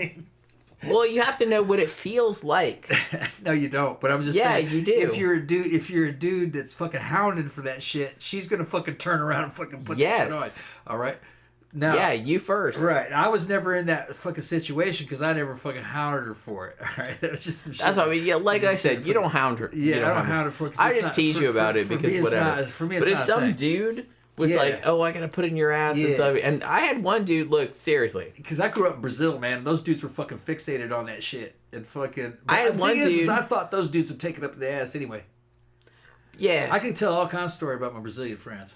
But fucking. But like I said, I dated dudes that just try to put it in your ass like without even consulting with you first, which I have a problem with that. I don't know Brazilian about dude, you guys, but I'm just gonna say if a dude is just hassling you constantly, we should do anal. We should do anal. Yeah, you first. Yeah. If I can put it up your butt, and you can see what it feels like, first. Yeah. Okay, then we'll do it. Then we'll do it. I did my freshman and my senior year of high school in Brazil. It was a international school called Escola Graduada de São Paulo. All right. My mother was in the State Department at that time. I was in high school. I did my sophomore and junior year in Trenton High with some of the guys that were from Michigan that I was talking to in here. Gramthars, he's an ex-cop. He's a cop. I think he's an ex-cop now. He's a cop there now. We were in drama school together. Those Brazilian dudes, man, they were friends of mine. We growing up together, man. Fucking Brazil's fucking awesome. I love it. Brazilian teenage dudes, man, and I think just Brazilians in general, those dudes are just totally fixated on the booty. I mean, and Brazilian booty is a fucking it's in its own dimension. If you look at any booty queens, they tend to be Brazilian, all right, and it's genetic too. Brazilian girls have fucking big booty. It's nice. Now the thing is they tend to be flat chested. They like to be flat chested. Those chicks would get fucking breast reductions. They'd have fucking nice set of fucking double D's or something, and then they'd have that shit fucking chopped down to like a B or something. I never really understood that. But the dudes from birth, for some reason, are just totally into this fucking whole anal thing. Okay. So we'd ride around, go to places like Rua Augusta and shit like that, just partying. And I would never fucking touch any of those damn Brazilian hookers. They were fucking AIDS, and they had AIDS and shit like that. They didn't all have AIDS. It's just that there wasn't any kind of controls. But my Brazilian high school buddies, they would. And they'd hook up with some chick that was just, and these are middle class guys. These aren't fucking poor Brazilian guys. They're middle class, upper middle class, lower upper class. And they'd hook up, and they're teenagers, and they're hooking up with these chicks. And I was thinking, one time, there were times where some of these cute girls were trans. They were trannies. They were fucking transsexuals. And you wouldn't know unless you were experienced really with Brazil. In some ways, they were better looking than a woman, a lot of them. And they were also prostitutes. They were probably late teens, early 20s. We'd be drunk as fuck, and like one of my Brazilian buddies would go start walking off with her. I said, no, what are you doing, man? No, I'll be back in a minute. I'm just going to get ahead. I said, dude, you sure? He's like, yeah, I'll be all right. He'd fucking run off, go to his car with that shit, right? But the thing is, though, is that looking back on it, it made me wonder if fucking, you know what I mean? If the anal action went fucking both ways. Well, like I said, they were so fixated on that shit. They're an adult, so they weren't really adults; they were teenagers. But I'm thinking that, these are straight guys. But it makes me fucking wonder if they weren't as straight as I thought they were. Well, they probably weren't, because I'm like fucking these guys. But you don't have any like no. To, I'm just to do that. I'm just saying that. Well, I'm trying to save him from himself and make sure he knows what he's doing. You know what I mean? That's not a woman. Yeah. I'm just gonna get some head of you back. He says, you better watch it, man. Like that shit could go wrong, but he'd fucking run off with that shit anyway. And it wasn't just one dude; it was like 3 or 4 of them. Yeah, I don't really get wwhy that's. But it always made me wonder. It always made me wonder if they were taking it up the ass, though. Probably, but like I said, that's okay. Because it makes me wonder if you're seriously, no one's gonna think less of you. It goes back to what you're saying, though. If you're that fixated on the booty, you might be fucking into taking it up the ass also. Well, like I said, I'm not really concerned. I never really gave a shit. I'm not really concerned about it. Yeah. I'm just saying that I'm gonna ask Victor. I'm just saying that dudes that want anal from their straight girlfriends. Yeah. I'm just gonna say that. I bet you they get. I bet you can peg. I would hopefully think that they were at least as willing to take shit from, like, at least let her peg them, right? Just to be fair. Yeah. You know what I mean? Okay, now I got Tetsu in there speaking Portuguese to me. Although side quest here says, olha, que coisa mais linda, mais cheia de graça, ela, menina que vem e que passa num doce balanço e caminho do something é mais que uma poema. Okay, he's talking about. He said, "Look, the thing that is the most beautiful thing, filled with happiness, is a woman that comes and can pass a doce balanço." I don't know what a doce balanço is. It means a sweet balance. I don't know what you mean by sweet balance. A caminho do and then do M. M, he doesn't mean anything. He's misspelling. É mais que uma, it's more than a poem. Okay. So it looks like Tetsuya is ser brasileiro. Eu não sabia que você era brasileiro. Legal. De onde você é, então? Eu estava morando em São Paulo nos anos 80.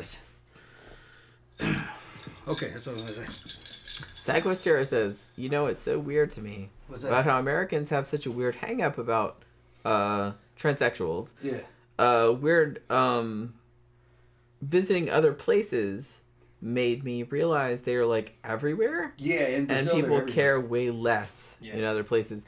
Yeah, I don't really get. I mean, they've been around like forever. Like, I don't really get why people are weird about it. It's, I don't know, man. It's just kind of like, I don't know. You know. Well, thank you very much for the super chat from Well Hello There. Have a great weekend. See you all in hell. Hopefully. It sounds like a cool place, actually. But thank you very much for the super chat. We really appreciate that. But yeah, I don't really get, honestly, I don't really get why anyone is concerned about anyone else's sexuality. It just really doesn't concern them at all. And it's just, hey man, as long as everyone's of age and they're all consenting and you're doing whatever you want to do, doesn't have fuck all to do with me, does it? Knock yourself out. Knock yourself out. I'm really not concerned about it. It doesn't have anything to do with me at all. And it's just kind of like, I don't really understand why other people are concerned about it at all. So, honestly, and to be honest, like, trans porn is like super, super hot. So I don't really know why like people are bothered about it.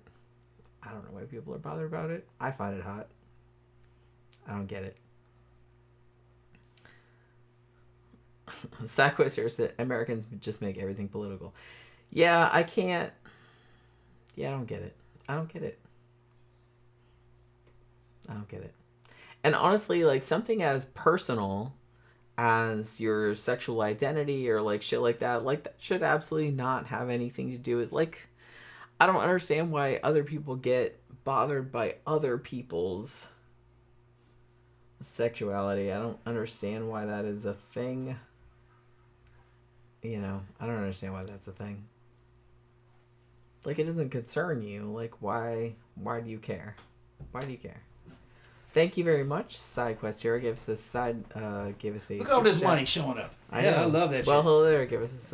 Why are we getting money all of a sudden? Is it getting more exciting or something?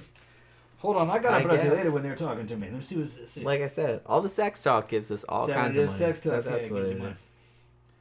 SideQuest here, gives a thing and said for keeping me entertained. Yeah, so you get dude speaks Portuguese. Yeah, eu falo português, cara. Onde você é? Yeah, he's bilingual. Yeah. In case you didn't know. Você é do Portugal ou Brasil? Tetsuo asked, yeah, why can't I find a girl like you? Like me? I don't know, but I'm one of a kind, baby. Yeah. That's for sure. Well, hello there. It's just, okay, see you in hell. Okay, see you, bro. Yeah. And it's like, if you keep me in when I'm drunk. Yeah, you're drunk, baby. Hey, side quest. How the physical training go? Are you hitting that gym? Because I know that you do have an instructor. You said you were going to start going on gear once you got down to a certain weight. So let's address this. Oh, because when she's done with Russian, she can do Portuguese. Oh, okay. Yeah. Yeah, Tom is fluent in Portuguese. Yeah, mas eu preciso de praticar. I need to practice. Não tem muitos brasileiros por aqui. Yeah. Mas aí eu ainda falo com meus amigos do Facebook. No, do Messenger, do Facebook Messenger. Yeah. We only have really one friend that speaks Portuguese. Yeah. Yeah, Melissa. Yeah, Melissa McHenry. She's half Brazilian, but and she can also speak Portuguese. Yeah. But she's the only person that we know. Yeah, her dad was Brazilian. Yeah. And but Tom likes to practice. Sometimes he talks like online to like people. Yeah. Thing is that my keyboard's set up for English, so it's fucking hard to fucking spell Portuguese without it auto correction to come in. Yeah. It pisses me off. And then you can't do crase or acento or anything like that, or cestadinha. You can't do that. All the little accent marks and shit.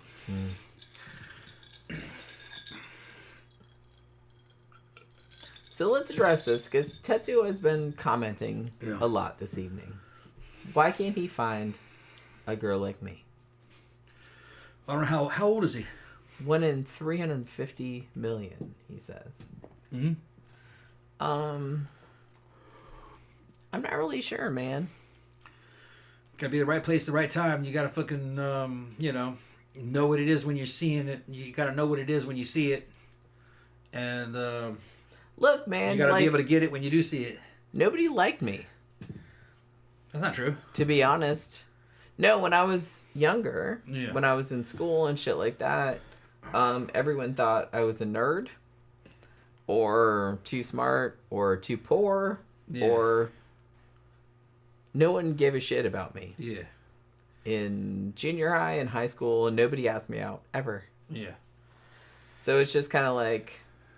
She bloomed late. That's true. That's true. I was always cool, I think.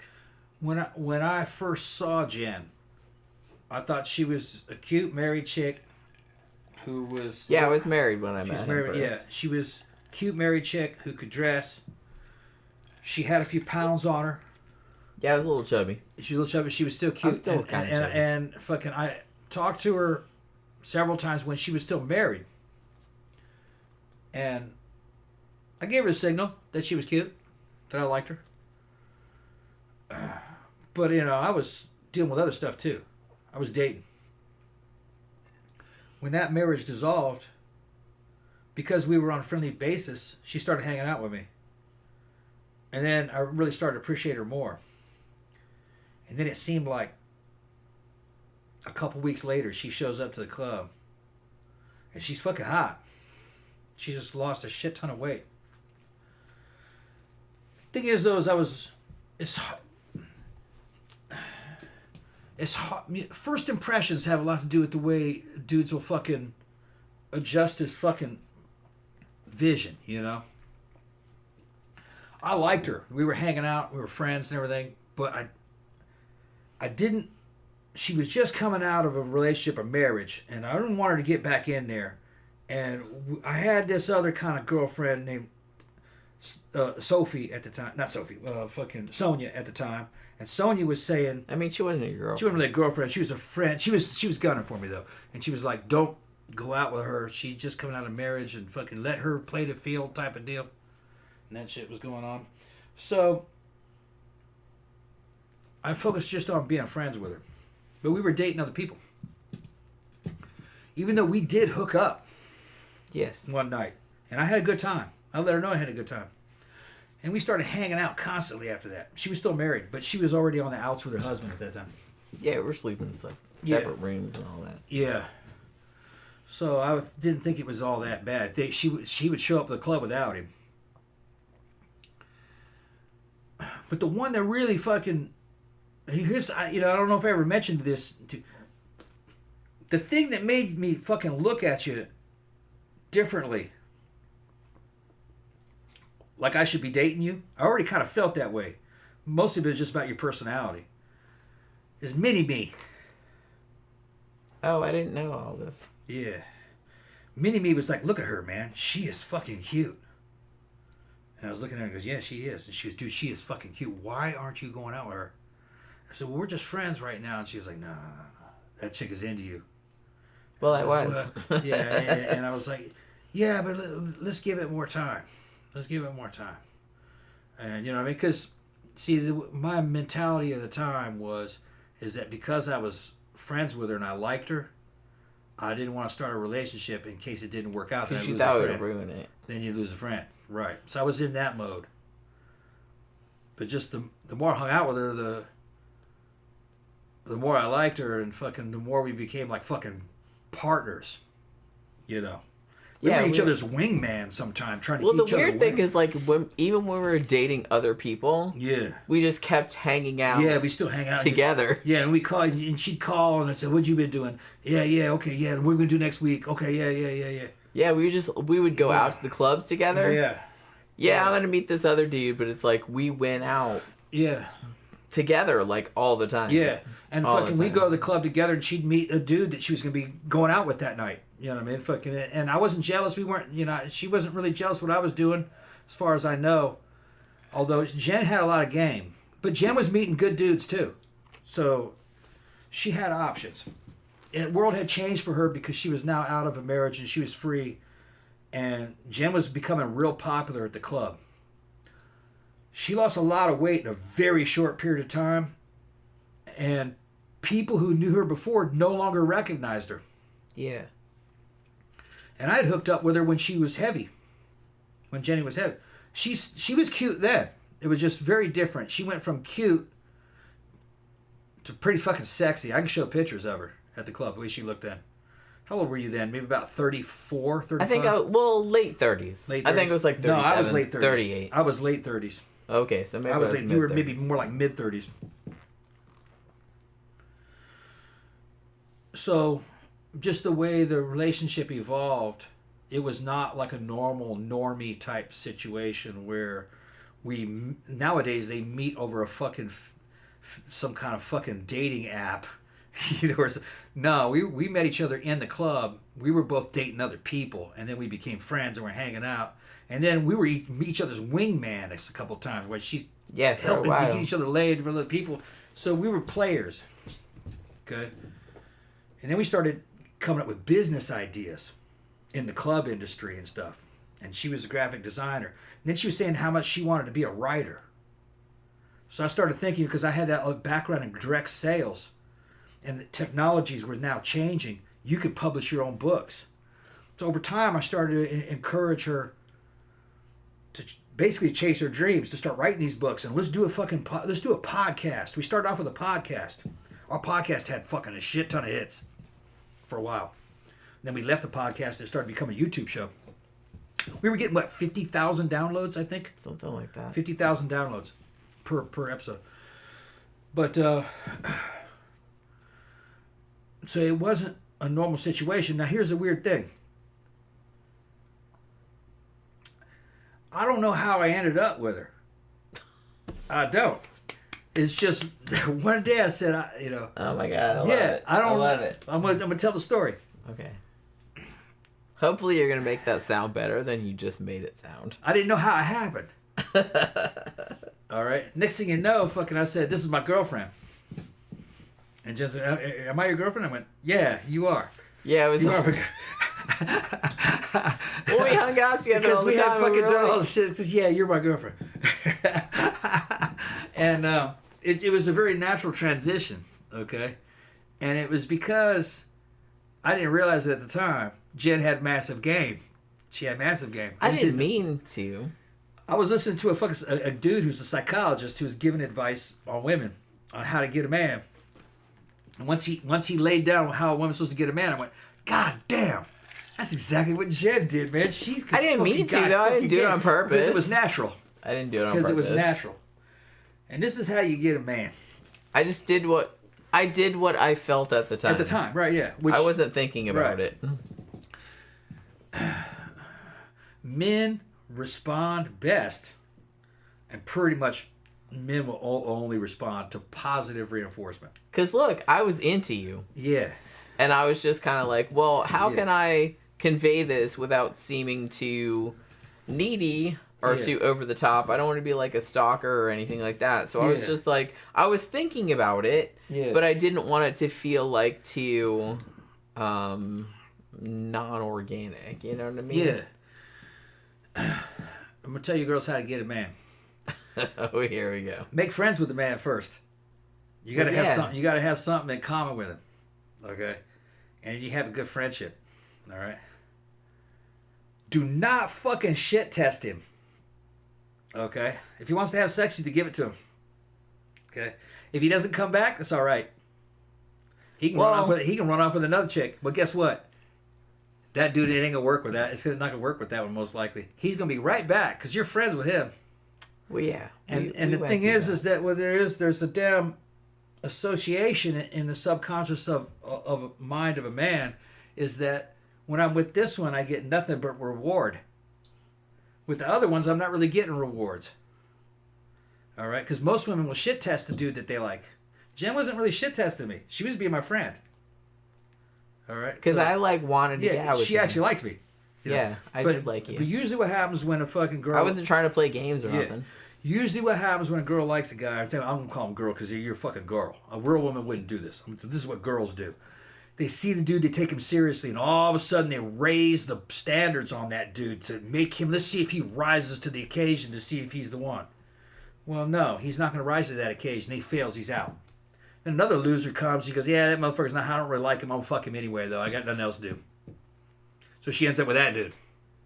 Okay? And then she gets rid of him and replaces him with another one and another one and another one. But I heard that right out of fucking the horse's mouth out of other women. It wasn't Jan, it was another girl. I'm not going to name her. She knows, she's listening right now. She says if she didn't really like the guy, she'd just fuck him because she didn't really care. But he thought she was going to dump him anyway. Yeah. If she liked him, she'd fucking... I don't really do that. Raise the standards some women that to see if he lives up to these fucking standards. You know what I mean? Well, that dudes don't respond well to being shit tested. The only dude that will allow you to be shit tested is a simp. And as soon as he starts simping, he's now unattractive and she loses interest in him. So that was something that Jen... I didn't know those terminologies before, but I know them now. Jen noticed that I didn't fucking simp. There was girls that we knew that wanted to go out, but they wanted me to try harder. I don't fucking try hard. They weren't that close of a friend with me anyway. You know what I mean? Fucking. Well, and Tom, you don't really need to do that. And you aren't desperate. No. So you either like me or you don't. You know what I mean? Fucking, I don't have to prove anything to you. If I have to prove something, then you got the problem, not me. What Jen was doing, it was just a natural evolution. Evolution. I just generally liked you, and I was just trying to get you. Yeah, that's all I was doing. Natural evolution and positive reinforcement. Because we were dating, and in the American system, dating doesn't mean your boyfriend and girlfriend until later. You know, and then you get married. Okay. In other cultures, you get married first because it's arranged by your parents. There's no dating at all. And then fucking a few years later, you're sick of each other because you didn't fucking earn one another. You didn't have anything in common. You weren't really friends. It was like a business arrangement, which I think that's the way most of what called traditional countries, that's how they fucking roll. That's just backwards. Yeah, no, you got to go through that fucking evolutionary fucking Darwinism, the fucking Darwinistic selection. Are you compatible? Well, it's going to take a while to figure are that out. you friends with this person? Are you physically compatible with this person? Can you deal with your own jealousies about these people? You know, if you see that dude go sleep with another girl, can you handle that? You know what I mean? What are you going to do when he comes back? See, a fucking girl that would fucking... Some of these girls would say, oh, no, he wanted to fuck him. Well, she just fucking cost herself a great relationship. You weren't fucking exclusive. We weren't boyfriend and girlfriend. That's not cheating. It's just that the relationship was not solidified at that time. I mean, just gonna say, I didn't love that. But Jen was... You were dating guys too, though. But I understood it was the same thing. It was the same thing on both sides. It was the same thing because I was also dating dudes. But you see, like I said, once you're exclusive, that's not cool. Yeah, but it's just kind of like before we. Yeah, and then made it official. Here's something else. Jen got to see how I am when I'm dating. I got to see how she is when she's dating, and I liked what I saw. I liked the guys that she could get. They were good dudes. So in a way, well, no, I say in a big way. Her esteem, her credibility went up. She can get big old tall, good looking guys who are nice. Yeah. You know, and fucking Jen will tell you, fucking that dude would have been probably just as good as a fucking as a husband than I would have been, because I'm not Mr. Special fucking pants. You just had Mr. Special pants. I love it. You just have to be at a certain level. Well, there's a lot of dudes at that level. There's a lot of dudes that can be that good. Like I said, the dude I dated, I did really like that dude. I liked him too. I thought he was cool. Yeah. He was a good dude. I really like that dude. He was a good dude. So, I can see what she can get. Well, her esteem goes up. You know what I mean? So, yeah, she can get a good man. I'm a good man. That's the way I'm thinking of it. You know what I mean? So, if she could only get a loser, then maybe your esteem would have gone down. Yeah. You know? One of those dudes was. But he didn't last long. You got rid of him quick. Well, no, that was just like a one night thing. Yeah, it was a one night thing. You got rid of that motherfucker quick. That was a one night thing. Yeah, one of them was a loser. Fucking we were like, yeah, fuck that dude. We're in the club together. Yeah, fuck that dude. No, like I said, I'm not saying what his name is because that's embarrassing. But like I said, I was drunk that night. Yeah. I was kind of desperate. Yeah. I was just kind of like, whatever. I'm just gonna bang whoever. But you want to see what your girlfriend's like in all these situations. You know what I mean? That's the way I am. Now, it wasn't like that all the time because a lot of those girls that I was going after, I'll call them girls or women, I really didn't intend to keep them. So I didn't really care. A lot of this shit started because I was friends with Jen and cared about her. I didn't want to lose her as a friend. So that was the thing. You know what I mean? Yeah. Kind of why I went slower. I wanted to know and see more. And we were getting along. That's another thing. Through all this shit, me and Jen were getting along. Yeah. During all that. Yeah. So we were having like kinship. Yeah. That's kind of like really important, honestly. Well, anyway, that psychologist, when he described what a woman should do, I was like, man, that's exactly what happened between me and Jen. I said, Jen's a fucking player, man. Well, like I said, I didn't do that on purpose. Well, you just followed your instincts. Yeah, I didn't do it on purpose. Yeah, you got game. Yeah. And I didn't realize it, but I was like, yeah, she got game. I didn't do it on purpose. Well, I didn't realize that is a strategy. Yeah. That's a winning strategy. You just did it naturally. Well, and I was willing to... Because it made sense. It makes sense to do it that way. Here's the thing.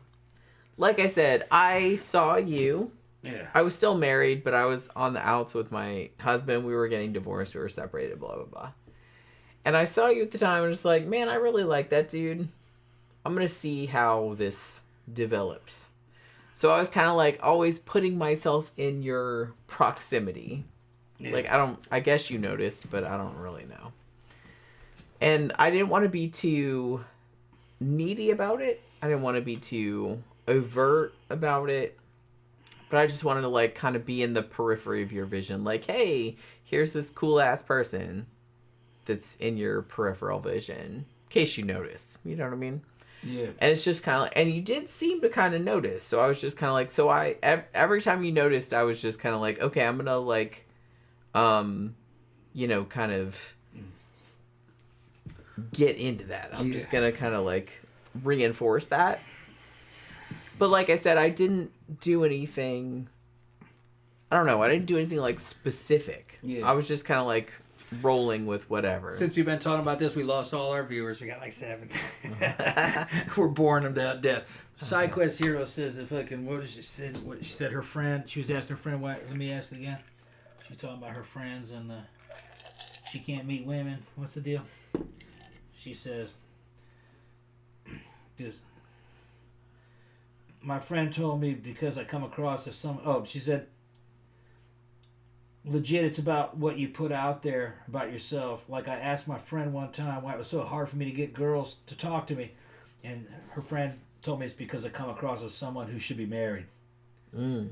Yeah. And she says, it's about how you project yourself. Yeah. That might be. You might look like someone who's taken. And then fucking Psycho says, that sounds hilarious. I'm here for the stories. It must have been when I was talking about fucking, the beginning of the thing. And then she said, she's laughing about me calling myself Mr. Special Pants. She says, that's my new screen name, Mr. Special Pants. Well, you are kind of like different in a lot of ways. Yeah. Yeah, but the thing is that there's a lot of dudes that are different in different ways. Yeah, they are. You were just looking for a guy of a certain level. You know what I mean? And from what I saw, you met at least one that I would say that was at my level. Hey, he was good. Yeah. You know? That one didn't work out because of it didn't have anything to do with you. Well, it was because his life situation. Honestly, he was in the same situation as me. Yeah. He had been married since he was very young. And so... He didn't want to be in a relationship, really. Well, yeah, so it's like as soon as he came out of that, it's like he wanted to like explore all the different options and stuff like that. And he really, really liked me, but he's like, he still wanted to... He wanted to date. Right. So it was kind of like that. So I kind of wanted something exclusive. He wasn't really into that. So it's just kind of like... We still ran into him every now and then and say, hey, what's up, man? He's a really good dude. He's a really nice dude. Right. But like I said, I understand that. Because like I said, he married the first woman that he slept with. Yeah. You know, and he kind of was in a similar situation to me. Yeah. So, and he had just gotten divorced. You know, dude was big, man. What was he? Maybe 6'4"? He's 6'5". He was 6'5". Yeah, he was He big. could carry me on his back like a backpack. Big dude. Big Jack Reacher looking motherfucker. Man, I'm not gonna like. Maybe this is TMI. He was friendly. Maybe this is TMI. Yeah. But he could pick my ass up because I was skinnier then too. But he could pick my ass up and just shove me against the wall, like during the whole yeah. I got some pictures of Jen from that time. I was a tiny person. Yeah, you're getting back to that though. Yeah, I mean, at that time, I was just I had starved myself. Yeah. Essentially, like down to that size. You got better muscle tone and better musculature. Yeah, like back then, I was just kind of like I was just trying to be skinny. Yeah. So it's like I just stopped eating, essentially. That's what Jen looked like then during this Well, that was era. I was even a little chunkier at that time. You gained a few pounds. You looked the best at that weight. I feel like I looked the best at about 135, That's 140 about, pounds. about 130. Yeah. I kind of feel like that's my goal weight. That's when I look the best. I've weighed as little as 118 pounds. Yeah. But I lost feel a lot like of I shape. looked a little sickly. Yeah, she lost shape. Weight. She looks best at about 130. Look at her face, her jawline, and everything. And this is the Jen that Mini Meme is going, man, look at her, she is fucking cute. And she kind of did that in a month. Well, it was like you were skinnier a month later. You were skinnier than that. But when you kind of gained some weight back. When she got to about we were together at this time. We were a thing. Weren't we? I think so. We were a thing. That was kind of like an early. That was the beginning of us fucking as a couple.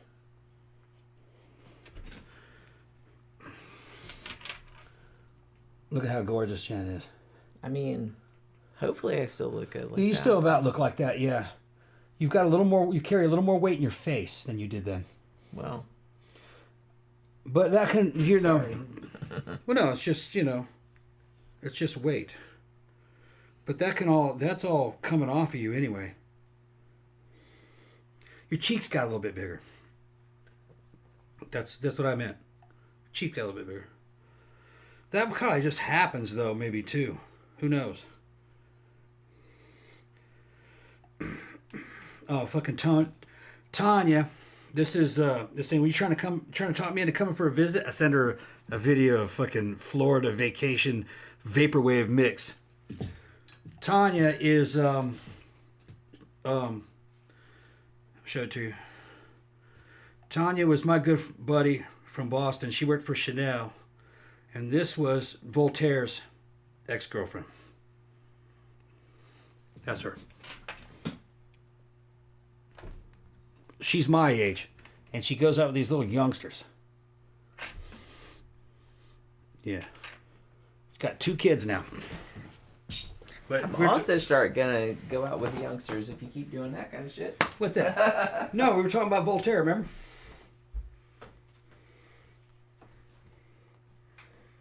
She gets jealous. I don't know why.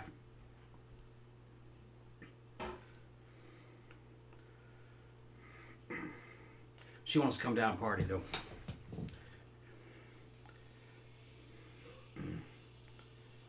Oh, yeah, okay. Brian sent me this. I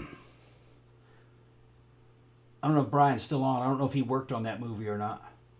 Cobra.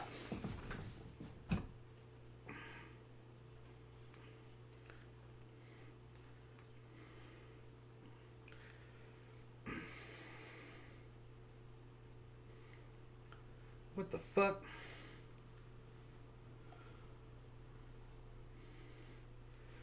All right, so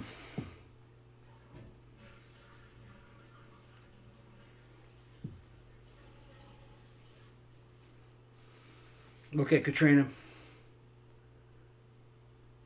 I see what you sent. You sent me the video there. Okay, I'll look at it later. I was listening to this fucking song about Russia from Laibach. It's called Russia. It's about I don't know 10 years ago maybe. Shit's really good. I trip out on Laibach. If you guys never heard of Laibach, it's like a Slovenian band, industrial.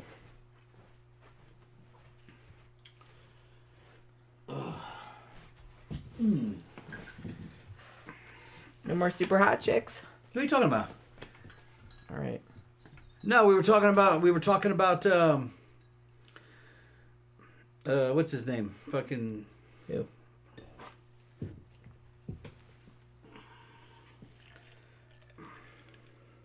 Voltaire. Earlier. Remember we were talking about Voltaire? Yeah, That was Voltaire's ex-girlfriend. I know. Yeah. Friend of mine. I know. And just by chance she responded to a video that I sent. All right, so it's like past midnight. It's past midnight, you wanna go? So I guess we're gonna wrap it up for the evening. Alright. Friday night. Hopefully we can sleep in. Well, we're not going out tomorrow. Yeah. Not that I know of. I'm gonna fucking sleep beat. all day. Yeah. What? I'm been beat. Yeah. So you ready to shut it down? I reckon. Okay, close it down. All right, so we will see you guys again on Monday. I don't know. We might go see the Beetlejuice movie over the weekend. You're talking about if we do, that. we'll review that. If we don't, it'll be like an older movie. You know what I mean? Yeah. We'll see how it goes. But I wouldn't mind going to the fucking mall though, and get some Chinese food. Yeah, that might be fucking kind of fun. Yeah. It might be good. So we'll see. So plan on that, but don't depend on that. Is what I'm saying. Right. We might do that on Monday. So we'll see. But yeah, have a good weekend, you guys. And we will see you guys again on Monday night for whatever movie it is that we're talking about. Thank you very much for dropping by and hanging out with us. Thank you for your super chats. And we will see you again on Monday night. Good night.